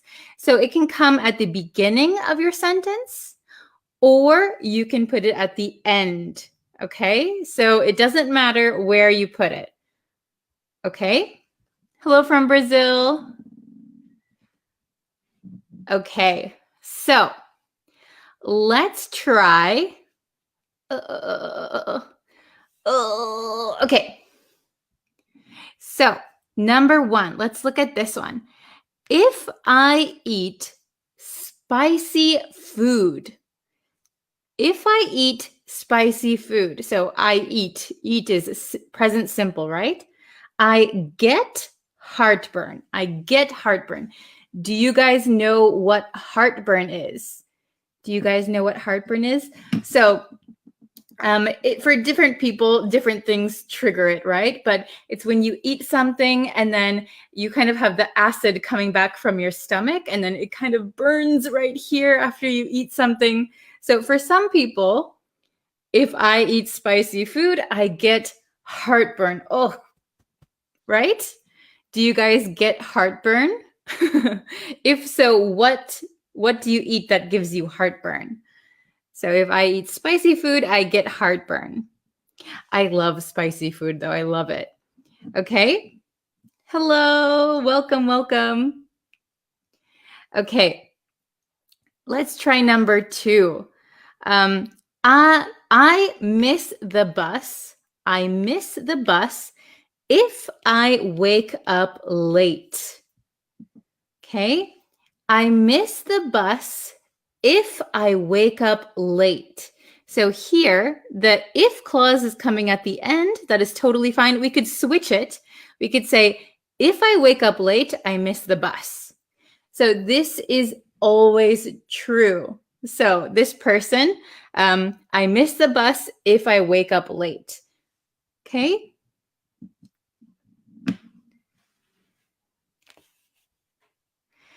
Oh, very good. Very good. Oh, so some people are asking about heartburn. So heartburn means like if you eat something spicy, or for some people, if you eat chocolate, or for some people, red wine. When you eat something and then maybe your stomach, I think it's your stomach acid that comes back up a little bit and it burns here. Not everyone gets heartburn. I don't get heartburn, but some people get heartburn when they eat spicy food. Hello, hello, hello from Philippines. Okay, so like here, you could say I get heartburn if I eat spicy food. Or if I eat spicy food, I get heartburn. I miss the bus if I wake up late.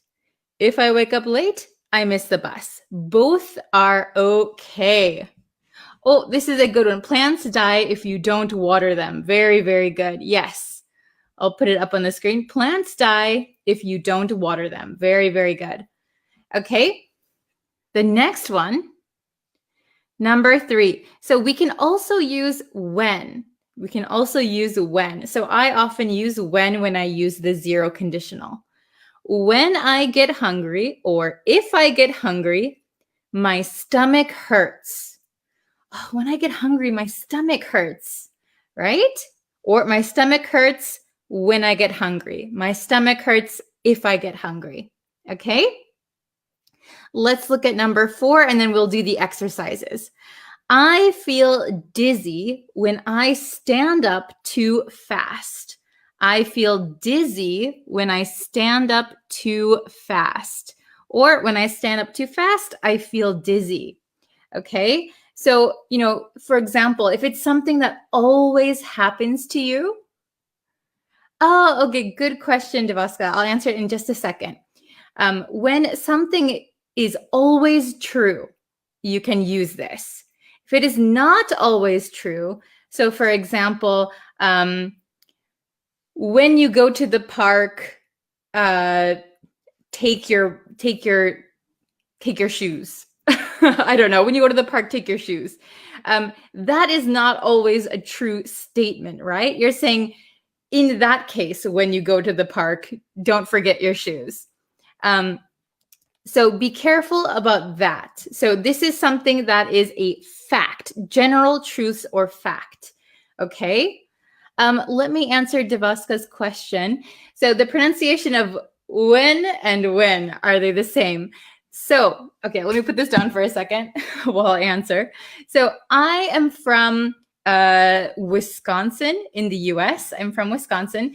So my pronunciation of when and when are the same.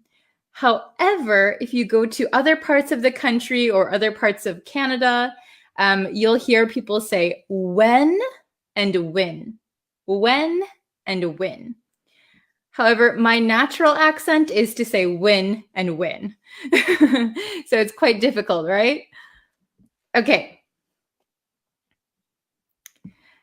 Okay. So, do you guys understand the 0 conditional so far? Do you guys understand it? Okay. Oh, very, very good. Yes. If she works hard, she succeeds. Very good. Okay. If she works hard, she succeeds. Okay. So If she doesn't work hard, she doesn't succeed. If she works hard, she succeeds. Very, very good. So remember that it needs to be a true statement, and we need present simple, okay? Oh, don't worry if you're just coming in. I just went over some examples. We're learning the zero conditional, okay? So remember, we need if or when plus present simple and then another present simple clause. Oh, English teachers, don't worry. We're about 14 minutes in, but we haven't done any of these exercises yet. Okay, so I'll go over these one more time and then let's get into the exercises. So if I eat spicy food, I get heartburn. I miss the bus if I wake up late. When I get hungry, my stomach hurts. I feel dizzy when I stand up too fast. Okay, so now that you kind of have an idea of the zero conditional, let's try it with these 3 exercises. Number 5. If I have English class, So if I have English class, what is something that you always do? What is a general truth or general fact? Oh, welcome. Arman said it's the first time to join the live. Hello. Okay. What does dizzy mean? What does dizzy mean? Dizzy means like if you stand up too fast, you feel a little bit off balance, like, oh, my head. That is dizzy. Okay. Oh, very good, Patel. Very good. So Patel's answer for number 1 is I get up early. So if I have English class, I get up early. That is a very, very good one. Okay. Oh, hello. Don't worry if you're late. So if I have English class, I get up early. So this is a general truth, if I have English class, I get up early. Very, very good. Or if I have English class, I study hard. Very good. If I have English class, I study hard. If I have English class, I bring my pen, for example. Okay, very, very good. Okay, awesome. Let's try number 6. Who can give us a good example for number 6? Okay. Oh, English teachers, if I have English class, I revise my lessons 10 minutes before the class. Yeah, that's a good one. Okay. Oh, Devaska, very good. If I am hungry, I get angry. Yeah, we call that hangry, actually. So if I am hungry, I get angry. Very good. Does anyone else have a time when they get angry? Generally. For example, do you know what stub your toe means? So if I stub my toe, I get angry. So if you stub your toe, it means like, have you ever been walking and then your toe on your foot, your toe hits like a door or a wall? Very, very painful. So if I stub my toe, I get angry. Okay. Let's see. If somebody if somebody lies to me, I get angry. Good one. When my fry shout me. What is a fry? Is that somebody's name? Yeah, if someone makes noises while I'm working, I get angry. Oh, very good. Yes, yes. Okay, I see a lot of lies. Very good, very good. So, for example, or if I get up late, Mohammed said, if I get up late, I get angry. Very good. So, how about let's try, if I don't eat, I get angry. That's a good one too. If I lose my English class, I get angry. So maybe if I miss my English class, very good. Let's say if if you lie to me. Let's use this one. Okay? If you lie to me, I get angry. When you lie to me, I get angry. Okay? Very, very good. Ah, friend. Okay, I see what you mean. It was an abbreviation. Okay, very, very good. Who can give us a really good one for number 7? So, when it rains. When it rains. So we have when here. So we just need a present simple clause here. So what generally happens, or what is a true fact when it rains? I go to the roof to get wet. Wow. Okay. Ah, yeah, very good, Patel. If someone tells a lie, I get angry. Okay. Oh, I get nervous. Do you get nervous when it rains? Is it for number 7? Ah, I get cold when it rains. When it rains. So remember that it needs to be a general fact, a general fact. So I see some people saying like, you should take an umbrella when it rains. However, when it rains, for example, when it rains, the ground gets wet. What is a general truth when it rains? Or you could say, when it rains, I take my umbrella. I always take my umbrella when it rains. Okay. Oh, I see a lot of people. I get wet when it rains. Trees get wet when it rains. Yes, yes, yes, yes, yes. Very, very good. I take my umbrella when it rains. Yes. Okay. Very good. Let's use that one. I take my umbrella. Maybe I take my umbrella. Yeah, I take my umbrella when it rains. I was going to write with me, but it doesn't fit.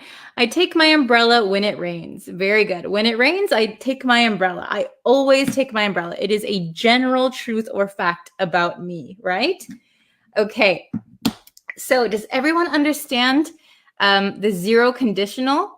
I know it can be confusing with the other conditionals, but we're going to look at the other conditionals this week.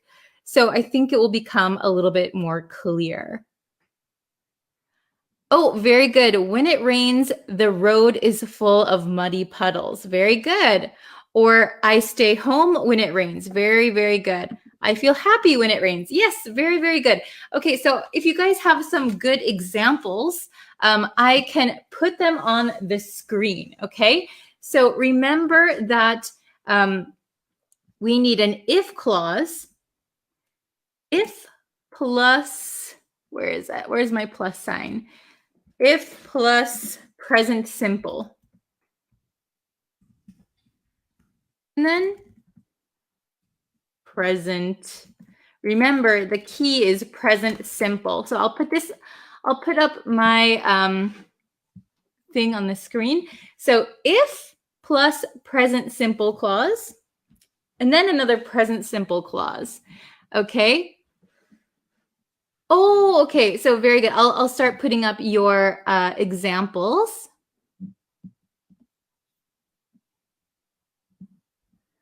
Okay.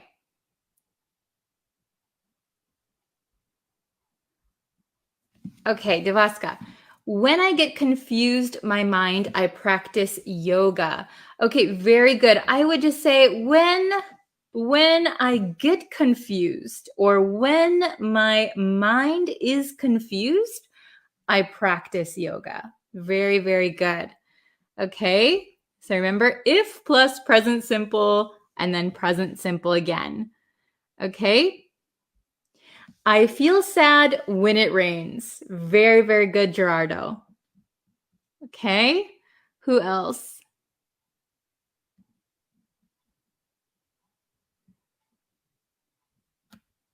Oh, okay, very good. If I feel sick, I take some medicine. Okay, very, very good.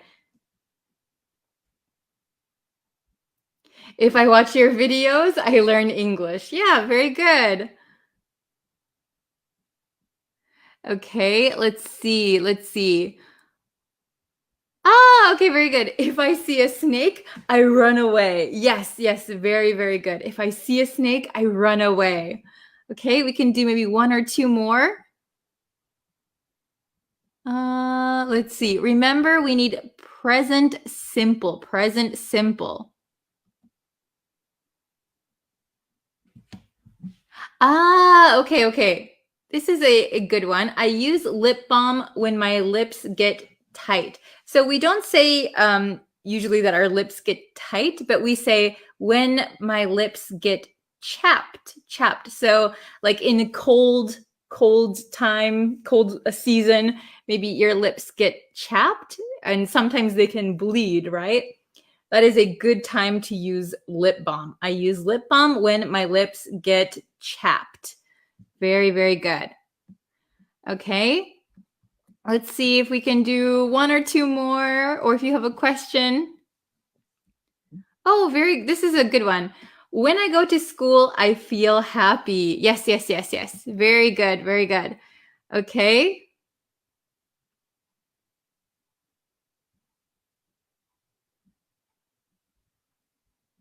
Oh, okay, very, very good. Let's see, let's see. I feel happy when I smell fresh air. Very good. I feel happy when I smell fresh air. If I go to somewhere, I take a phone. Okay, this is a good example. I'm going to just correct it a little bit. So we don't need to when we say somewhere. Okay, so if I go somewhere, I take a phone. Or you could say, I take my phone. If you say, I take a phone, maybe it's any phone is okay. So if I go somewhere, I take my phone. Okay, very, very good. Let's do one more.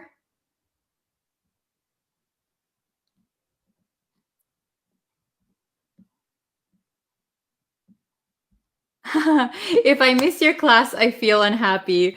I'm happy that you feel that way. Thank you so much. Okay. Yes, I think you guys got it. I see a lot of good comments. Very nice. Okay, okay, awesome. Good. So I'm glad you guys can understand the zero conditional. If you have any other questions, you can always leave them in the comments. And tomorrow we'll try the first conditional, okay? So today was the zero conditional. Tomorrow is going to be the first conditional, okay? So I think if we compare zero conditional and the first conditional, it'll make more sense. Okay, so I hope to see you guys tomorrow. And again, if you can, please subscribe to the YouTube channel because I'm going to be putting out a lot of exclusive content on the YouTube channel. And I'm going to be trying to upload as much as possible and going live on YouTube also. Okay, very, very good. Okay, so I will see you guys for our lesson on the first conditional tomorrow. Okay, thank you guys so much for joining me today, and I will see you guys tomorrow. Thank you so much. Bye.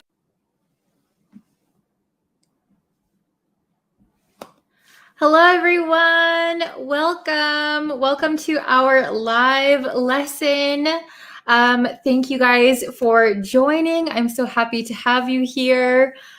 We are going to do a reading comprehension lesson, okay?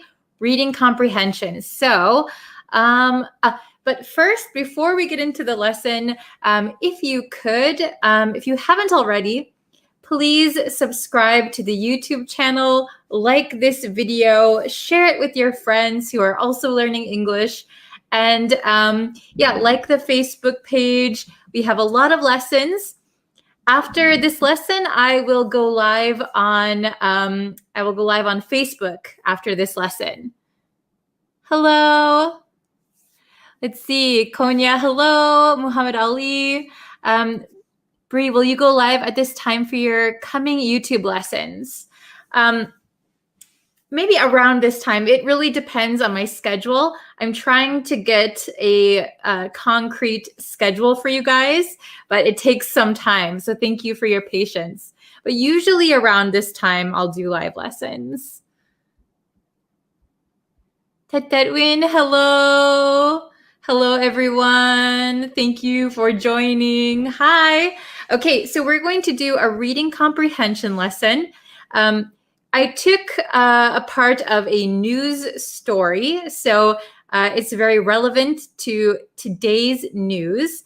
We're going to look at it. We'll read it first, and don't worry if it's difficult. Don't worry, because we're going to go over the vocabulary, okay?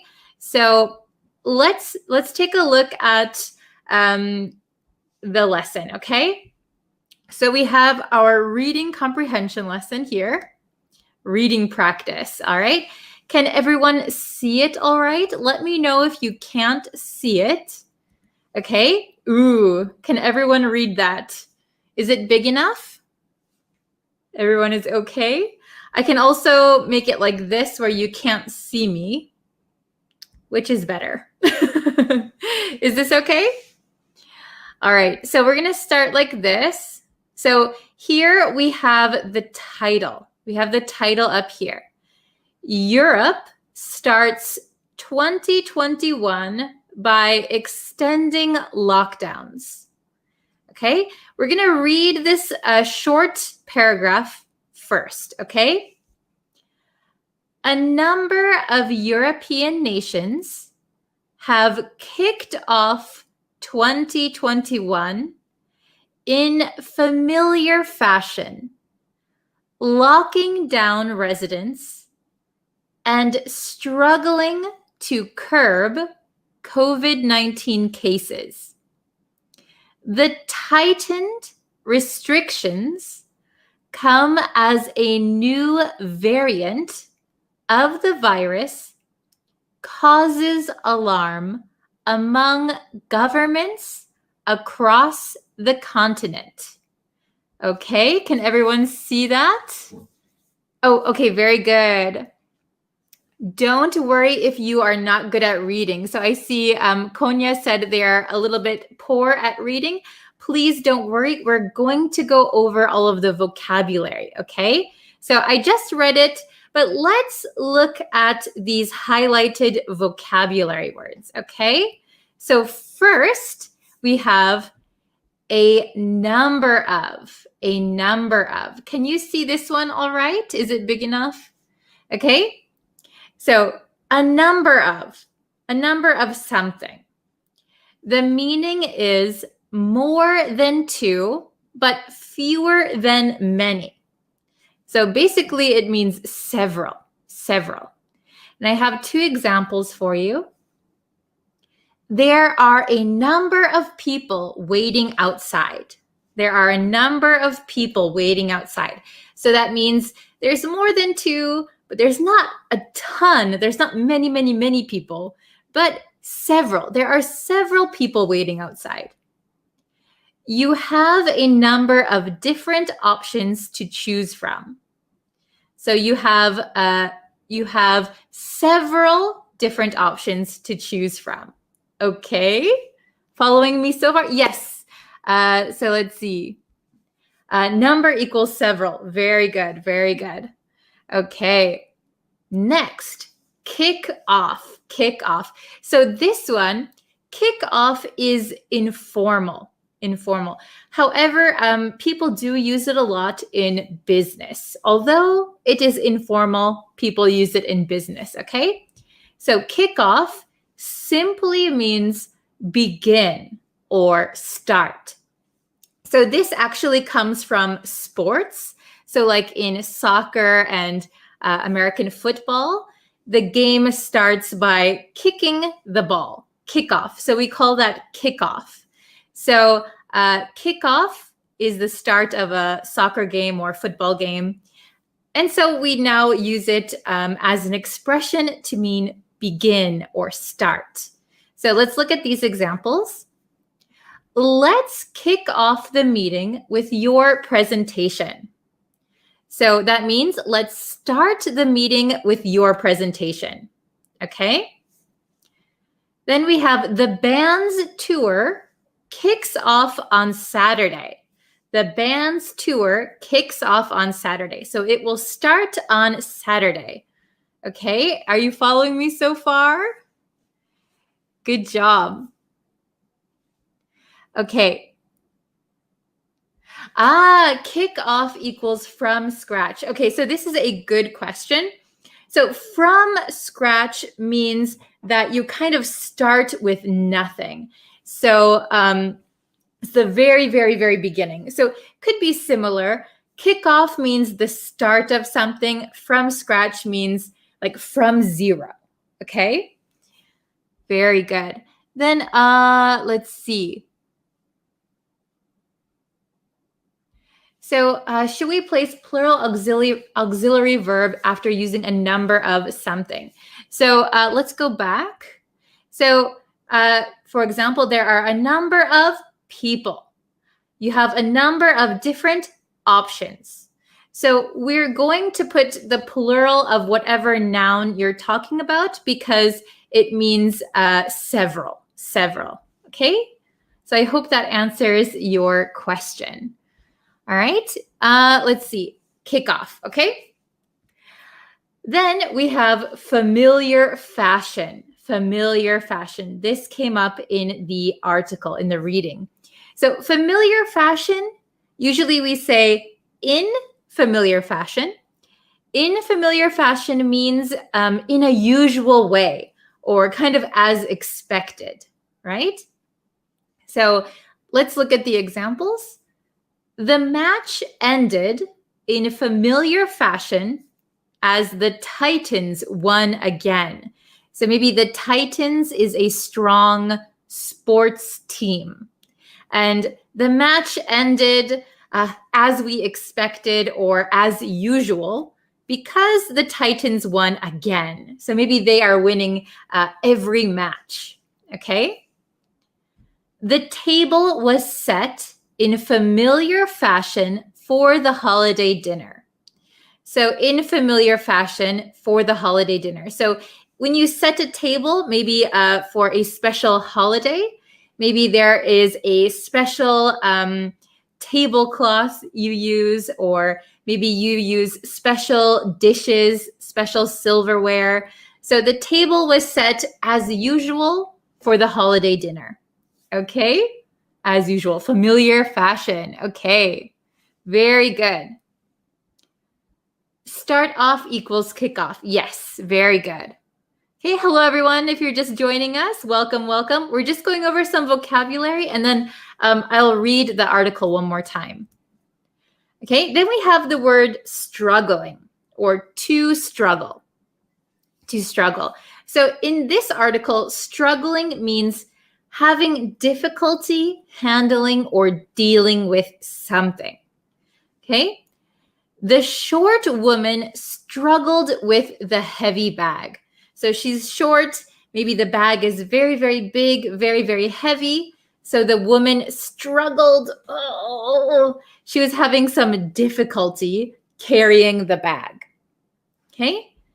The man struggles to open the door. So maybe the door is stuck. Maybe the door is very heavy. So he's having some difficulty. So in this article, struggling means difficulty. Okay? Very good. So hello, Kinmar, Lewis, and Dawin. Thank you for joining us. Okay, let's go over, Oops, oops, oops, oops, oops. Okay, so struggling finished. The next one is curb. Curb. So the curb that is used in this article is a verb. So we're going to learn the verb to curb. To curb. It means to restrain, control, or suppress. So usually you want to curb something you don't like or something that you want to stop, right? So here are two common examples. Drinking lots of water helps to curb my hunger. So it helps to stop or control my hunger, right? So if I'm hungry, maybe I eat many snacks.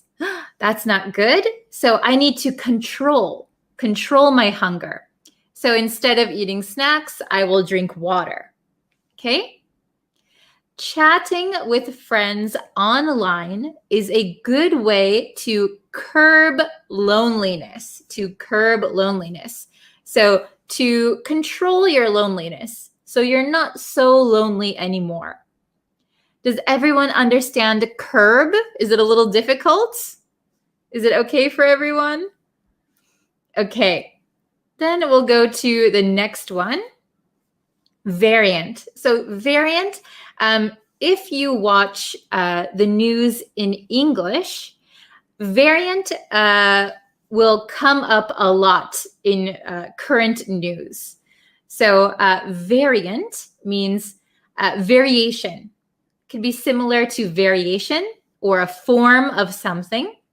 So basically it means another version of something. And you'll hear this word variant a lot with diseases or like the flu, something like that. So like with a disease, you have the original disease and then it can change. So it's kind of mutating, changing. So that is a variant. You'll have many variants of a disease. Okay, so example number 1. A new variant, so a new kind or a new form of the disease has been discovered. So this, if you follow the news about COVID-19, there is a new variant of COVID-19 that's been found in some countries. A less infectious variant of the bird flu has been detected. So a less infectious, not as infectious as the original bird flu, but there is a less infectious form or variant of the bird flu. Okay, this one's a little bit hard. Is it understandable? Okay. Oh, yes, curb equals control or limit. Very, very good. Okay, Win is okay. Very good. All right, so this is the last one that we're going to look at. So cause alarm. So to cause alarm, we can also, there's also an expression, a cause for alarm. They both mean the same thing, but we're just going to look at to cause alarm because that's what's in our article today. To cause alarm. The meaning is a reason to be worried, frightened, or concerned about something. So to cause alarm means that there is a reason that you should be worried. Okay? So let's look at the examples. The threat of a budget cut is causing alarm. So a threat means that something might be coming in the future, right? Uh-oh, bad thing coming in the future. And a budget cut means maybe you have, for example, you have a local English class that you go to, and the government gives them some money to support the class. However, the budget cut, there is a threat of a budget cut, so they might stop giving money to the English class. So that might cause people to worry or be concerned. Oh no, am I going to not be able to go to my English class anymore? So the threat of a budget cut is causing alarm, causing fear, concern, worry. His sudden disappearance caused alarm. So if somebody suddenly disappears and nobody knows where they went, that would be a reason to be worried. Okay, very, very good. Everyone understands so far? Okay, very, very good. So we're going to go back. We're going to go back and we're going to look at this article one more time and apply the words that we know now. Okay, so Europe starts 2021 by extending lockdowns. So we all know what a lockdown is now, right? We can't leave our house. We can't go to a cafe or out to a restaurant. So extending means they are, maybe the lockdown was supposed to stop, but they are extending it for a longer time. Okay, so a number of European nations, so a number of several European nations have kicked off 2021, have started 2021 in familiar fashion. So in a usual way, locking down residents. So the familiar fashion is locking down residents. So now it has become usual, right? We experienced it a lot in 2020, and in 2021, nothing has changed. It's still the same. So in familiar fashion, locking down residents and struggling, having difficulty to curb COVID-19 cases. So to limit, restrict, stop COVID-19 cases. So let's look again. Several European nations have started 2021 in a usual way, locking down residents and having difficulty to stop COVID-19 cases. Okay, is that all right? Then the tightened restrictions. So I didn't go over these words because they're fairly easy. Tightened means like stricter, tightened, not loose, tightened restrictions. So more severe restrictions come as a new variant of the virus. So new form of the virus causes alarm, causes fear, worry among governments across the continent. Okay, does everyone understand now this article? Very, very good. Oh, so everything is straightforward. Oh, I'm so glad. Very good. Good morning. Oh, okay. A number of students are studying teacher's live lesson on YouTube. Very good. Yes, yes. A number of students are studying. We could say studying together. Very good. Okay. Just to make it clear, if someone has a question, the tightened restrictions come as a new variant of the virus causes alarm. So here, as means at the same time. So these things are happening at the same time. So tightened restrictions are happening at the same time. A new variant causes worry, causes alarm. So this as means at the same time. Okay, does anyone have any questions? Okay. Let's see. Okay, so Ali, I'll answer your question in just a second. Best greetings from Poland. Hello. Oh, very good. Okay, so Tet Tet Win said, a new variant of coronavirus is going to hit in Myanmar soon. Very good. So actually, you don't need to use the word in. You can just say a new variant of coronavirus is going to hit Myanmar soon. I really hope that you'll be okay. Stay safe. We already found the new variant in Japan and in the US. Oh no. Okay. Oh, in Italy, it's 5:44 in the morning. Oh my gosh. Thank you for joining at this time. Wow. Okay. So if no one has any questions, I'm going to answer Ali's question. In your previous lesson, you used the sentence, "He must have been pretty under the weather to have canceled our plan." What meaning does it give to the listener? So in the sentence that I wrote, maybe two people are talking. He must have been pretty under the weather. So we're talking about maybe somebody who is not here, maybe our mutual friend. He must have been pretty under the weather to have canceled our plan. So maybe I was supposed to meet him, but he was sick, so he canceled our plan. So the listener is just hearing the reason why somebody canceled a plan, because they were under the weather. He must have been. So if I say he must have been, it sounds like that's my conclusion. I think that's why. I'm pretty sure that's why he didn't come. That's why he canceled. Okay, I hope that makes sense. Let's see.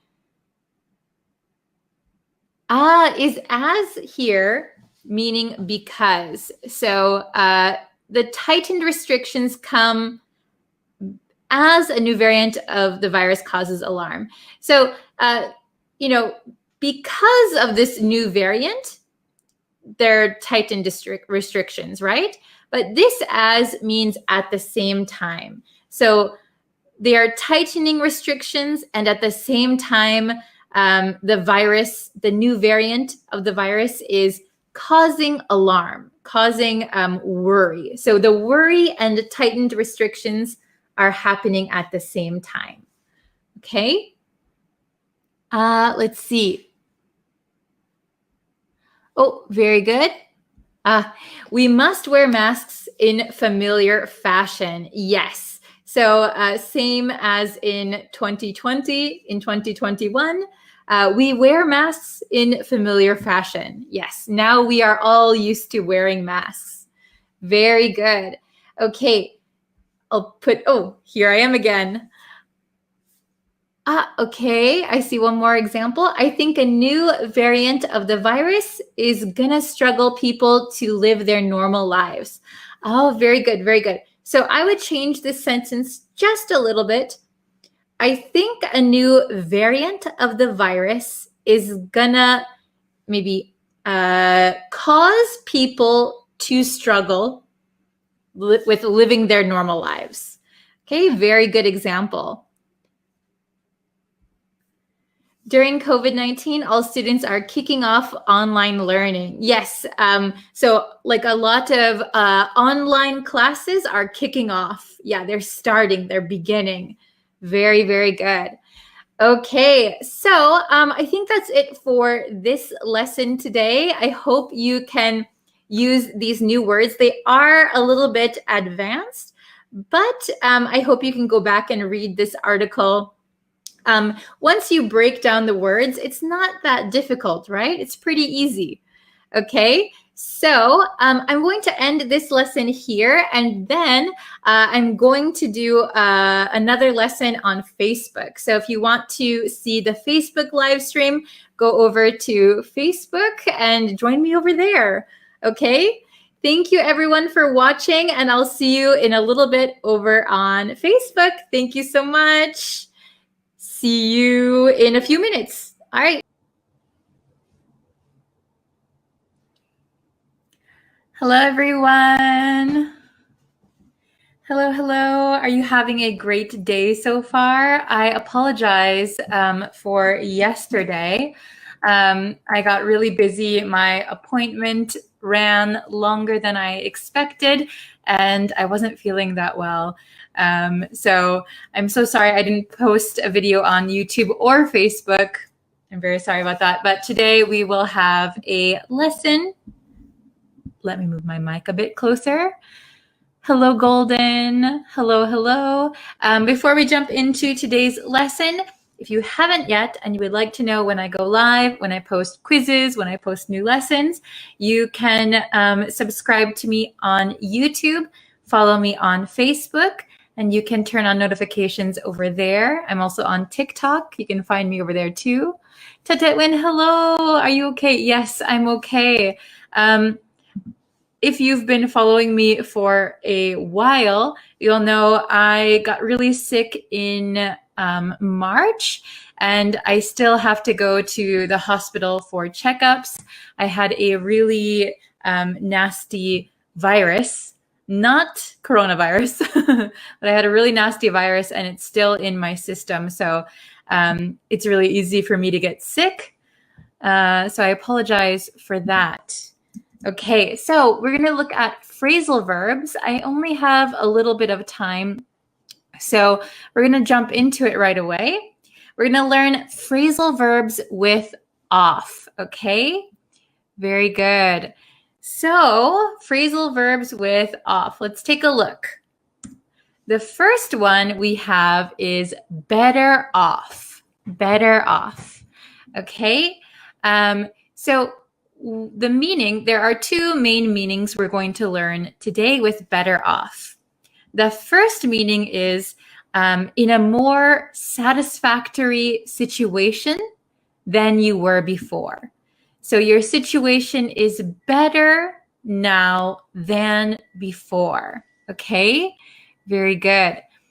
The second meaning is having more money and a better level of comfort in your life than you had before or than someone else has, okay?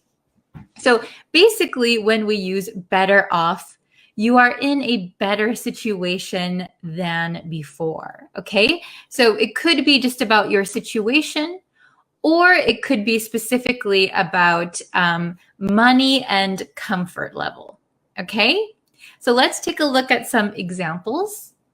Better off. So remember, this is inseparable, okay? We don't separate better off. So here are some examples. I know you loved him, but you're better off without him. Okay? So maybe somebody was in a relationship, boyfriend, girlfriend, husband, wife. I know you loved him, but you're better off without him. Okay? Yes, you can say, I'm better off now. Yes, that is completely correct, Mohammed. Very good. Okay, so even though you loved him, you are in a better situation now without him. Okay, he wasn't good for you. The next one, you're better off not knowing. You're better off not knowing. So this could be about anything, about what somebody said, about gossip, about maybe a diagnosis. You're better off not knowing. So not knowing is a better situation than knowing. Knowing maybe is a not good situation. Okay? The last one, we are far better off. So here, far means very. We are far better off now than we were 5 years ago. So this could be about your financial situation, money. We are far better off now than we were 5 years ago. 5 years ago, we had no money. Now we are very stable, very successful. Okay. Next one is come off, also inseparable. We do not separate this one. Meaning is to appear or to seem to be. He comes off as desperate. So he appears desperate. Okay, very good. The next one, I don't want to come off as rude. I don't want to come off as rude. So I don't want to appear to other people as a rude person. Okay, very good. Excellent. Oh, I see some great examples in the chat. Very good. My English is better off, I reckon. Better off than before. Very good. Okay. The next one is doze off. Again, inseparable. Do not separate doze off. The meaning is to fall asleep, especially for a short period of time. So kind of, we think doze off is like you're sleepy and suddenly you fall asleep, but a short time later you wake up, okay? Especially for a short period of time. Okay, example, she dozed off for a few hours. So a few hours is a short period of time. She dozed off for a few hours. Doze off is kind of like a nap, okay? The students dozed off during the lecture. Maybe the professor is talking, a little boring. So the students doze off. Very good. Okay. Next one, we're going kind of fast because I only have 6 minutes before I have to get off. Oh my goodness. Shrug off. This one is separable. Okay? The meaning is to dismiss something as unimportant. Okay? Shrug off. So shrug is kind of like this. So if you shrug off something, or you shrug something off, it means that you're dismissing it. Oh, not important, not worth my time. Okay? So examples, you shouldn't shrug off your responsibilities. Okay? Your responsibilities are important. You shouldn't shrug them off. Okay? The criticism didn't bother her. She just shrugged it off. So here it's separated. Shrugged it off. Shrug it off. Okay, we'll go a little quicker. This is the last one. Tip off. This one is also separable. Tip off. Okay? So meaning to inform.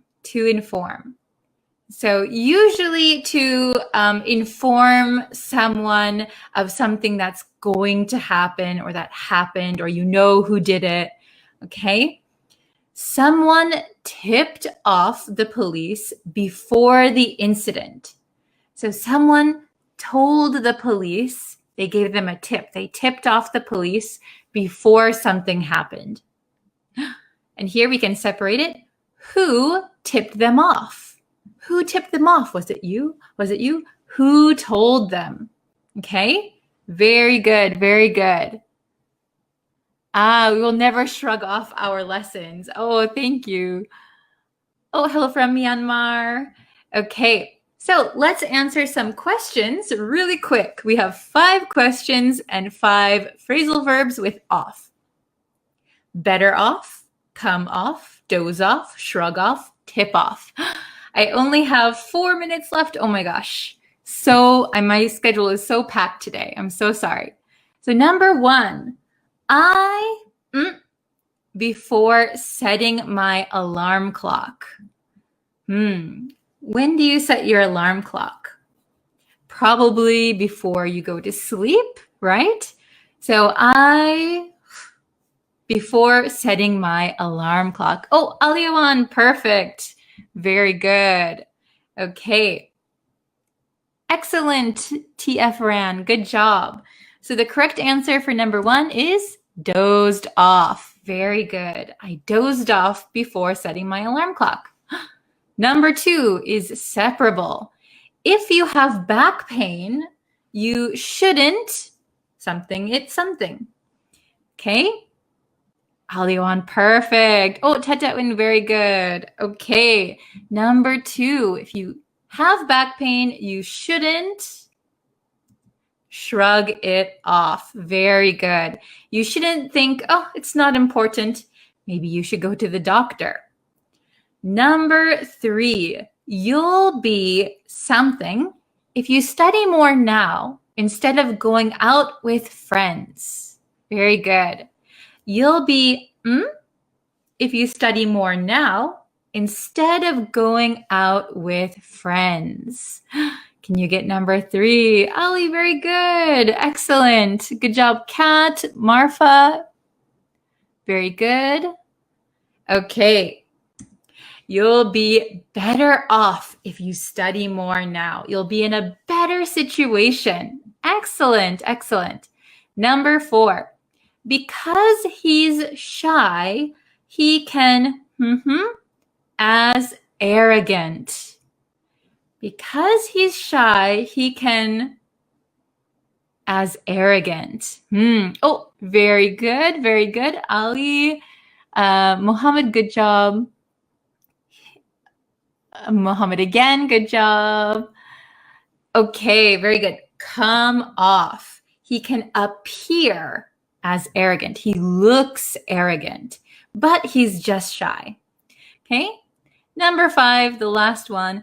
The police were about the bank robbery. This one's easy, right? We only have one left. The police were about the bank robbery. Oh, good job. Very good. Okay, the last answer is, so we have were here, so we got to change it. Tipped off. Very good. The police were tipped off about the bank robbery. Excellent. Good job. I hope you got all 5 correct. We went through it kind of quickly today. If you need more help, you can always go back and review this lesson. Maybe you can write down the words that you didn't know. Okay, very good, everyone. So let's see. I will do my best to put up a YouTube video again today. And yes, I'm just so packed with my schedule. I'll do my best. Okay, thank you everyone for watching, and I will see you very, very soon. Thank you again. Take care, everyone. Bye-bye. Hi, everyone. Welcome back to my English teaching channel. I'm so happy that you're here today.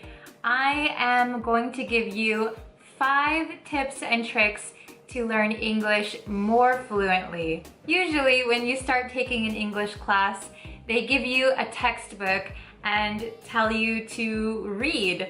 But learning a language is not just about reading and grammar. So I'm going to give you some advice that really helped me when I was learning a foreign language, and I think it will help you too.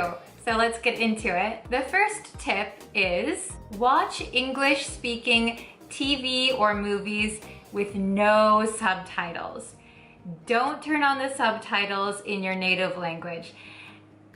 That might help you to easily understand what's going on, but we want to focus on learning English. So forget your native language. Usually languages don't translate equally. So you need to train your mind to think in English. When we are babies, we don't have any native language. We hear what our family says, we hear what's on TV, and that's how we learn our native language. So in the same way, like a baby, we need to start from scratch. So what is really good for listening practice and for understanding intonation and pronunciation, we need to focus on what language we're learning. In this case, we are learning English. So I want you to find a TV show, it could be a cooking show, a TV drama, or a movie, and really listen to what they say and how they say it. Another way you could use this method is listen to the movie or TV show, and whenever you don't know a word, rewind it and try to listen again and see what they're saying. Then you can use your dictionary or Google to try and type in the word the best you think it's spelled and see what pops up and see if you can figure out what the word is. When I was learning Japanese, I bought a DVD of a drama that I knew I would like. Because I purchased the DVD in Japan, it didn't have any English subtitles. So I was forced to watch it in Japanese with no subtitles. I probably couldn't understand even 50% of what they were saying, but I listened, and when I heard a word I didn't know and I couldn't understand from the context of the TV show, I would use my electronic dictionary and I would try to type in the word, and I would think, oh, they said it like this, so maybe it's spelled like this, and I would find the word. Because it took a lot of effort, I remembered that word more. So it was really helpful for me. So tip number 2 is to watch movies and TV shows with subtitles. So not like what I just told you, but with subtitles. However, I don't want you to watch your movie or TV show with subtitles in your native language. No, no, no, no, no, no. Watch it with subtitles in English. English subtitles. That will help you listen to what they're saying and also help you read the words at the bottom. So you're getting the dialogue in 2 ways. You're hearing it and you're seeing it. This really helped me when I was learning Japanese because a lot of Japanese TV shows have Japanese subtitles popping up on the screen. So I could hear what they said and read what they said at the same time, and it actually really helped me. I could understand the words that they were saying, and it helped me with pronunciation. So it was very, very helpful, and I really recommend this method. Tip number 3, sing. So singing is so helpful. You don't have to get up on stage. You don't have to sing in front of other people, but find a song that you like and learn the words. It's okay if you can't understand the nuance of the song completely or the meaning completely. Just listen to the song, learn the words, and whenever you're home alone, try singing, because that will help you with pronunciation and intonation.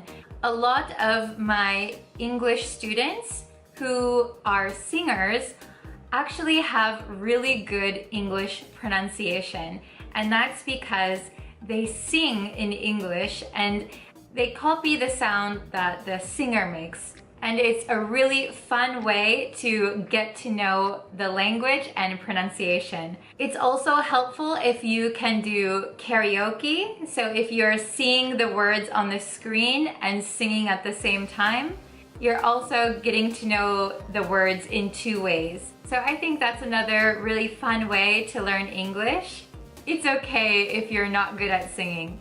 I am horrible at singing. I cannot sing, but when I'm home alone or if I go to karaoke with my friends, I don't mind. I just like to sing, and it's really useful. Don't worry if you can't sing.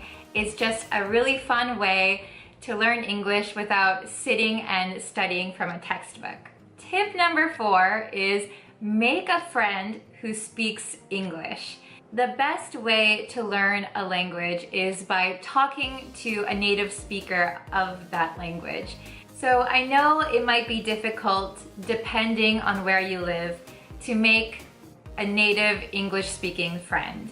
There might not be anyone who speaks English natively in your school or in your town. But luckily, we have the internet, which is such a good resource for learning English. There are many language exchange websites where you can find someone who wants to learn your native language and you can learn English from them. So you can find a friend on one of those websites and have a language exchange. You can teach them some words in your native language and they will help you learn native English. What's really useful about having a friend who speaks English is that you can learn more natural ways to say things. So instead of saying hello, you can say hey or hi. They can help you learn more natural expressions and also some slang that's commonly used in conversation. So it's a really, really wonderful way to meet new people and improve your English at the same time. Last but not least, tip number 5, and that is to watch native English speakers on YouTube. If you watch English TV or an English movie, they have a script with the correct words they want to say, and usually people don't talk over each other. One person talks at a time, and it's a little more clearer than in a regular situation. So I would recommend to watch American YouTubers who do vlogs. So when they're vlogging, they might talk to someone at a restaurant, or they're talking to their friends, they're excited, so they talk a little bit more quickly, they talk over each other, and that is a real situation. Even though TVs and movies are useful, it's not a real situation. I remember my own experience when I came to Japan. I was used to classroom Japanese where my teacher spoke at a level I could understand. I watched some dramas and movies in Japanese, but when I came to Japan, I realized that in real life situations, Japanese isn't as clean as in movies or in the classroom. You know, people have different emotions when they speak, and that can be overwhelming if you're learning a language for the first time. So I think if you have access to the internet and you can use YouTube, it is a really great resource for learning situational English. So those are all my tips for today. Please leave a comment if you have any other tips or tricks that worked for you that I didn't mention in this video. Or if you have any recommendations for English speaking movies or TV shows, please comment them down below too. And thank you so much for watching today's video. I will see you in my next video. Bye!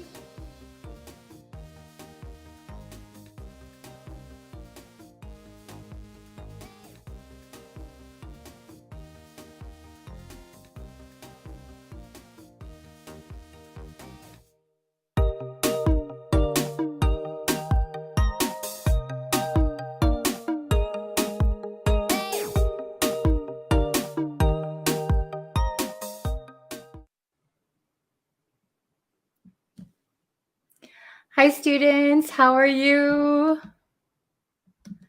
How is everybody doing today? Are you having a wonderful, what day is it, Tuesday? Is today Tuesday? I don't know. Let's see. Okay, let me adjust this a little bit.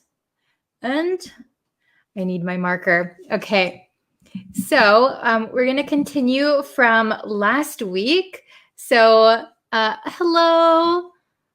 Did I say last week? I meant yesterday. Oh, you can tell I'm tired. Hello, Mohammed. Hello, Satar. How is everybody? How are you guys? Hello, Mohammed, Bill Jordan, Omar, Madhuka, Z, Lalandi, Aisa, Alberto. Yeah, it's Tuesday. I don't know what day I'm thinking it is. It's definitely Tuesday where I am. Okay. Hello, Omar. Hello from Myanmar. Hello, hello. Hello from Mexico. Wow. Okay. So, hello from Madagascar. Hello. Okay. So, let's see. We're going to continue from our lesson from yesterday, okay? So we're learning about confusing verbs. So let's see. Hello from Somalia. Hello. How is everybody doing this morning? Oh, hello from Thailand. So is it morning for you, or is it evening? Is it afternoon? Hello from Myanmar. Hello from Kansas City. Wow. Alberto, you're in the US? Hi from India. Hello from El Salvador. Wow. Very cool. Very cool. Okay, so we're going to get into the lesson. I know that's why you guys are here. Hello from Bangladesh. Hello from Sudan. Okay, so let's see. Today's confusing verbs. Let's take a look. Oh, hello from Canada. Wow. Okay, you guys must be good at English if you're in the US and Canada. Early morning. Hello. It's 1 a.m. in Canada. Oh, thank you for joining me. I know it's like 1 a.m. for some of you, 6 a.m. for some of you. Oh, hello from Kazakhstan. Wow. Did I pronounce that right? I don't even know. Okay. Oh, thank you for joining our lesson. Thank you. Thank you. Okay, let's get into the lesson. I know that's why you are all here and you're all waiting. Okay. So today's lesson is going to be borrow versus lend. Okay, borrow versus lend. These are a little bit confusing, and I know there are so many students of all levels, beginner, intermediate, advanced. They get these mixed up all the time. So I thought it was a good idea to review these and go over it with you guys. So if you have any questions, please ask me. Borrow versus lend, okay? I'm going to try and stay on topic as much as possible. I can see your chat, but I don't want to keep everybody waiting. Okay, so let's see. Borrow. What does it mean to borrow something? Borrow something. So if I say, can I borrow your, let's see. Oh, can I borrow your scissors? Can I borrow your scissors? That means I am asking you to give me your scissors for a short time. Yes. Oh, yes. Can I borrow your car? Very good. So the subject, can I borrow something? So can I borrow your scissors, right? So the subject is the person who wants to receive something. Can I borrow? And then we don't put a person here, right? So we wouldn't say, could you borrow me your scissors? We do not say that, okay? We do not put me after borrow, okay? So can I, could I, may I borrow something, your scissors, okay? So lend is different, but when we use them, they're kind of the same, right? So lend means you're going to give someone something. I will lend you my pen, okay? I will lend you my pen. So I am the person giving the object. I'm giving a pen. You are the person receiving, okay? I will lend you my pen. So if we ask a question, can you lend me your pen? So lend me is okay.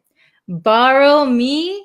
No, do not say borrow me. Do not say borrow a person, okay? Okay, so let's see. Yes, could I borrow your scissors? Very good. Okay. I lend you my notebook. So you could say, I will lend you my notebook. I will lend you my notebook. That means I will give you for a short time my notebook. Okay, very good. Okay. So, let's see. Oh, this is a good one. So, Omer says, shall I borrow your phone? So we wouldn't use shall for borrow, right? We would say, may I borrow your phone? If you want to be very polite, may I borrow your phone? Could I borrow your phone? Can I borrow your phone? So we wouldn't use shall, not shall I borrow your phone. It sounds like if you say, shall I borrow your phone? It sounds like you're doing a favor for the other person, but they're the ones who are giving you something, right? Okay. I will lend you my car. Very good. That is very generous of you. Are you going to lend me your car? Very nice. Can you lend me your laptop? Very good. Can you lend me your laptop? Very good. Can I borrow your pen? Perfect. Nice job. Could I borrow your glasses? Very good. Okay. So when we use borrow, can I borrow something? Lend is I will lend you something, right? Lend you something. Or could you lend me something? So we're going to put a person after lend. Okay. Could you lend me your notebook? Could you lend me your glasses? Okay. Could you lend her your homework for some reason? Okay. But borrow, we're not going to put a person after. We're going to put something. Okay. So it could be like your pen is okay, but we wouldn't say, I will borrow you, right? Or could you borrow me? We don't say that. Okay. So, could I borrow your bike? Can I borrow your bag? Very good. Very, very good. Okay. So let's get into the exercises. And I saw one. I'm just going to correct one more. Okay, this one. Can lend me your dress? It's very, very close. So we would say, can you lend me your dress? Okay, don't forget the subject, right? We need the subject as the person who's giving something. Can you lend me your dress? Okay, very, very good. Okay. Okay, let's get into the examples. Okay, so the exercises. I know this is the most exciting part because we can all participate. So I have six questions here. And the chat stopped. Okay, there we go. So I put the meanings up here very simply. Borrow means you are going to receive something for short-term use. That means you're not supposed to keep that thing forever, right? You're supposed to give it back at some point. Okay, lend means someone is giving something to someone for short-term use. So they expect to get it back, right? So borrow, someone is receiving. Lend, someone is giving, right? Okay, I hope that is understandable. Hello from Bangladesh. Hello, hello. Okay, let's try number one. So number one and number two are almost the same, but do you remember which one to use? Which one is correct? Okay, so number one, can I, so I'm the one who wants something. Can I, your pencil? Can I, your pencil? Oh, very good. Okay, I see some correct answers. Very good. Okay, yes. So number one, can I borrow? Can I borrow your pencil? So notice I is the subject and I am the one who wants something. After borrow, there is no person, right? Can I borrow me? No. Can I borrow you? No. Can I borrow your pencil? This is the thing that I want, your pencil, okay? Number two, can you, me your pencil. So this is the same. Basically, the meaning is the same. Essentially, it's the same. We're just changing the structure, okay? Very, very good. So I see, let's see. Is it Jama? Jama has it. Very good. Omer, Aisha, Ahmed, Alberto. Very good. Hit, very good. Okay, awesome. Okay, it's going really, really fast, but very good. So, can you lend me your pencil? Very good, everybody. Wow, very, very good. So, can you lend me your pencil? Okay, how about number 3? Number 3. I can you my coat if you're cold. So this is a little bit different structure. This is not a question. I can you my coat if you're cold. So here again, we have you right after. So what should it be? Oh, very good. Okay. Oh, I have there's somebody with a question. I'll get to it in just a second. So the correct answer, I see everybody's getting it, is can I lend you my coat if you're cold? Very, very good. And I saw a question. Oh, where did it go? I saw an interesting question. Okay. Pen, pencil, but why not advice? So I think you're asking why we can't say, can I borrow your advice? Can you lend me your advice? So usually we borrow or lend something for a short period of time, and usually it's a physical object. So advice is not really something tangible. We can't pick it up and we can't give it back, right? So both with borrow or lend, you're getting something for a short time. So we wouldn't really say, can I borrow your knowledge? Can I borrow your advice? Because that means we have to give it back, right? We might borrow an idea or steal an idea, but that's like maybe something that we can make tangible, right? Okay, good question. So, oops, I lost it. Okay, so let's go on to number 4. Number 4. He let me his hat.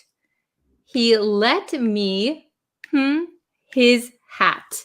Okay, very good. What do you think should go here? Number 4. Number 4. Okay, I see borrow. Very good. Oh, Mohammed just started learning English this week with us.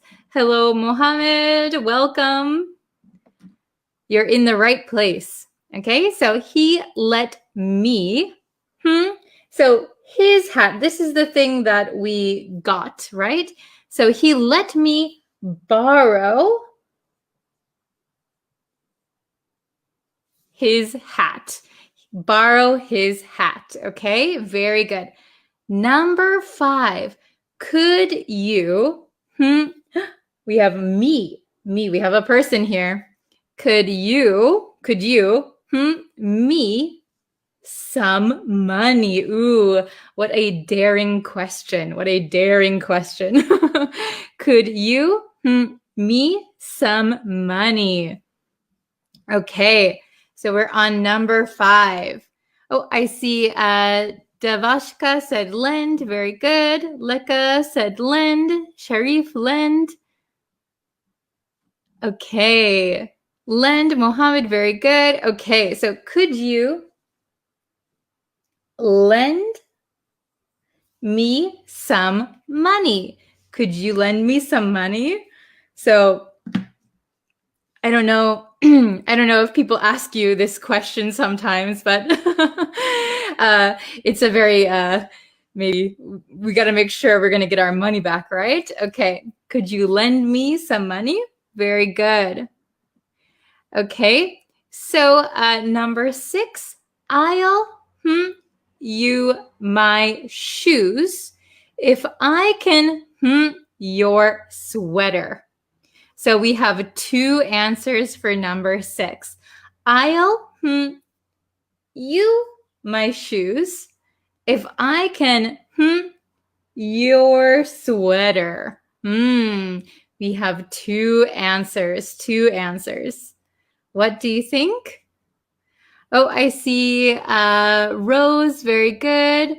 Ovishek, very good. Jama, very good. Bell Jordan. Rabe, very good. Leka, Alisa. Okay, awesome. So I'll lend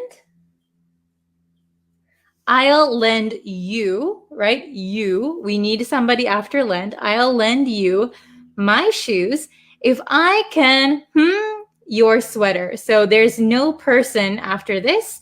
So we're going to say borrow. Okay, I'll lend you my shoes if I can borrow your sweater. Very good, very good.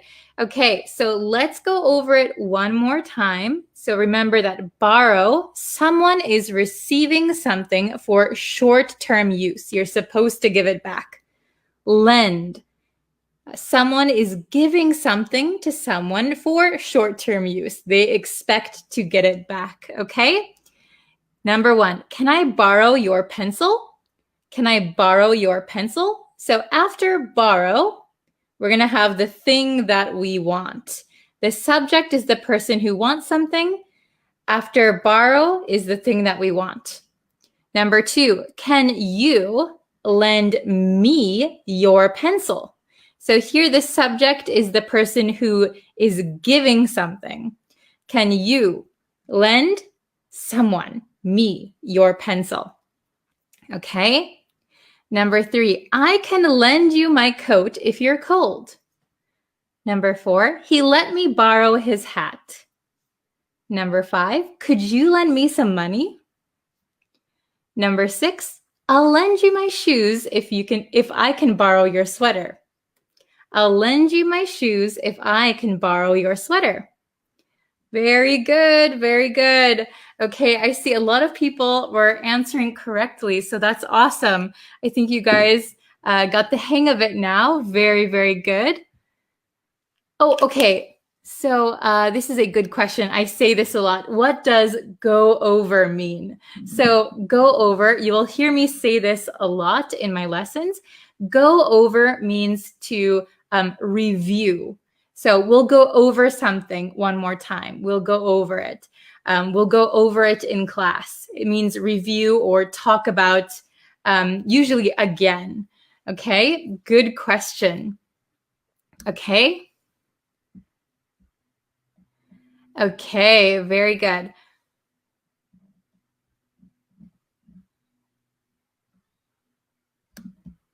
I'll lend if I can borrow. Yes, very good. I'll lend if I can borrow. So this is, you are kind of negotiating, right?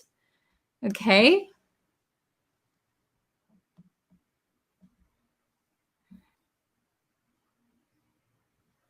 Oops. What does essence mean? Okay, so maybe I said essentially, or did I say essence today? Essence means like the, what is a good way to say essence? Essence is like the foundation of something, or like what it is. So the essence of, well, I can't even think of a good example. Essence. It's like what something is, like the basics of something or the foundation of something. Okay. Let's see. What does it mean? Sweater. So a sweater is like that warm, it's not like a coat or a jacket, but usually maybe it's knit, or, like somebody crocheted a sweater. Like this is a jacket. If you can see, this is a jacket, but a sweater, maybe you can pull it over your head. It's nice and warm. That is a sweater. Okay. Let's see. Okay.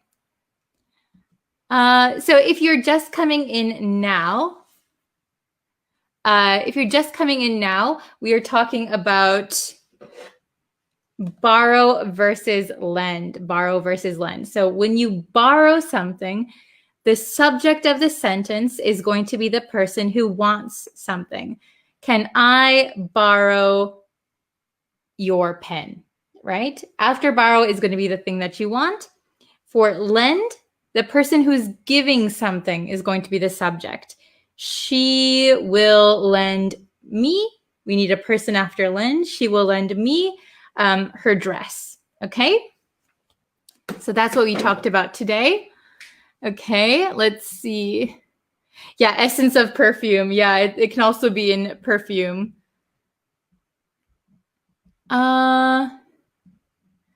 Let's see. Oh, this is very good. I will lend you millions of dollars if I win the lottery. I will lend you millions of dollars if I win the lottery. But that means you expect to get that money back, right? Okay, very good.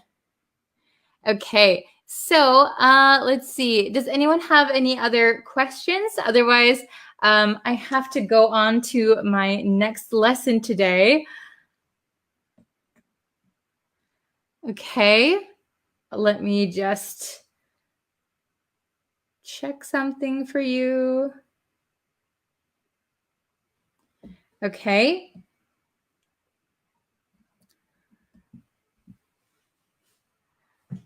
My question didn't entertain. Oh, sorry, did I miss your question? You can ask again.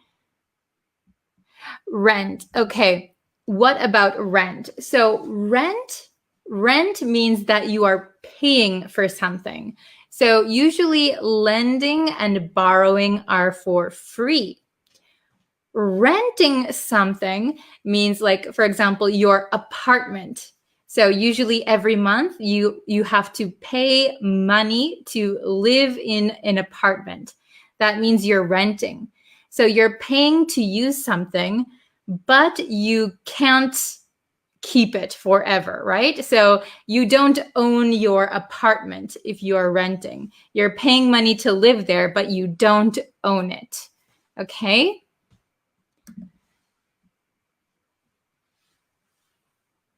Okay.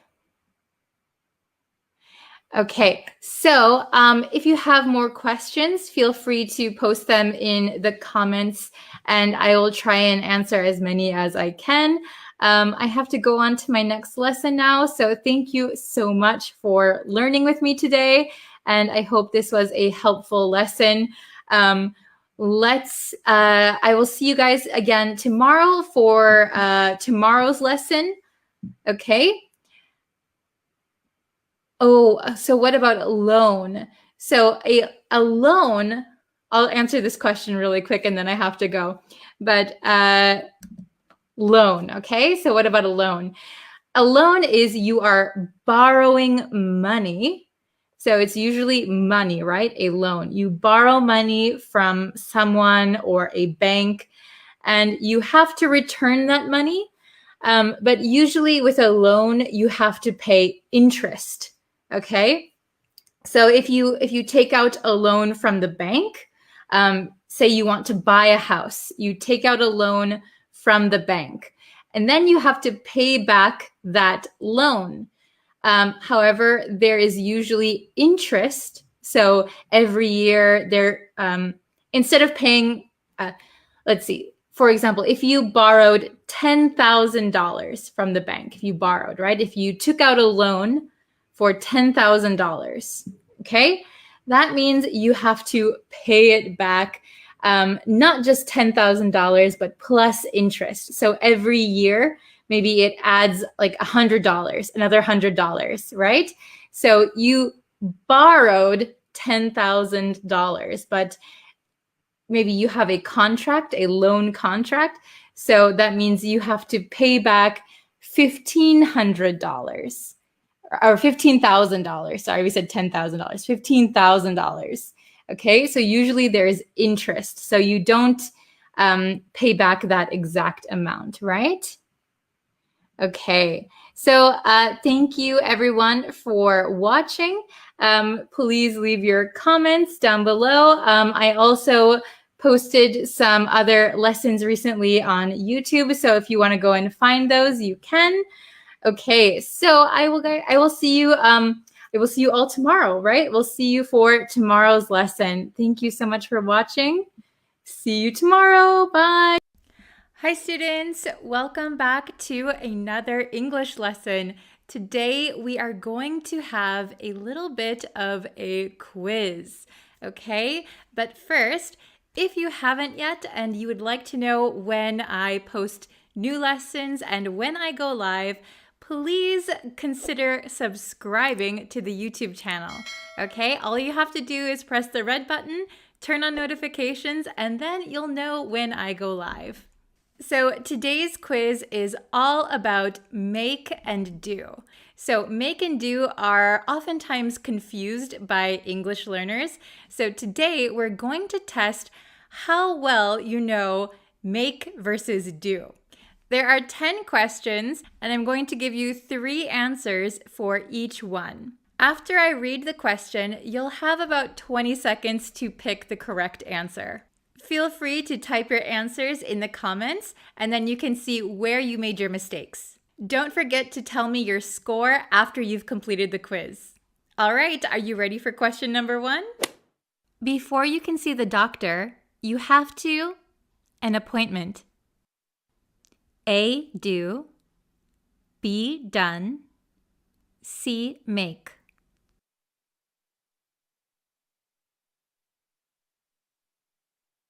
The correct answer is C, make. So when we talk about appointments, we use the word make. We make an appointment. We make a reservation. We would not use do for an appointment. Question number 2. A mistake on the test. A, did. B, made. C, done.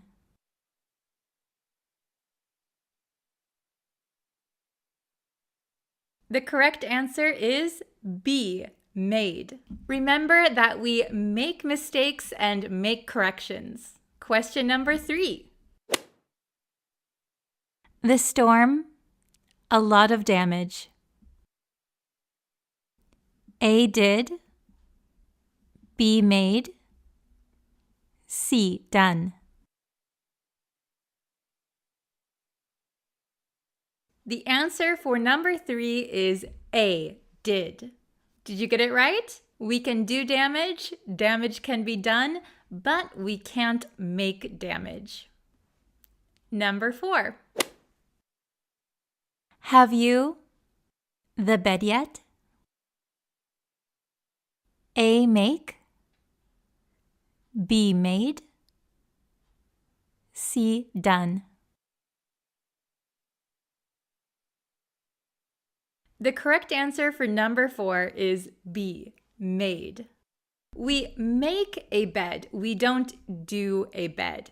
To make a bed means that you make the bed clean. So after you wake up, you put the pillows back nicely, you put the bed sheets on, maybe a quilt, you put the blankets on, and the bed is made. Question number 5. You should more of an effort. A, make. B, do. C, have done. The correct answer for number 5 is A, make. This might have been a little bit tricky for people who see should and then have done. You should have done something. However, I tried to trick you a little bit. We make an effort. We don't do an effort. Remember that the idiomatic phrase for this one is make effort. Question number 6. He didn't his homework. A did. B make. C do.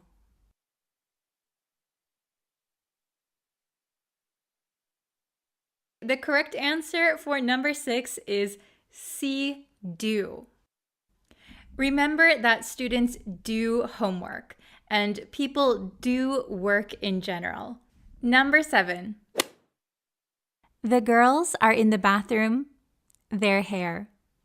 A done. B making. C doing.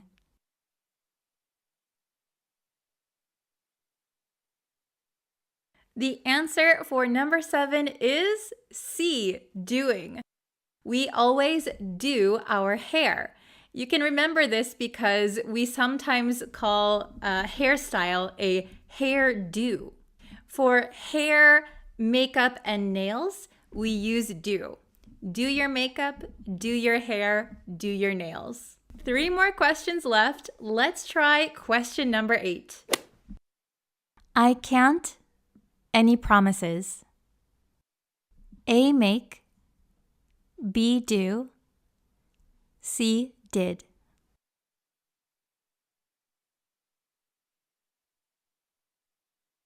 The correct answer for number 8 is A, make.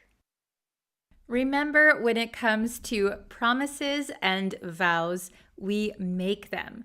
Make a promise, make a vow. Only 2 more questions left. Number 9. Have you the dishes yet? A did. B done. C made.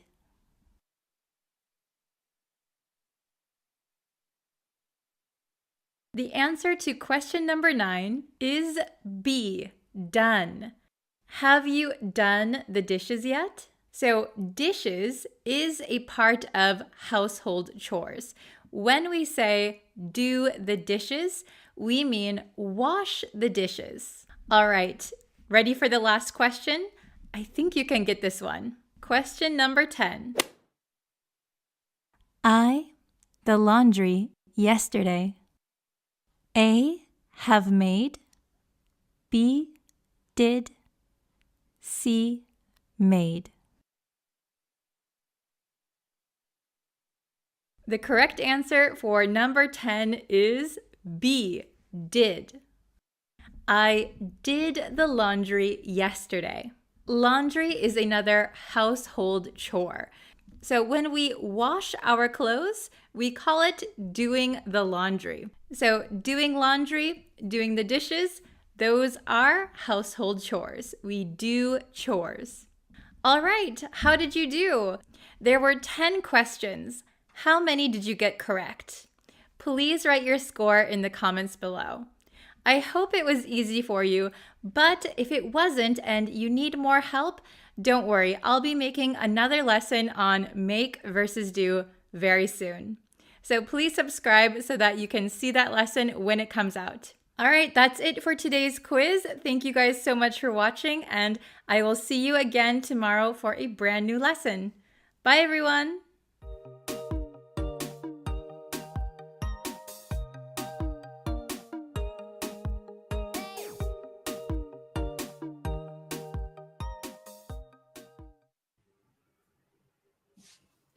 Hello, everyone.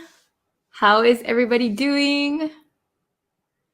Okay, so today is our last new lesson for the week. Tomorrow we're going to be having a review lesson. So please don't forget to study and review all of our other lessons. Oh, let me just move this a little bit. Okay. Hello. Hello, Sakye. Not sure how to pronounce your name.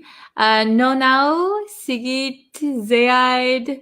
Hello, Anna. Hello. Hello, everyone. Oh, hello from Iraq, Nepal, Indonesia. Hello.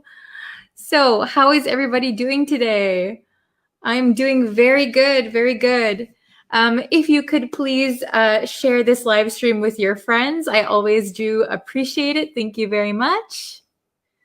Hello. Okay.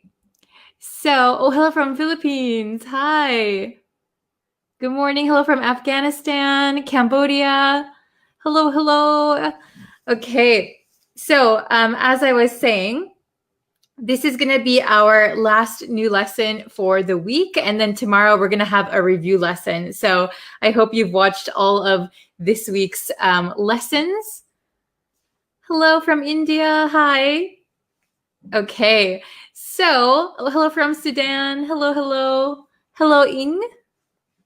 Okay. So I was looking back on our lessons and I noticed that a lot of the adjectives that we've been learning recently are kind of negative words, right? They're a little bit negative. So today I thought we can do positive ones.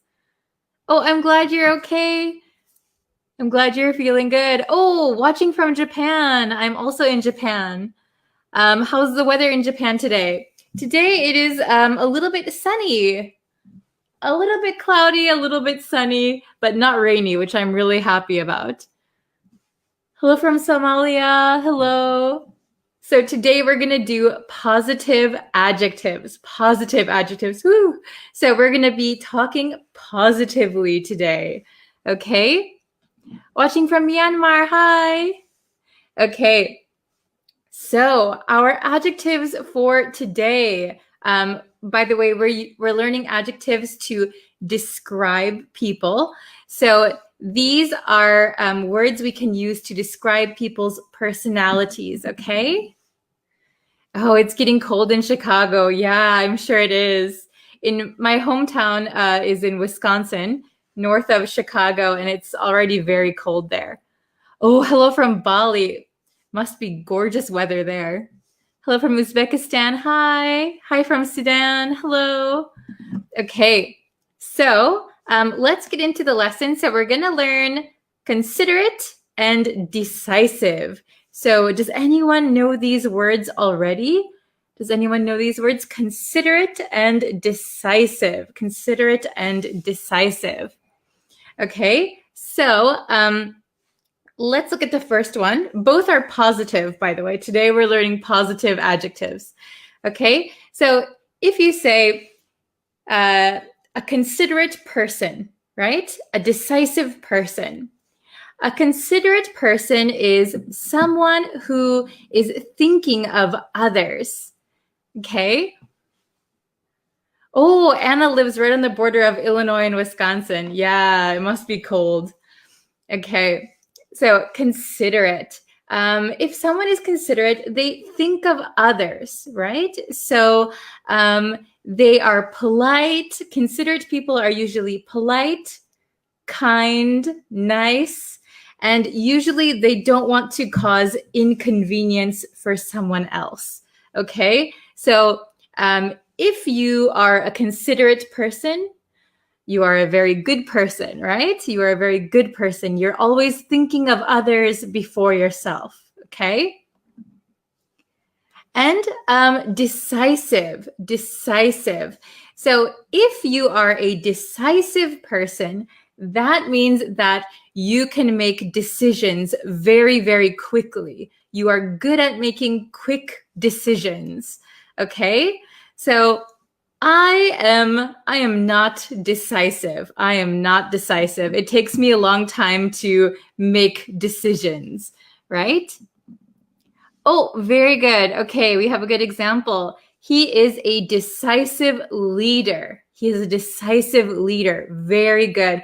So if you have a leader for your sports team or in business, they should be decisive. Decisive is a very good quality to have for work or in life as a leader. Okay? So, decisive. This is very good in business, right? You make very quick decisions. Okay? Yes.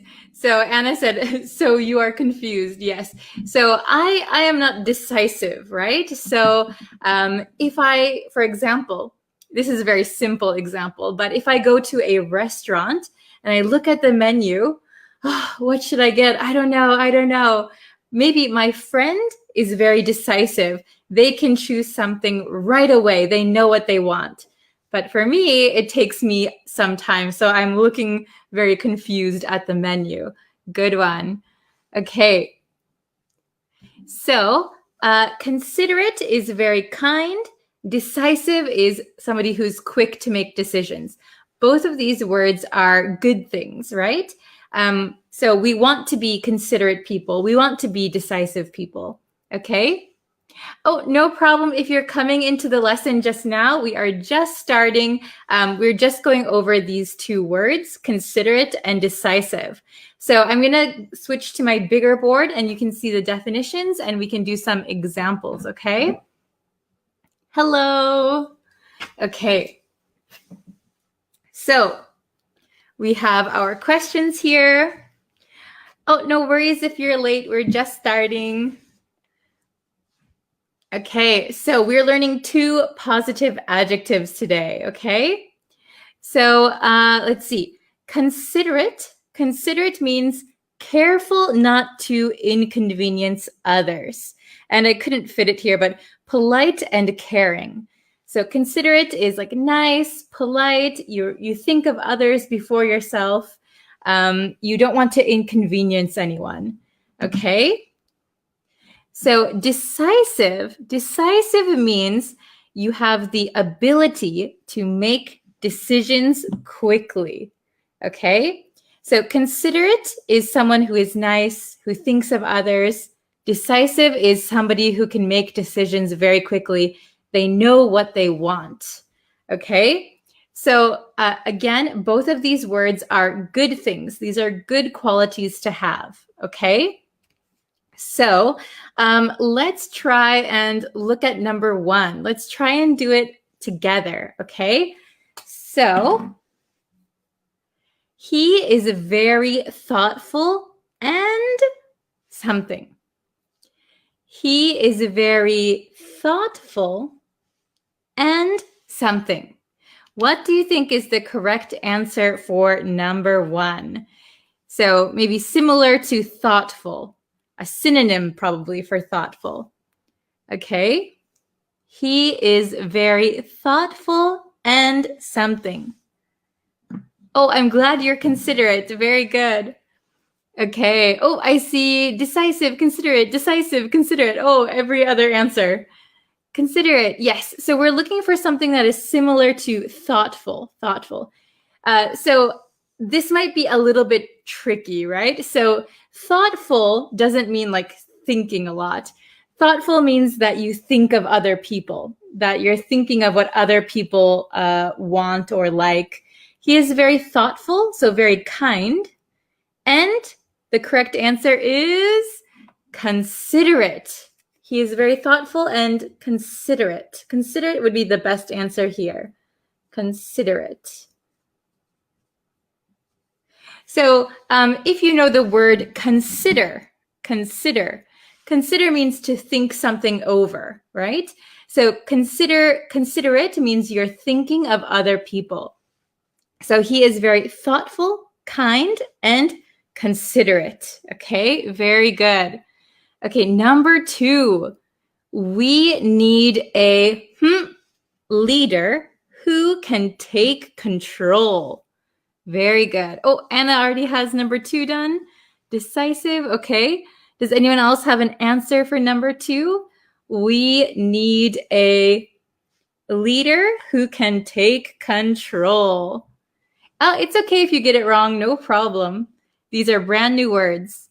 Oh, very good. Okay. We need a leader. So here's a keyword, leader, who can take control.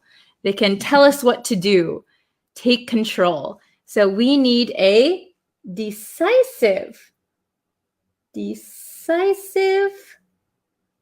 leader. Okay? So for this sentence, I think decisive is the best out of these 2, but it's also nice to have a considerate leader as well, somebody who's thinking of others. Okay? So we need a decisive leader who can take control. Okay, number 3. You should always be of others' feelings. Ooh, number 3. You should always be of others' feelings. Feelings, right? Oh, very good. I see Keen and Anna and Sumyat. Very good. Murad, Aisha. Okay, very good. You should always be considerate of others' feelings. Very good. Considerate. Considerate. So this is something my mother always used to tell me, right? You should always be considerate of others' feelings. Okay, so you might hear this expression a lot in English. You should be considerate of others. You should be considerate of others' feelings. Okay, very good. You should always be considerate. Okay, that is a very good quality to have, right? That is a good personality trait. Okay, how about number 4? It wasn't very, so we have a negative one. It wasn't very of you to eat my food. I'm angry now. It wasn't very of you to eat my food. Okay, so somebody ate my food. It wasn't very nice, right? It wasn't very nice. So we could replace whatever word goes here. For example, it wasn't very nice of you to eat my food. Maybe I was saving my sandwich in the refrigerator. I wanted to eat it later. Okay? So, I see a bunch of answers. Considerate, decisive, considerate, decisive. Okay. So the correct answer for number 4 is it wasn't very considerate of you. It wasn't very considerate of you. This one was tricky. Considerate. So remember, we can kind of replace considerate with nice or kind. It wasn't very kind of you to eat my food. Why did you eat my food? I was saving it for later, right? So if we used decisive, it wasn't very decisive of you to eat my food. Maybe that one doesn't really make sense because decisive is about making decisions, right? So it wasn't very nice. It wasn't very considerate. So it's one good thing when, for example, when we speak in English, right? If you want to say someone is very nice, someone is very kind, instead of saying very nice or very kind, you can use considerate. So it wasn't very nice, wasn't very considerate. Okay, no problem. Okay, if you get it wrong, don't worry, no problem. These are all brand new words. Okay, we'll review tomorrow. So number 5, she is respected for being, and oops, this says always following through, always following through. She is respected for being, and always following through. So follow through, when you follow through, it means you do everything all the way. So, very good. I see some correct answers. Very good. Okay, she is respected for being decisive. Ooh, the sun is coming through now. Can you see that? The sun is so bright now. Okay, so she is respected for being decisive and always following through. Very good. So decisive and follow through. So following through is like when someone starts something, they always complete it, right? Okay, very good. So, very good, very good. Okay. So I'll go over the meanings one more time. So remember that considerate is about being kind or polite, thinking of others. So careful not to inconvenience others, polite and caring. Decisive, ability to make decisions quickly. So this is kind of the quality of a good leader, right? So number 1, he is very thoughtful and considerate. So thoughtful and considerate are kind of synonyms, right? They mean almost the same thing. Okay? We need a decisive leader who can take control so they can tell us what to do. Okay, number 3, you should always be considerate of others' feelings. So you should always think about how other people are feeling and act accordingly, right? Number 4, it wasn't very considerate of you to eat my food. So it was my food. Why did you eat it? That wasn't very nice. It wasn't very considerate, okay? And number 5, she is respected for being decisive. I couldn't read my own handwriting. She is respected for being decisive and always following through. Okay, very good. Okay, so if you have any questions or you want to try making some sentences of your own, we can look at those together. Okay, so I have a few minutes. We can do some questions and we can see some sentences by the students who are watching it live with me. Okay, that is the perk. That is the positive thing of watching live. I can answer your questions in real time.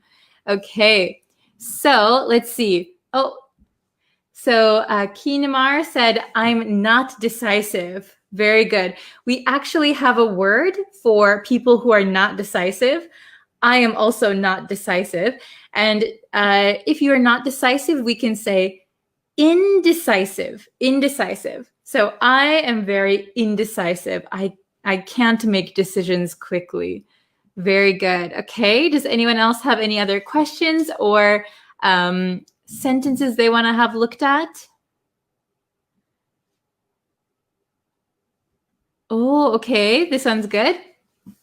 In one family, elder ones are considerate towards younger. Ah, that's very good. So maybe the older people are very kind to the younger people. Yes, very good. Okay. Ah, this is a good question. What is the opposite word for considerate? So if somebody's not considerate, we can say they are inconsiderate. Inconsiderate. So for both words, actually, the opposite meaning, we can say inconsiderate or indecisive. That means inconsiderate is not kind, not thoughtful, not polite. And indecisive means unable to make decisions quickly. Okay? So please remember you can just add in to both of these words, and then you can make the opposite word. Okay, very easy for these two. Okay. Oh, we have a good one. I am very indecisive. Yes, I'm very indecisive. You can say that. I often say this. Okay. Very good. Okay. Let's see. Okay, Anna said, it's very considerate of you to take your time every day for our community. I know that it was easy to live stream every day like this. Oh, thank you, Anna. Yeah. I'm very lucky to have very considerate students that are very kind. Thank you so much. Okay. Yes, you can add the prefix in to make them negative. Very easy for these words. Okay. Oh, I am considerate, but my friend is inconsiderate. Oh no. Okay. Let's see. I'm scrolling up a little bit to see if I missed any questions. So, let's see. I'm a decisive person. Okay. Oh, decisive is a verb. So decisive is an adjective. It is an adjective. So a decisive person, a decisive leader, he is decisive. So the verb would be to decide, right? To decide quickly. Okay, so remember that decisive is an adjective. Okay, very good. So Let's see.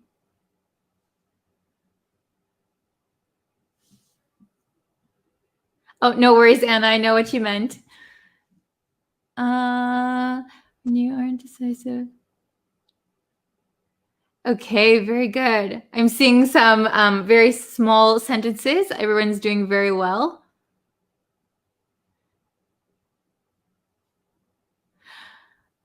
Very good. My brother is indecisive. Okay. Oh, okay. Decisive and confused. Are they the same? So actually, they are opposites. Opposites. So decisive, remember that decisive means you can make decisions quickly. You know what you want. You can go out and get it. Confused would be more like indecisive. Indecisive. So, what do I want? Oh, should I do this one? No, should I do this one? Oh, should I do this one? That would be indecisive or maybe a little bit confused on what you want. Okay, very good.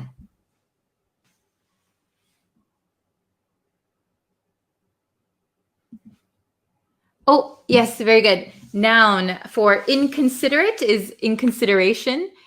Inconsideration. Oh, hello from Iraq. Oh, you're welcome. Okay, very good. Are they pretty understandable? Does everybody understand how to use these words? Considerate, decisive, inconsiderate, indecisive. Are they pretty understandable? Okay, I see. Everyone has like really good sentences, so I'm very impressed actually.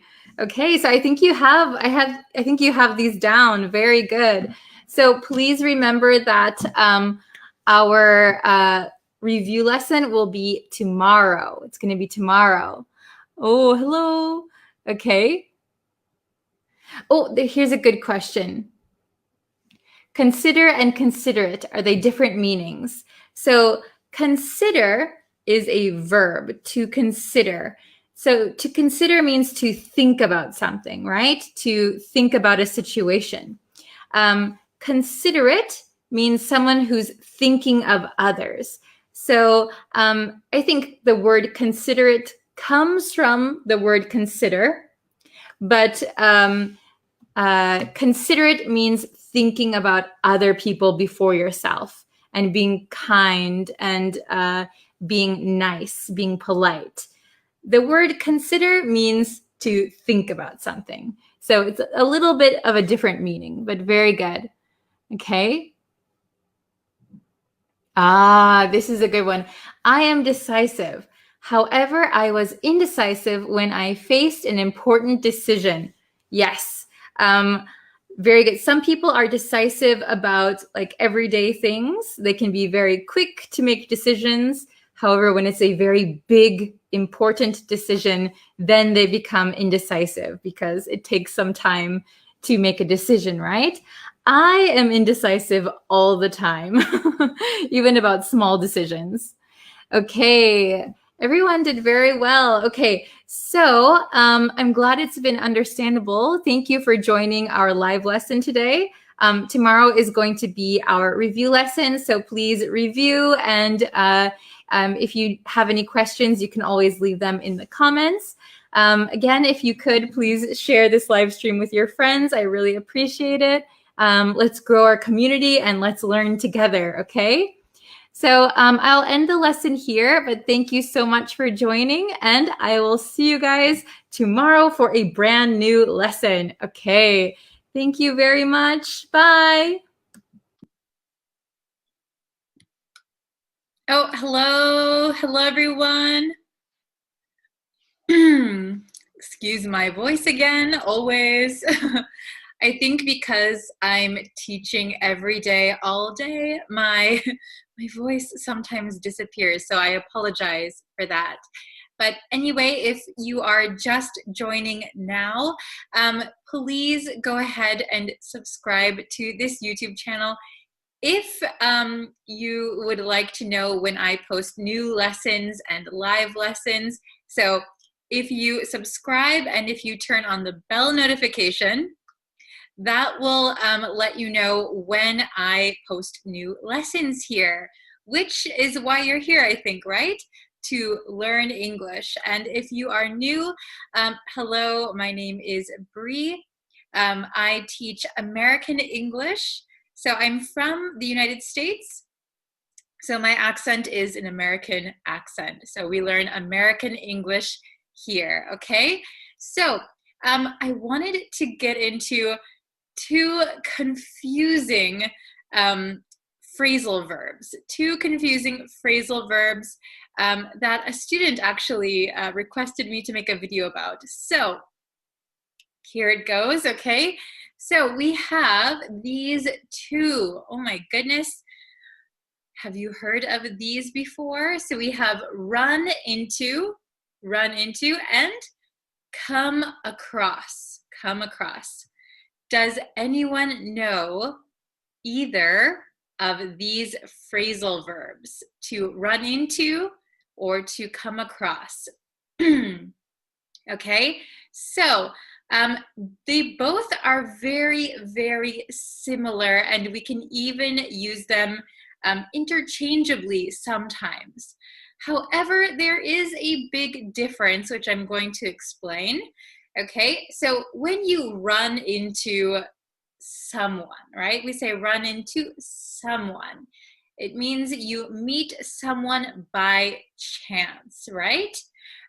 We can also say to run into a problem, to run into difficulties. So we often use run into when we meet people by chance, excuse me again, when we meet someone by chance, or when we find or we experience difficulties or problems, right? If you say run into something, for example, I ran into the door. I ran into the door. That means you physically hit the door, right? You ran into it. Okay, so it's a very different meaning. That is the literal meaning. You ran into the door, right? You accidentally hurt yourself. Or I ran into, I don't know, I ran into the window. I thought the window was open, but I ran into the window, right? Has that ever happened to you? If the window is very, very clear, very, very see-through, you might think there's no window and you just run into the window. Okay, so the next one is come across. Come across. So come across can mean the same thing as run into. So we can come across a person, we can come across people. You could say, I came across a problem today. I came across a problem at work. The same as I ran into a problem at work, right? However, excuse me, however, you can also use come across something, okay? That means you found something by chance. So I was reading a magazine and I came across your picture. I didn't know you were a model, right? I came across your picture. I would not say I ran into your picture. That sounds like you physically hit someone's picture, right? I ran into your picture. So come across something means to find something by chance. We cannot use it for run into, right? Run into a person by chance or run into a problem. We can come across a person, we can come across a problem, and we can come across something by chance, okay? Are you following me? Okay, let's look at my bigger whiteboard. Oops, oops, oops, oops. Excuse me. Okay, I don't know why I was singing just now. It's a long day. Okay. Oh, wow, we have a lot. Okay, I'll scooch over here. So run into, run into. Run into means meet someone by chance, or it could mean experience a problem or difficulty. Okay, does everyone understand so far? Okay, good. Then we have come across. So come across means meet or find someone or something by chance, a little bit different, and appear or sound in a specified way, give a specified impression. Okay, so this one I haven't explained yet. So come across could mean to meet someone or find someone or something by chance, right? But we can also use come across for when someone appears or sounds in a specified way, or someone gives a specified impression. For example, when I saw him, he came across drunk, right? So he appeared to be drunk. He sounded drunk, right? That was my impression. Okay, he came across as very intelligent. He came across very intelligent. That means he appeared to be, or he sounded like he was very, very smart, very, very intelligent. Okay, so let's keep those differences in mind while we look at these examples, okay? So I have 5 examples for you. Okay, so let's look at number 1. I ran into my coworker at the gym. I ran into my coworker at the gym. That means I met my coworker by chance. I was not expecting to see or meet my coworker at the gym. So it was a coincidence. I ran into my coworker at the gym. Okay, let's look at number 2. He came across as a decent person. He came across as a decent person. So that means he looked like, or he sounded like, a decent person. So a decent person maybe is a kind, normal person, okay? He came across as a decent person. Number 3, the team ran into a problem with the new system. Okay, so maybe this is a team at work. Maybe you sometimes work in a team. The team ran into a problem with the new system. We could also say the team came across a problem with the new system. They found a problem. Okay. So I think there might be a slight nuance difference, very, very slight, between run into a problem and come across a problem. When I hear come across a problem, it sounds like you found a problem.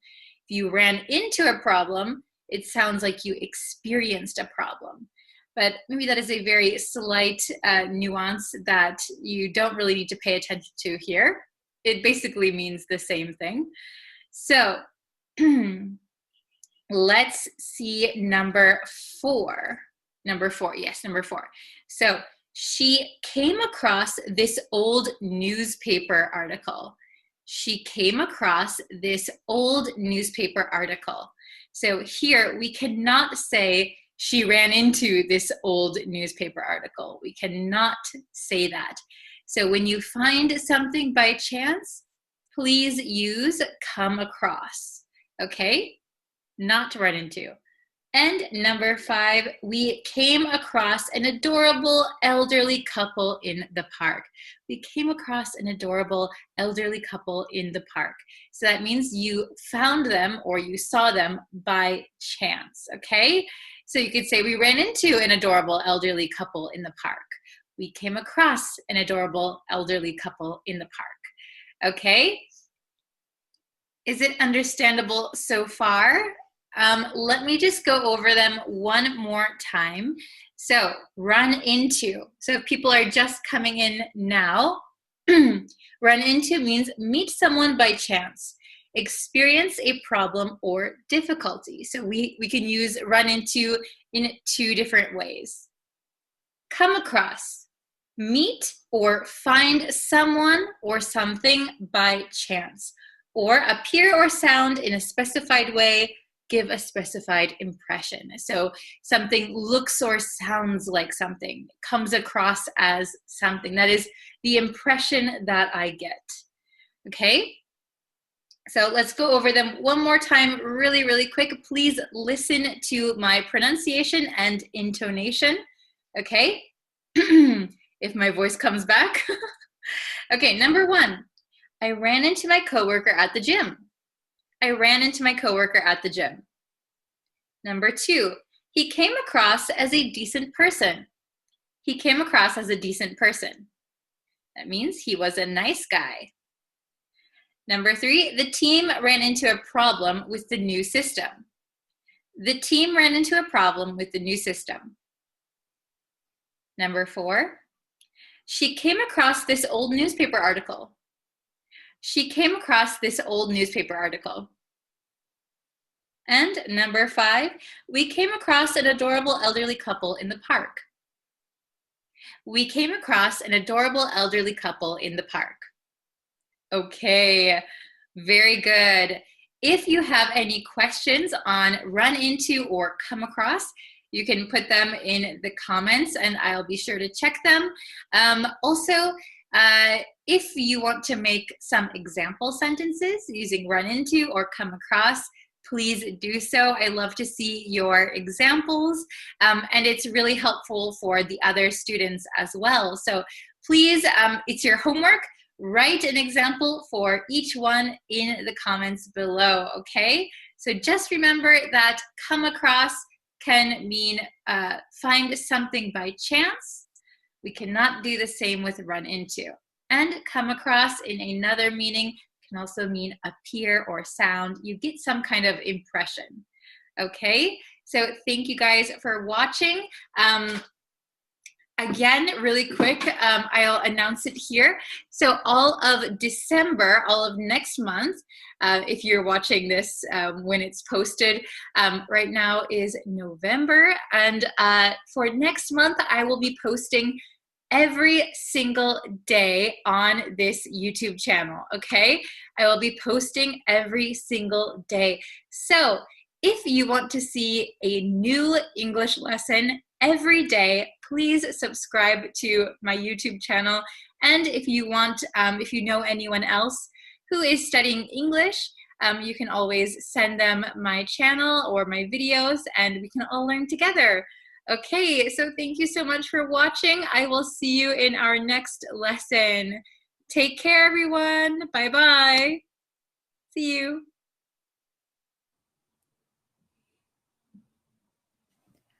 Hello, students. Welcome. How are you guys? Long time no see for some of you.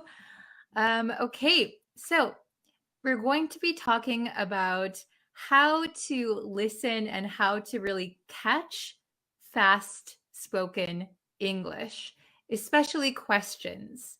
Okay, so you might listen to my lessons and you can hear me really well, like you can catch what I say. That is because I purposely talk very clearly. I enunciate what I say, and I don't really talk that quickly. Okay. But when you're talking to a native speaker who might not know that you are an English learner, right? So if you go to America, for example, there's not one way that Americans look. So they might just assume you live in America and you are American. So they start talking to you really fast. They don't realize that you're not a native speaker. So we're going to try and work on how to catch these really quick questions that people ask when you talk to somebody. Okay, welcome everyone. It's good to see you. Hello, hello. Yeah, and please tell me where you're watching from. I see a lot of people from Egypt, Myanmar, Sudan, welcome, Afghanistan, hello, hello. Okay, so we're going to get into the lesson, but first, if you guys haven't yet, please like and subscribe to me on YouTube. You can like me on Facebook, follow me on TikTok, and I have a website. Actually, I have a pronunciation course on my website. So it's a video course. It's for premium members. But if you would like to have access to that course and a bunch of PDFs, you can join my courses as well. I'd love to have you there. Okay, so let's get into the lesson. All right. So understanding native speakers, especially when they ask you questions. So I know when I was learning Japanese, I could understand, conversational Japanese, but when I came to Japan and somebody asked me a question, like on the street, I would freeze because it seemed to me that they were talking really fast.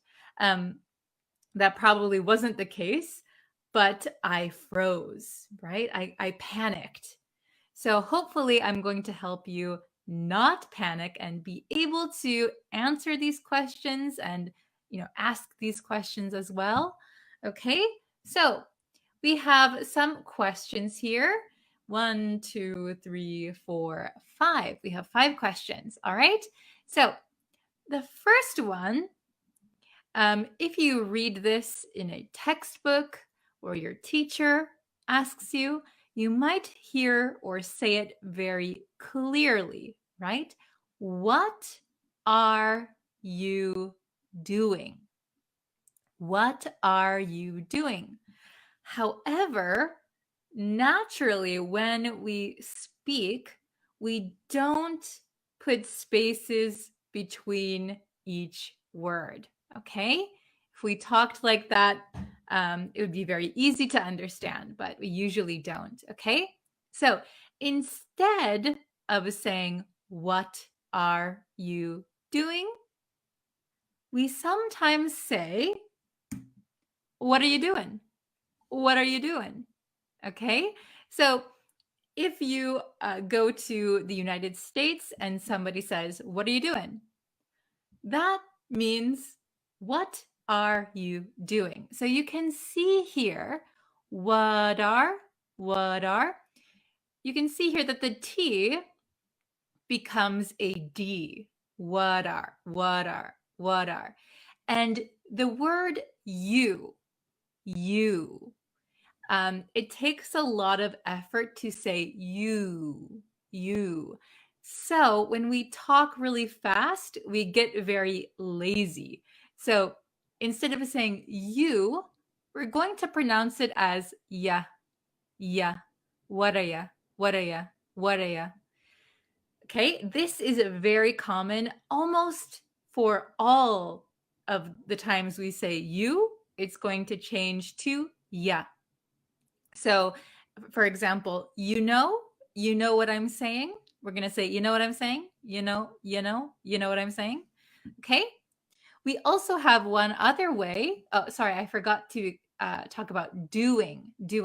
Whenever we have a word that ends in ing, doing. The ing has a kind of nasally sound, ing.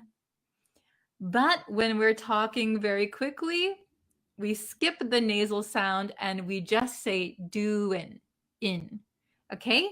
How's it going? What are you doing? Okay? Usually the doing, the ing is going to be cut and we're going to say doing. Okay? What are you doing? We have one other way that we could say this question. And that is, what you doing? So it gets even shorter. So originally, what are you doing? Becomes, what are you doing? Becomes, what you doing? Okay, whatcha. So both of these, what are you doing and what you doing, are very, very common, very, very common.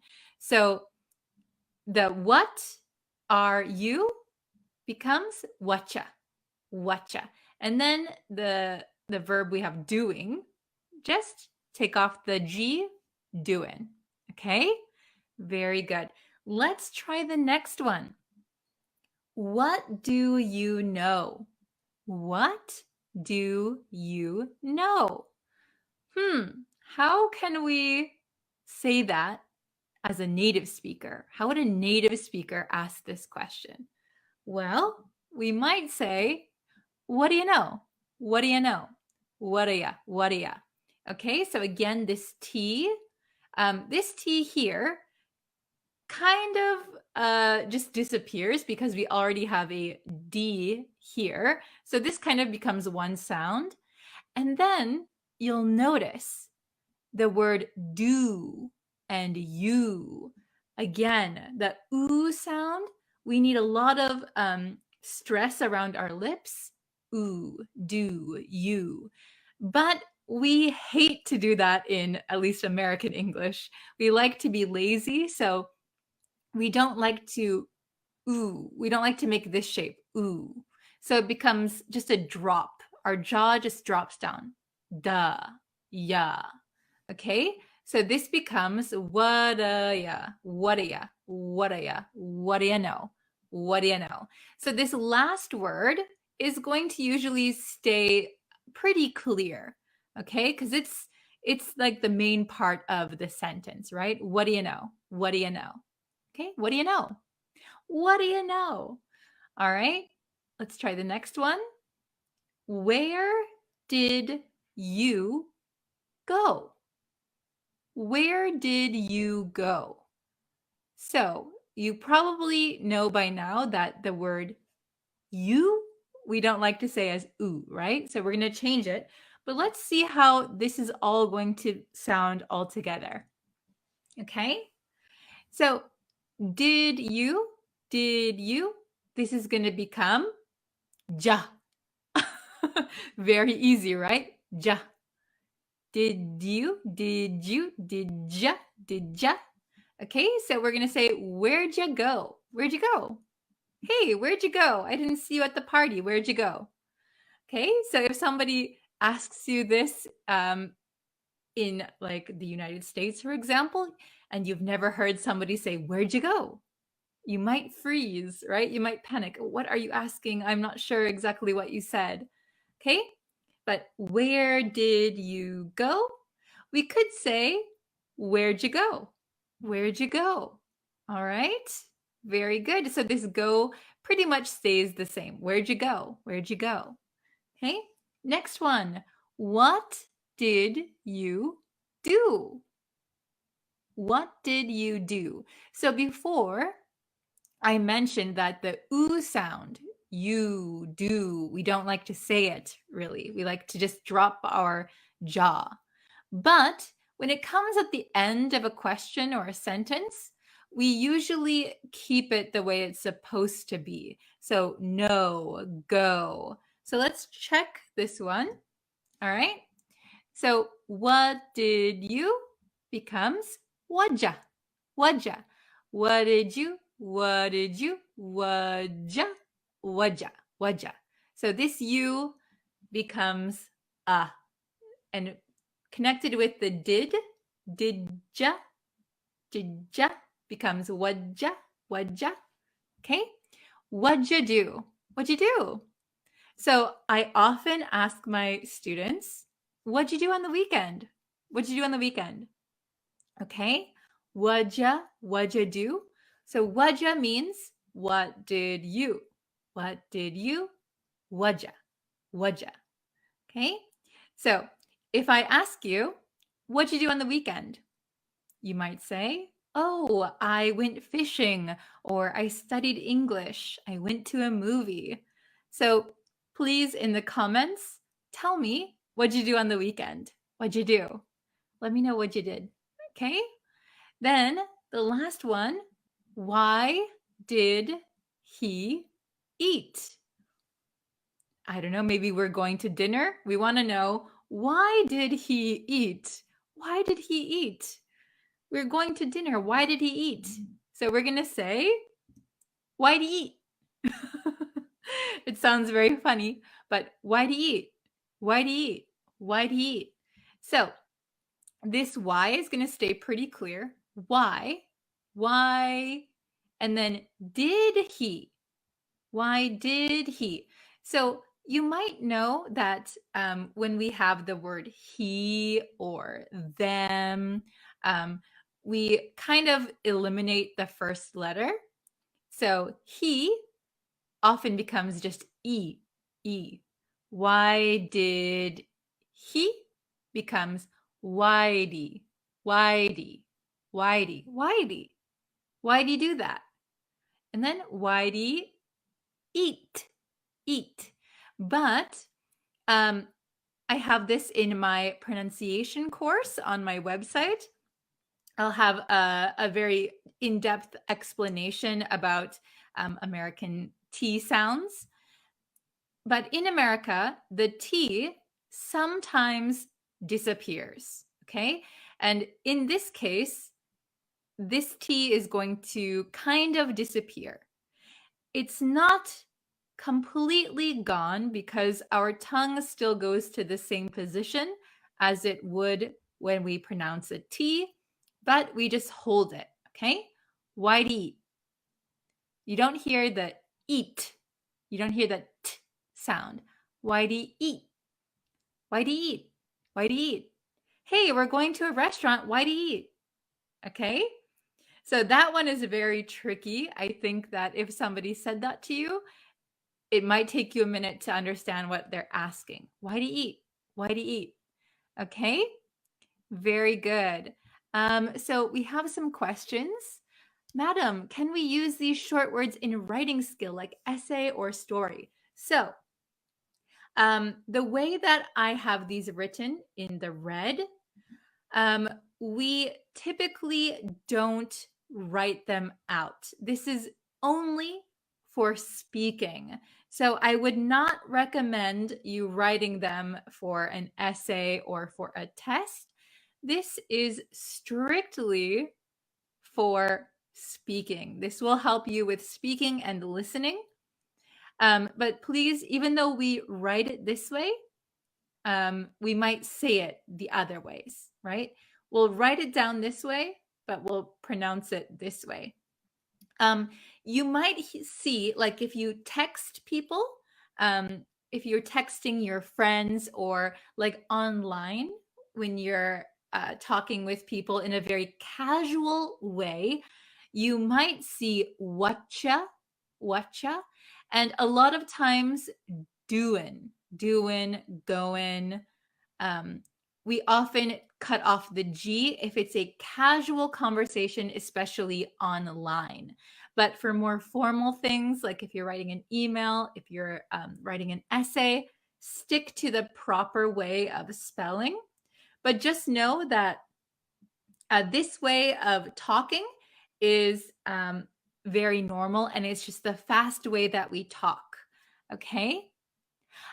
Is it slang? So no, it is not slang. This is just how a typical or normal American would speak.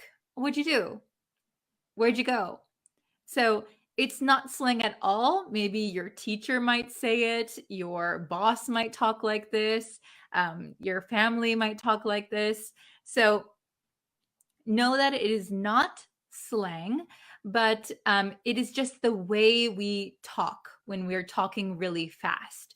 So you will, if you're talking to a native speaker, very, very rarely will they pronounce every single word. What are you doing? Probably they're not going to talk like that. They're going to say, what are you doing? What are you doing? Or what you doing? What you doing? Okay? Very good. Well, I hope that this was a very informational lesson for you. I hope you could learn a lot. Thank you guys so much for watching today's lesson.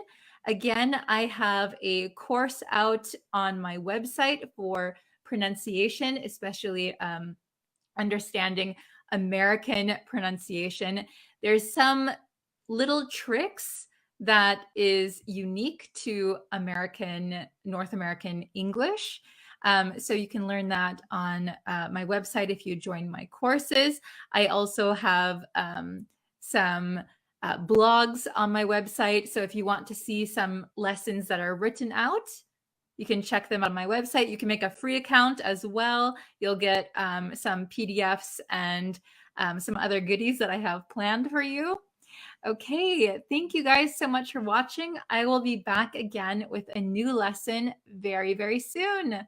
So thank you so much. And don't forget to subscribe to the YouTube channel. Also, I would really appreciate it. Like me on Facebook, follow me on TikTok, all the things. Okay, thank you guys so much for watching. I will see you very soon. Bye, everyone.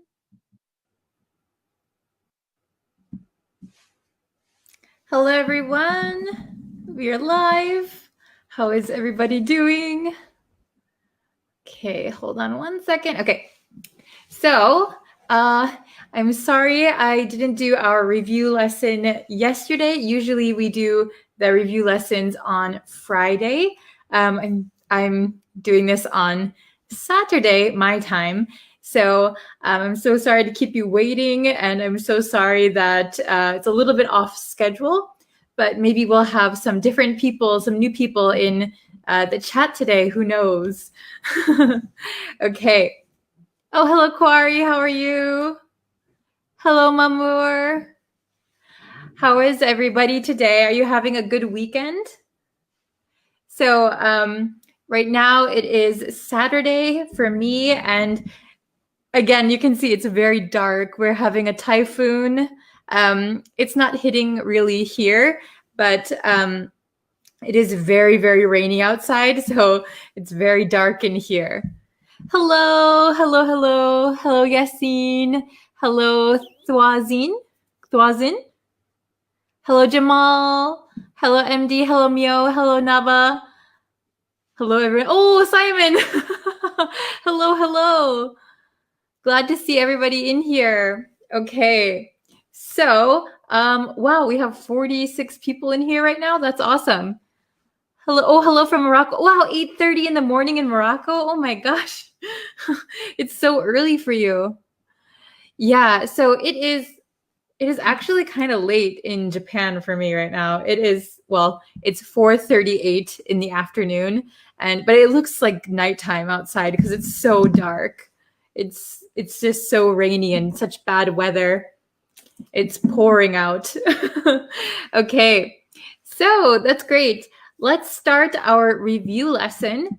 So I have all of the terms that we learned this week, okay?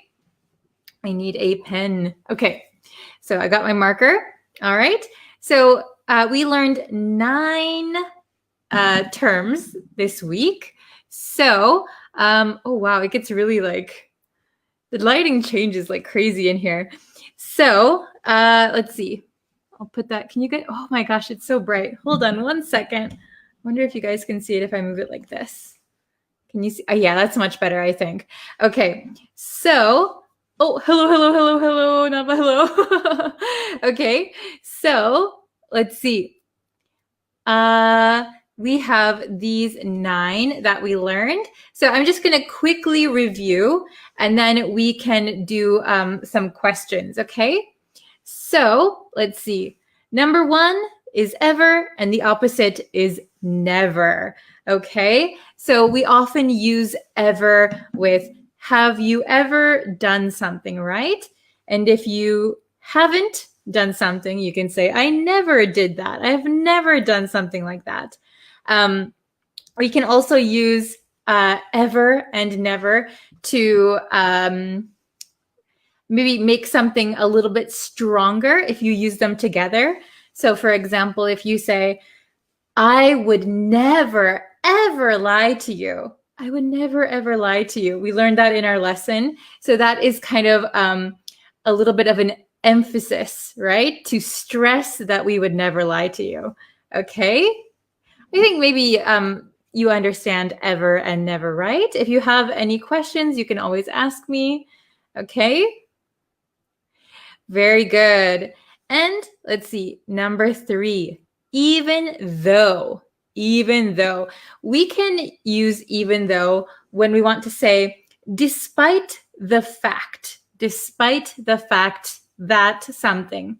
So, for example, even though it's very rainy outside, I will go play soccer in the rain. So, even though it's raining outside, that is a true statement. Despite that fact, I will go outside, okay? Then even if this is not a fact, but a possibility. So if you say, even if it rains, that means even though there might be a possibility that it will rain. So I'm not 100% sure it's going to rain, but even if it rains, I will go play soccer, okay? I don't play soccer, so I don't know why I'm using that example. Okay, so understandable so far? Ever, never, even though, even if. Just remember the difference between even though and even if. Even though is despite the fact, and even if is despite the possibility, okay? Oh, hello from Pakistan. Hello from Sudan. Okay. Are you following me? So number 5, for a while. For a while. So that means for an amount of time. And maybe the specified time is not important. So we could change for a while to for 10 minutes, for an hour. But if we use a while, the time is not important. We don't really care about the time, right? So for a while, for a unspecified amount of time. So I was watching TV for a while, maybe for 10 minutes, okay? After a while.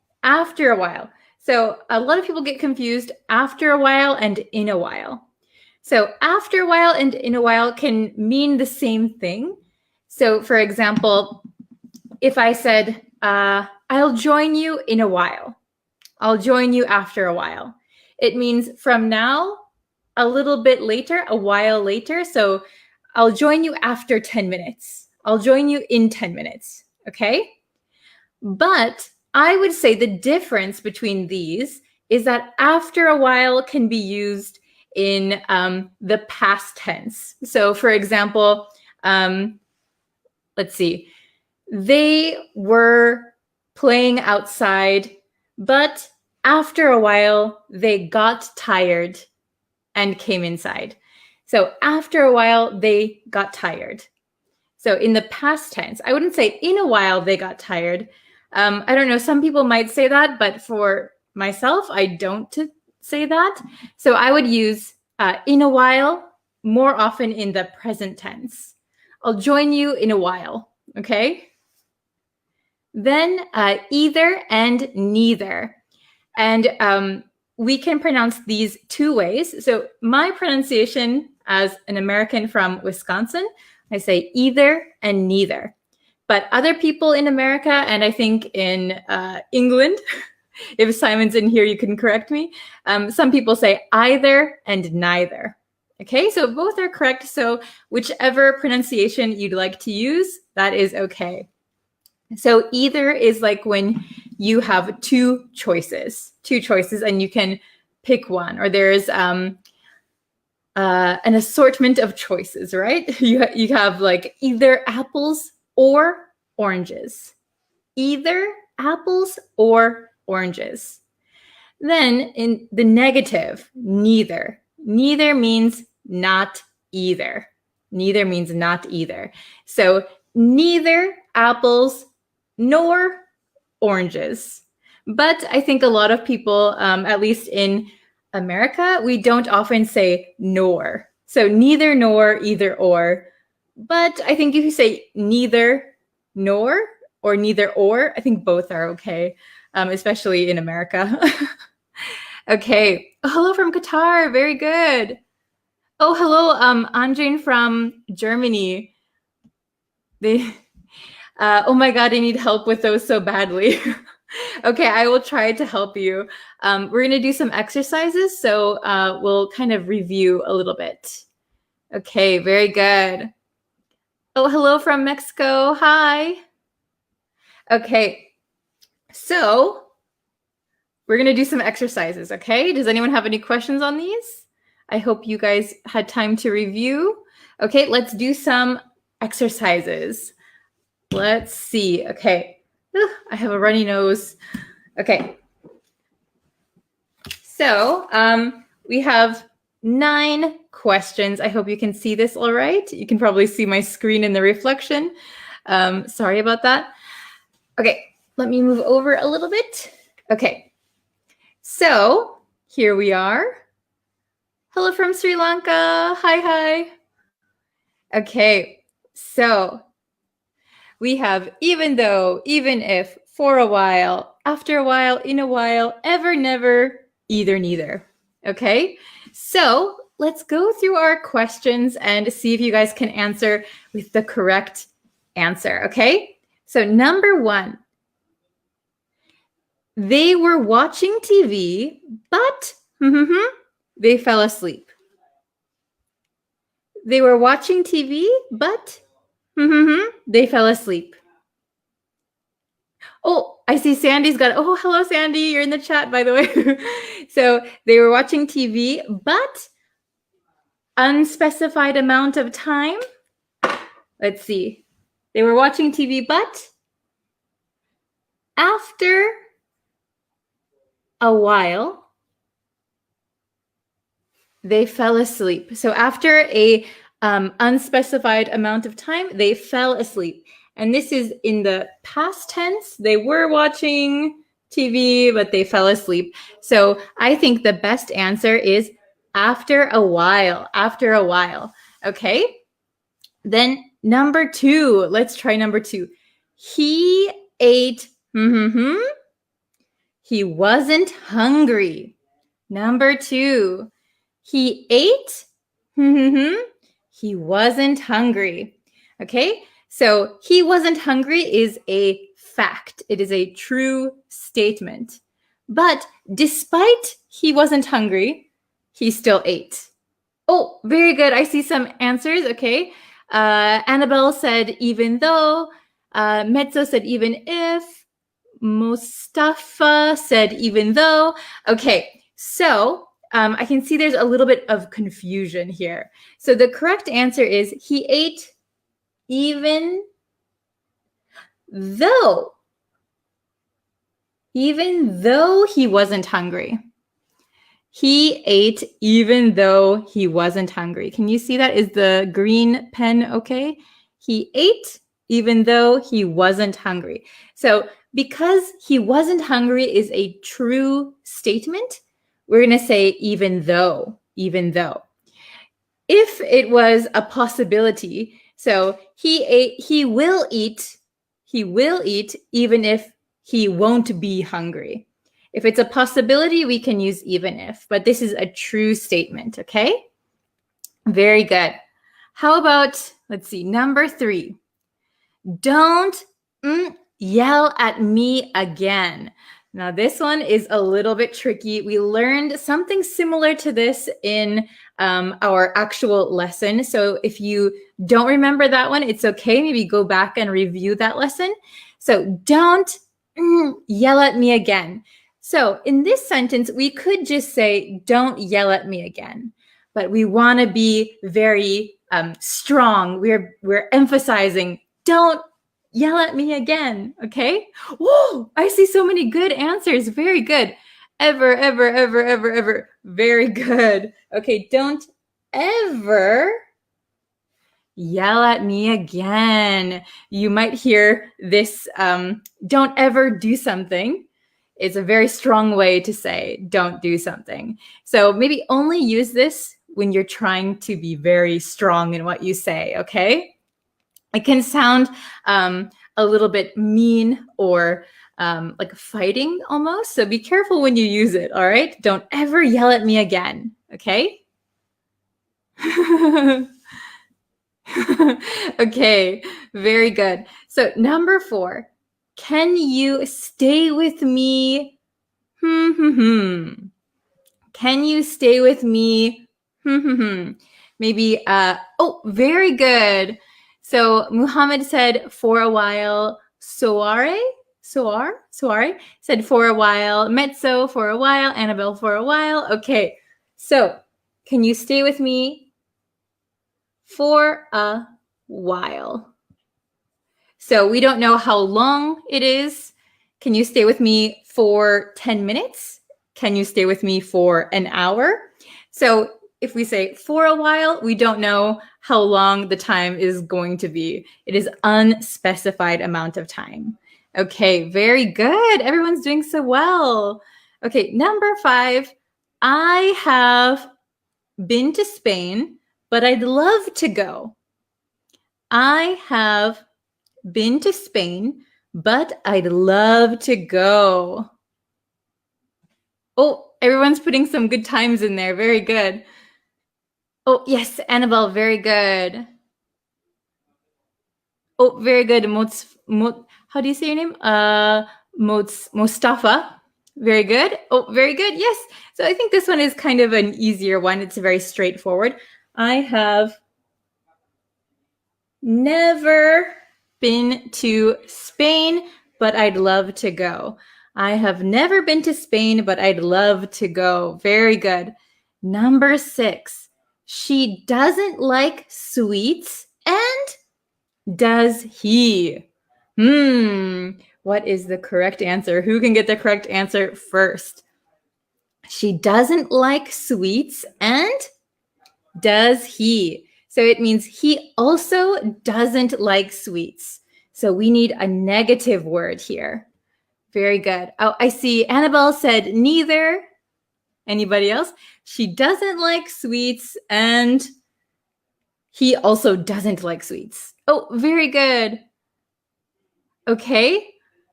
Very nice. I see some neithers, some nevers, some eithers. Okay. So she doesn't like sweets, and neither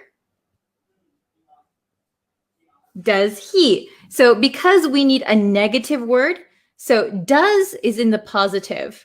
So he doesn't like sweets. So we need to make it negative, and it's agreeing with this one.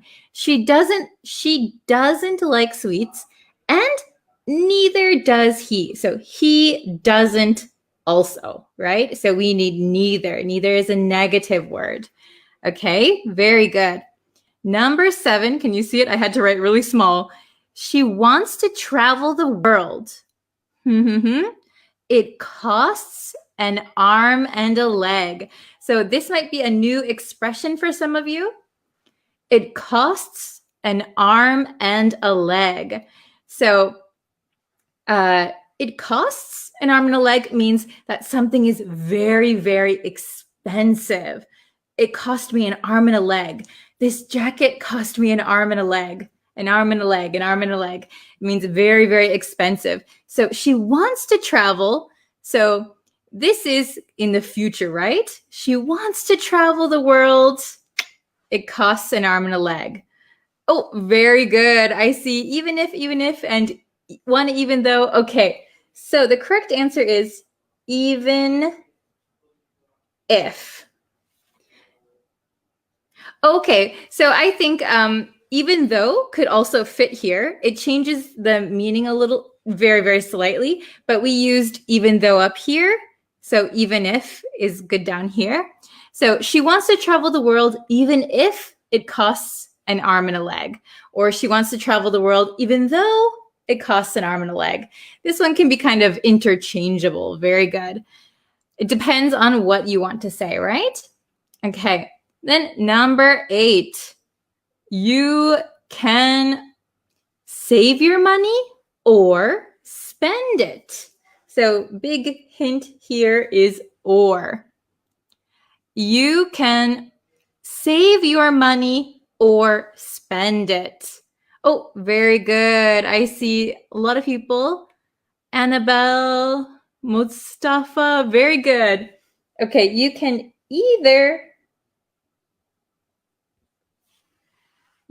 either save your money or spend it, one or the other, but you can't do both, right? Okay, last one, number 9. Let's see who can get it the fastest. Ready? He likes to drink once. This is a what is it called? A set idiom. So we there's only one thing we can put here. Oh, very good. I saw somebody say it. Annabelle, in a while. Very good. Oh, very nice. He likes to drink once in a while. Once in a while. This is an idiom. So we're always going to say in a while here. We can't say after a while. He likes to drink once in a while. Once in a while. Okay, very good. So I'm going to read through them one more time, and then we'll do some questions, or you guys can make some sentences. So number 1, they were watching TV, but after a while, they fell asleep. Number 2, he ate even though he wasn't hungry. He ate even though he wasn't hungry. Number 3, don't ever yell at me again. Very strong sentence. Number 4, can you stay with me for a while? Can you stay with me for a while? Number 5, I have never been to Spain, but I'd love to go. Number 6, she doesn't like sweets and neither does he. Okay? If we want to say either here, she doesn't like sweets and he doesn't either. If doesn't is negative, then we can say either. Okay? Number 7, she wants to travel the world even if it'll cost an arm and a leg. Or she wants to travel the world even though it costs an arm and a leg. Very good. Number 8, you can either save your money or spend it. You can either save your money or spend it. And number 9, he likes to drink once in a while. Once in a while. This is a set idiom. Okay, very good. So does anyone have any questions, or if you want to try and make a sentence, I can correct it right now. So let's see. Let's see the chat. I'll be looking at the chat right now. So if you have any questions or you want to make a sentence, we can go through them together. Okay.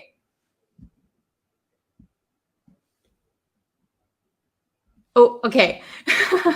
So Andreen said, I would probably never say, don't ever yell at me again. I would probably be meaner. Oh no. Yeah, you can, if you say, don't ever yell at me again, it is kind of strong, but you could probably say something even stronger or meaner.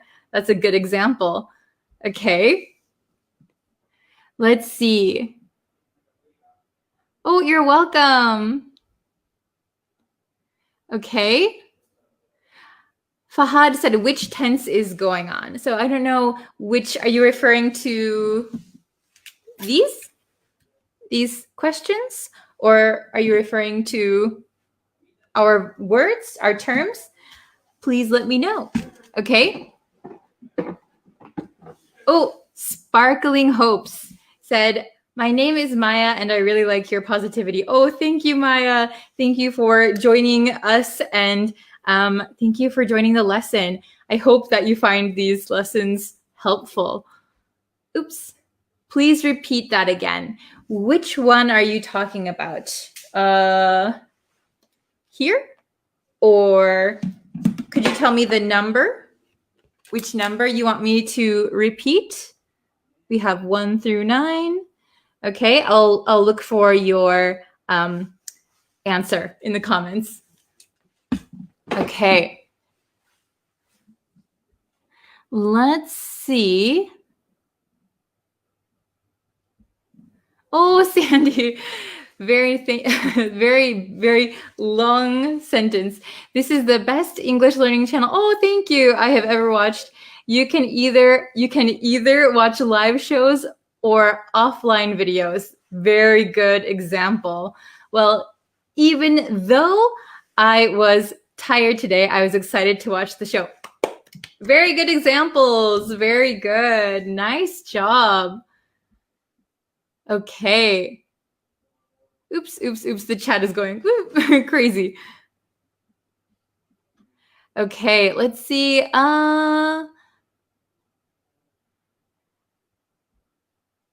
Najat said yes. Which one is yes? You want me to repeat these? I'll quickly repeat them for everybody. Ever, never, even though, even if, for a while, after a while, in a while, either, neither, or either, neither. Okay? Let me know if there's a specific one you want me to show you. Oh, okay, this is a good one. So Maya said, we can also say, never ever yell at me again. Yes, if you want to be extra strong or extra clear, never ever yell at me again. Okay, it's a very, very strong sentence. Very good. Okay. Neither John nor Mike loves playing soccer. Is it correct? Yes, it is correct. So neither John nor Mike loves playing soccer. Okay, you could also say neither John or Mike. Yeah, neither John or Mike. Sometimes I think when we speak in American English, our or nor becomes very short. So we change it just to the sound. Neither John or Mike. Neither John nor Mike. Neither John or Mike. Okay? Very good. And let's see. Oops. Can you repeat that again for me, please? Either and neither. Sure. So either is when you have choices of something. So you can pick one of two things. So, for example, we can either go to an Italian restaurant or a Chinese restaurant. Okay, so you have two choices and you need to pick one. It is in the positive. So if you want to make it negative, you can say don't either, can't either, or you could use neither. Neither is the negative, so it means none of them, right? None of two things. So I neither like apples nor oranges. Not a true statement, but if you want to use the negative, you can always use neither. Okay? Good question. Let's see. Ever and never, please. Ever and never. Ever means at any time. Never means at no time. So you might know, like the simplest question is like, have you ever done something? Have you ever done something? I have never done something. Okay, that is the simplest one. And the ones that I was teaching kind of today, like don't ever yell at me. This means at no time, or at any time, I guess. So don't ever. It means at no time, right? Because don't ever yell at me. This means at no time yell at me, okay? Or if you say, never say that again. At no time, don't say that again. It's kind of confusing. But remember that ever is in a positive and never is the negative. It's similar to either and neither. So you can say don't ever, and it becomes negative. Or you could just say never, right? Very simple. Okay, very good. Oh, either of you can take the responsibility of doing all the work at the office. Very good. I think you mean all the work at the office. Very good. So either of you, one of you. There's two people, either of you, not both, just one. Good example. Oh, okay. Oops. Let's see. Oh, okay. Please repeat even, maybe even if, even though. Okay. So even though and even if are very similar. Even though means despite the fact, despite the fact. So remember that we're talking about a true statement. Even though it is raining right now, I will still go outside. Even if means the possibility, the possibility. Even if it's raining, even if it rains, so maybe I don't know, will it rain? Won't it rain? I don't know. But if it doesn't rain, or if it does rain, if it does rain, I will still go. So even if it rains, I will still go outside. If it rains, I will still go outside. Okay? Very good. Let's see. I'll do maybe one or two more questions. Oh, okay. Oh, good question. Which one is correct? I have never seen a great teacher like you. I have ever seen a great teacher like you. Okay. This is a good question, and thank you for the nice words. So, I have never seen a great teacher like you maybe before, or you don't have to add it, but maybe it's very natural to say I have never seen such a great teacher like you before would be a perfect sentence. I have never seen such a great teacher like you before. This means that until now, you have not had or seen a good teacher before. So the second sentence, I have ever seen a great teacher like you. So we would not say this as a sentence, I have ever seen. So ever is usually for questions. Have you ever had a great teacher? Have you ever seen a great teacher before? Okay, very good. So I'll do one more. Let's see. Let's see. Okay. What does once in a while mean? Okay, what does once in a while mean? Very good question. Once in a while means very seldomly, rarely, sometimes. I think it means about sometimes. So it's something you don't do every day, but maybe like once a month or once every other month, depends on your what you think of as a while is, how long that is for you. So I'll give you an example. Let's see. Every day I drink cold tea. Every day I drink cold tea with my breakfast. Once in a while, I will have coffee. So it means not every day, not all the time, but sometimes. So I have a regular routine. I drink cold tea every morning, but once in a while, I'll drink coffee. Okay, very good. Okay, so thank you guys so much for joining this lesson, even though it's on a Saturday. Thank you so much. I really appreciate it. And good example. I cosplay once in a while. So every few months, for example. Yes, good explanation. Do you actually cosplay? That's amazing. Okay, very good. So I'm going to end the lesson now. So thank you so much for watching. I have more videos, exclusive videos on my YouTube channel. If you want to see that, it's the same name as the Facebook page, Breeze Practical English. And I have a bunch of other lessons on Facebook as well. So I will see you guys probably either tomorrow or on Monday. Okay? Thank you so much for learning with me today, and have a great weekend. See you guys next time. Bye.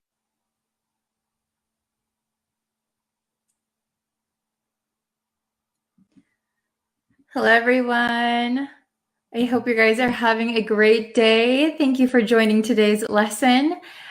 Before we get into the lesson, of course, if you haven't yet and you would like to know when I go live, when I post new lessons, please consider subscribing to the YouTube channel. if you haven't yet. And you can also follow me on Facebook and TikTok, Twitter, Instagram, all of those places. So you can follow me around the internet. Okay, hello everyone. Hello, hello.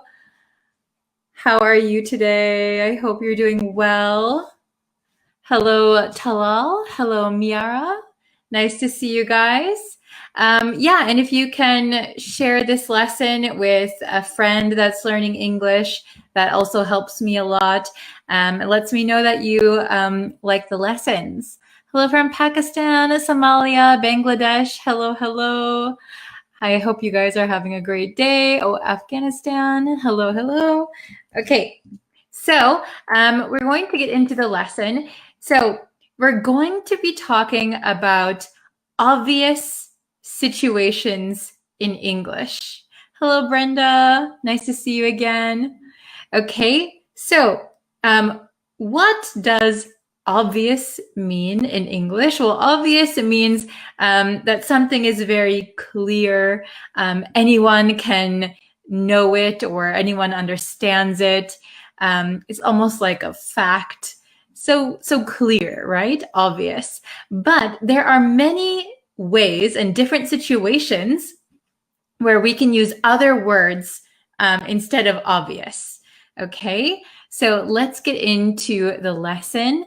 Hello, Hitia Sint.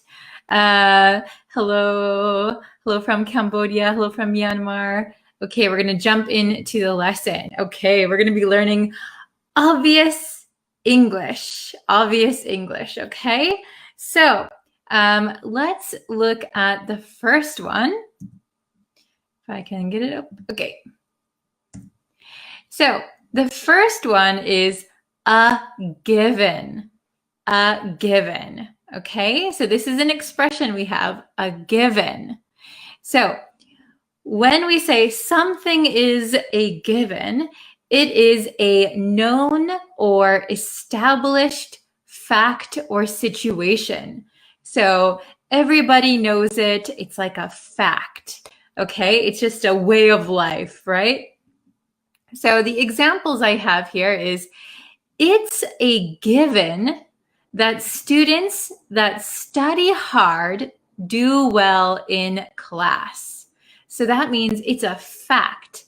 It's obvious that students that study hard do well in class. Okay, it's a given.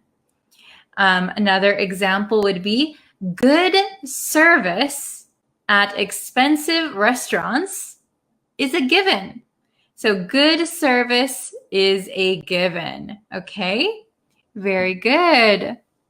Hello from Sudan, Bangladesh, Palestine, Roma. Hello. Okay, so have you heard this expression before? A given. When something is a given, it is almost like a fact. Everybody knows it. Okay, so for example, you bought a new car. I bought a new car and now I have to buy gas. Well, that's a given. That's obvious. Of course you have to buy gas. Of course, that's a given. Okay? The next one we have is a little funny. No-brainer. A no-brainer. So the meaning of no-brainer means something that requires little or no mental effort. Okay? Little or no mental effort. So you don't really need to think about it. Okay? You don't need to use your brain. Okay? An example would be, once you compare the prices, it's a no-brainer. Okay? So once you compare the prices, wow, this one's really expensive. This one's really cheap, but they're the same product. Well, it's a no-brainer. I'm going to choose the cheaper one. If they're exactly the same, obviously, it's a no-brainer. I will choose the cheaper one. Once you compare the prices, it's a no-brainer. Okay, the next one. When my boss asked me to accept a higher paying position, it was a no-brainer. Okay, so your boss says, oh, I think we have a position for manager open. It'll be 2 times your current salary. Would you like to take it? That's a no-brainer. 2 times my current salary? Of course I will take it. So obviously, so here we could use a no-brainer. You don't even need to think about it. You can just accept it or just do it or just buy it. Okay? Is everyone understanding so far? Pretty good? All right. We'll go on to the next one. The next one is dead giveaway. Dead giveaway. So if something is a dead giveaway, it means that something shows the truth about something clearly. Okay, so maybe you're trying to hide something or something, you think something is not obvious, but then you show something that obviously tells the truth. Okay, let me show you some examples. It'll be easier to understand. His smirk was a dead giveaway that he was lying. Do you know what a smirk is? A smirk is like kind of a half smile, like So a smile is, on both sides. A smirk is just one side, goes up. Okay, I can't really smirk, but a smirk is like a one-sided smile. His smirk was a dead giveaway that he was lying. So maybe he thought, I'm lying, but nobody knows I'm lying. I'm a good liar. But maybe he gave a little smirk when he lied. So the other person, you're lying. I can see it. I can see that you're lying. Your smirk was a dead giveaway. Okay? Very good. Hello, everyone joining. Okay. The next one, your outfit is a dead giveaway that you're a tourist. Your outfit, so your outfit is your clothes. Your outfit is a dead giveaway that you're a tourist. So if you're not wearing clothes that the local people would wear, Americans, often their outfit is a dead giveaway when they're in other countries. Lots of Americans will travel abroad and wearing like no sleeves and shorts and a backpack and sunglasses. Oh, that's a dead giveaway. I think you're a tourist. Okay. So dead giveaway. It's totally obvious. It's clear to everyone. Okay. And we'll look at one more. The last one is the elephant in the room. The elephant in the room. So can you imagine that you're sitting in a room with a few people and there is an elephant in the room? If there's an elephant in the room, of course, you're going to notice it. Wow, there's an elephant here, because an elephant is very, very big. It takes up a lot of space. But here, the meaning of the elephant in the room is there is a major problem or controversial issue which is obviously present but is avoided as a subject for discussion. So there's something that is obvious, maybe an argument or a disagreement or something, but the people ignore talking about it. So even though there's an elephant, a big problem in the room, we pretend we don't see it, but it's obvious. It's obviously there. Okay, let's look at some examples. they ignored the elephant in the room. So maybe the elephant in the room is that two people don't like each other. Two people don't like each other, but they're at the same party. So you don't want to fight in front of everyone, but everyone knows these two people don't like each other. So everyone will ignore the elephant in the room. People will just pretend that they like each other. Okay? The next one, their argument was the elephant in the room. Okay?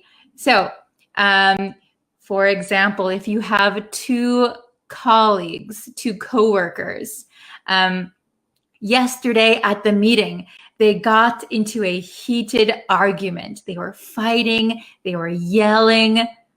Today at the office, we are pretending the argument never happened. Even though everyone saw the argument, everyone heard the argument, everyone knows about the argument is the elephant. The argument is the elephant. But we're just going to pretend we don't remember or we don't see it. Okay? So that way it is less awkward. Okay? Just pretend the elephant doesn't exist. Pretend the problem doesn't exist, even though it's obvious. Okay? Does everyone understand? You guys are doing so good. Okay. Well, we have some example sentences that are not completed. So I would suggest, if you could, please try to finish the sentences. So for example, it's a given that something, something. So something that is obvious, okay? Something, something, something was a no-brainer. Something, something, something is or was a dead giveaway that something.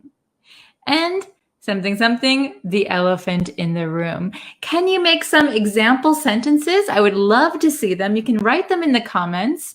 Oh, you're a bit late. That is okay. No problem.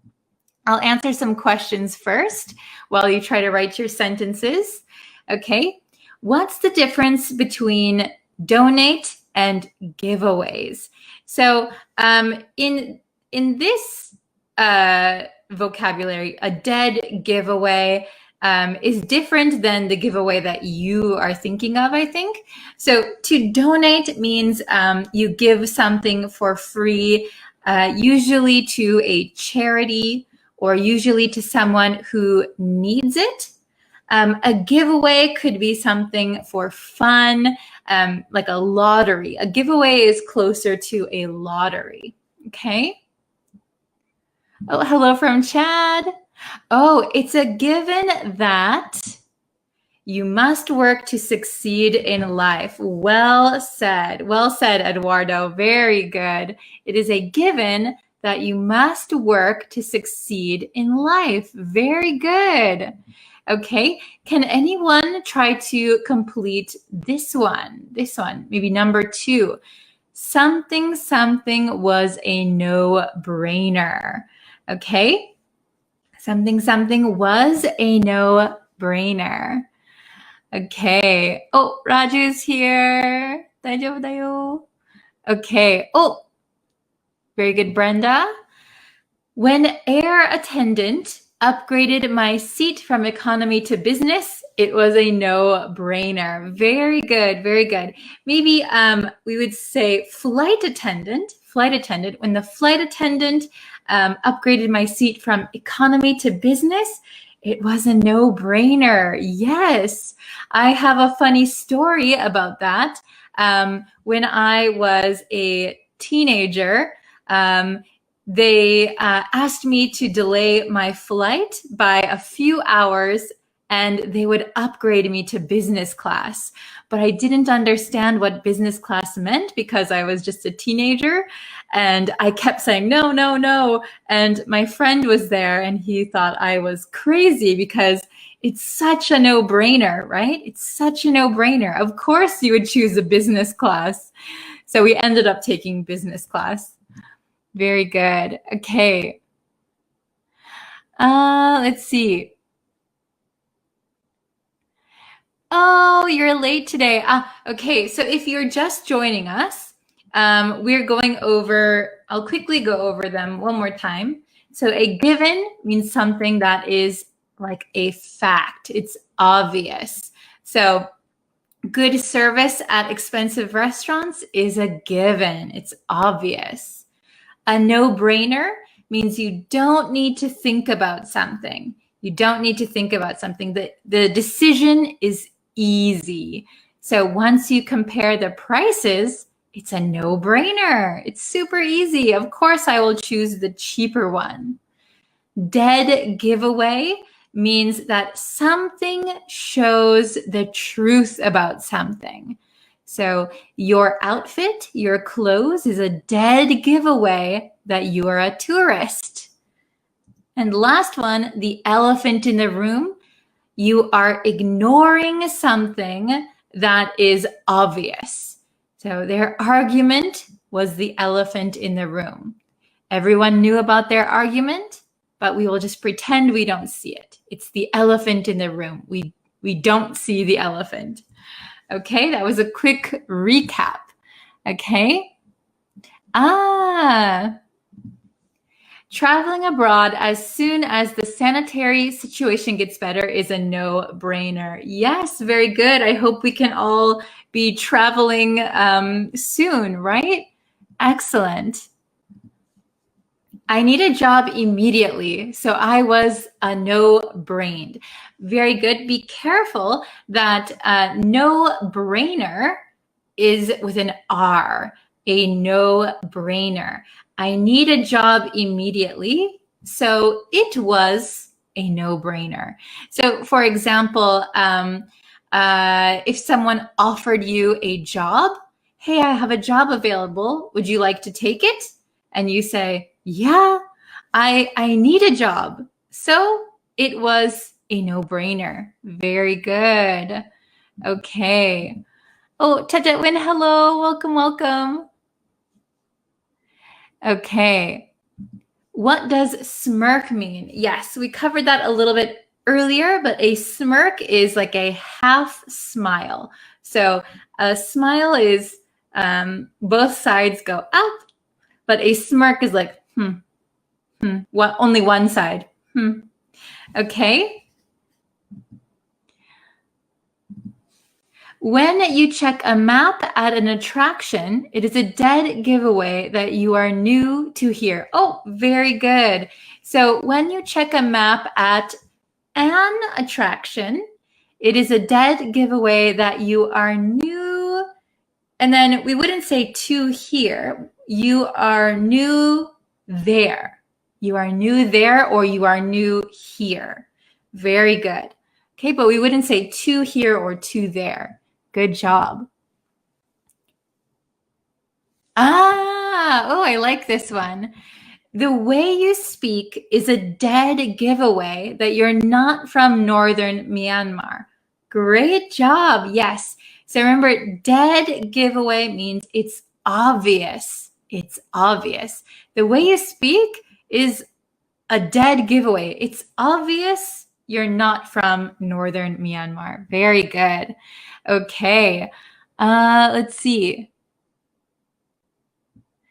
It is a no-brainer. Remember, it is a no-brainer to purchase cottages during a sale. Yes, so if you purchase something during a sale, it's a no-brainer. Very good. Oh my goodness. Okay. Can anyone try to make a sentence with the last one? Something, something, the elephant in the room. So for example, the argument is the elephant in the room. There was an argument. Everyone knows about it, but we are pretending it doesn't exist. Okay? Very good. The word was clothes. Yes, yes, very good. If you buy clothes on sale, that is a no-brainer. Very good. Okay. As I had a scholarship, thinking about attending to that university was a no-brainer. Very good. As I had a scholarship, thinking about attending that university, maybe if you have attending, we don't need the word to. If you're thinking about attending that university, it was a no-brainer. Good job. Yesterday, me and my coworker were arguing each other. This morning, we're the elephant in the room. Very good, very good. So yesterday, I will just correct your grammar just a little bit. Yesterday, my coworker and I were arguing. So we have two people. We were. So we're arguing with each other. And then this morning, we're the elephant in the room. Yeah, maybe everyone is ignoring you. Very good, very good. Okay. COVID is the elephant in the room. Yeah, maybe in some places, some people are just, let's not talk about it. Everybody knows about it. Forget it. Very good. Okay. Very good. Oh, discussing about maybe loving each other is the elephant in the room. So maybe it's obvious to everyone that you are in love. It's obvious. Everyone can see they love each other, but nobody talks about it. Nobody brings it up. They just pretend not to know. That would be the elephant in the room. Very good. Okay. Excellent job, everyone. So I know some of you guys are coming in late. So if you'd like to rewatch this lesson, feel free to do so. I will leave it up and you can watch it anytime. And yes, I'm so sorry for being a little bit late with the schedule. But yes, today's been so busy. It's been a hectic week so far. But yeah, I hope to see you guys in our lesson tomorrow. And please, if you could subscribe on YouTube, follow me on Facebook and TikTok. Thank you guys so much for watching, and I will see you in our next lesson. Thank you so much. Bye, everyone.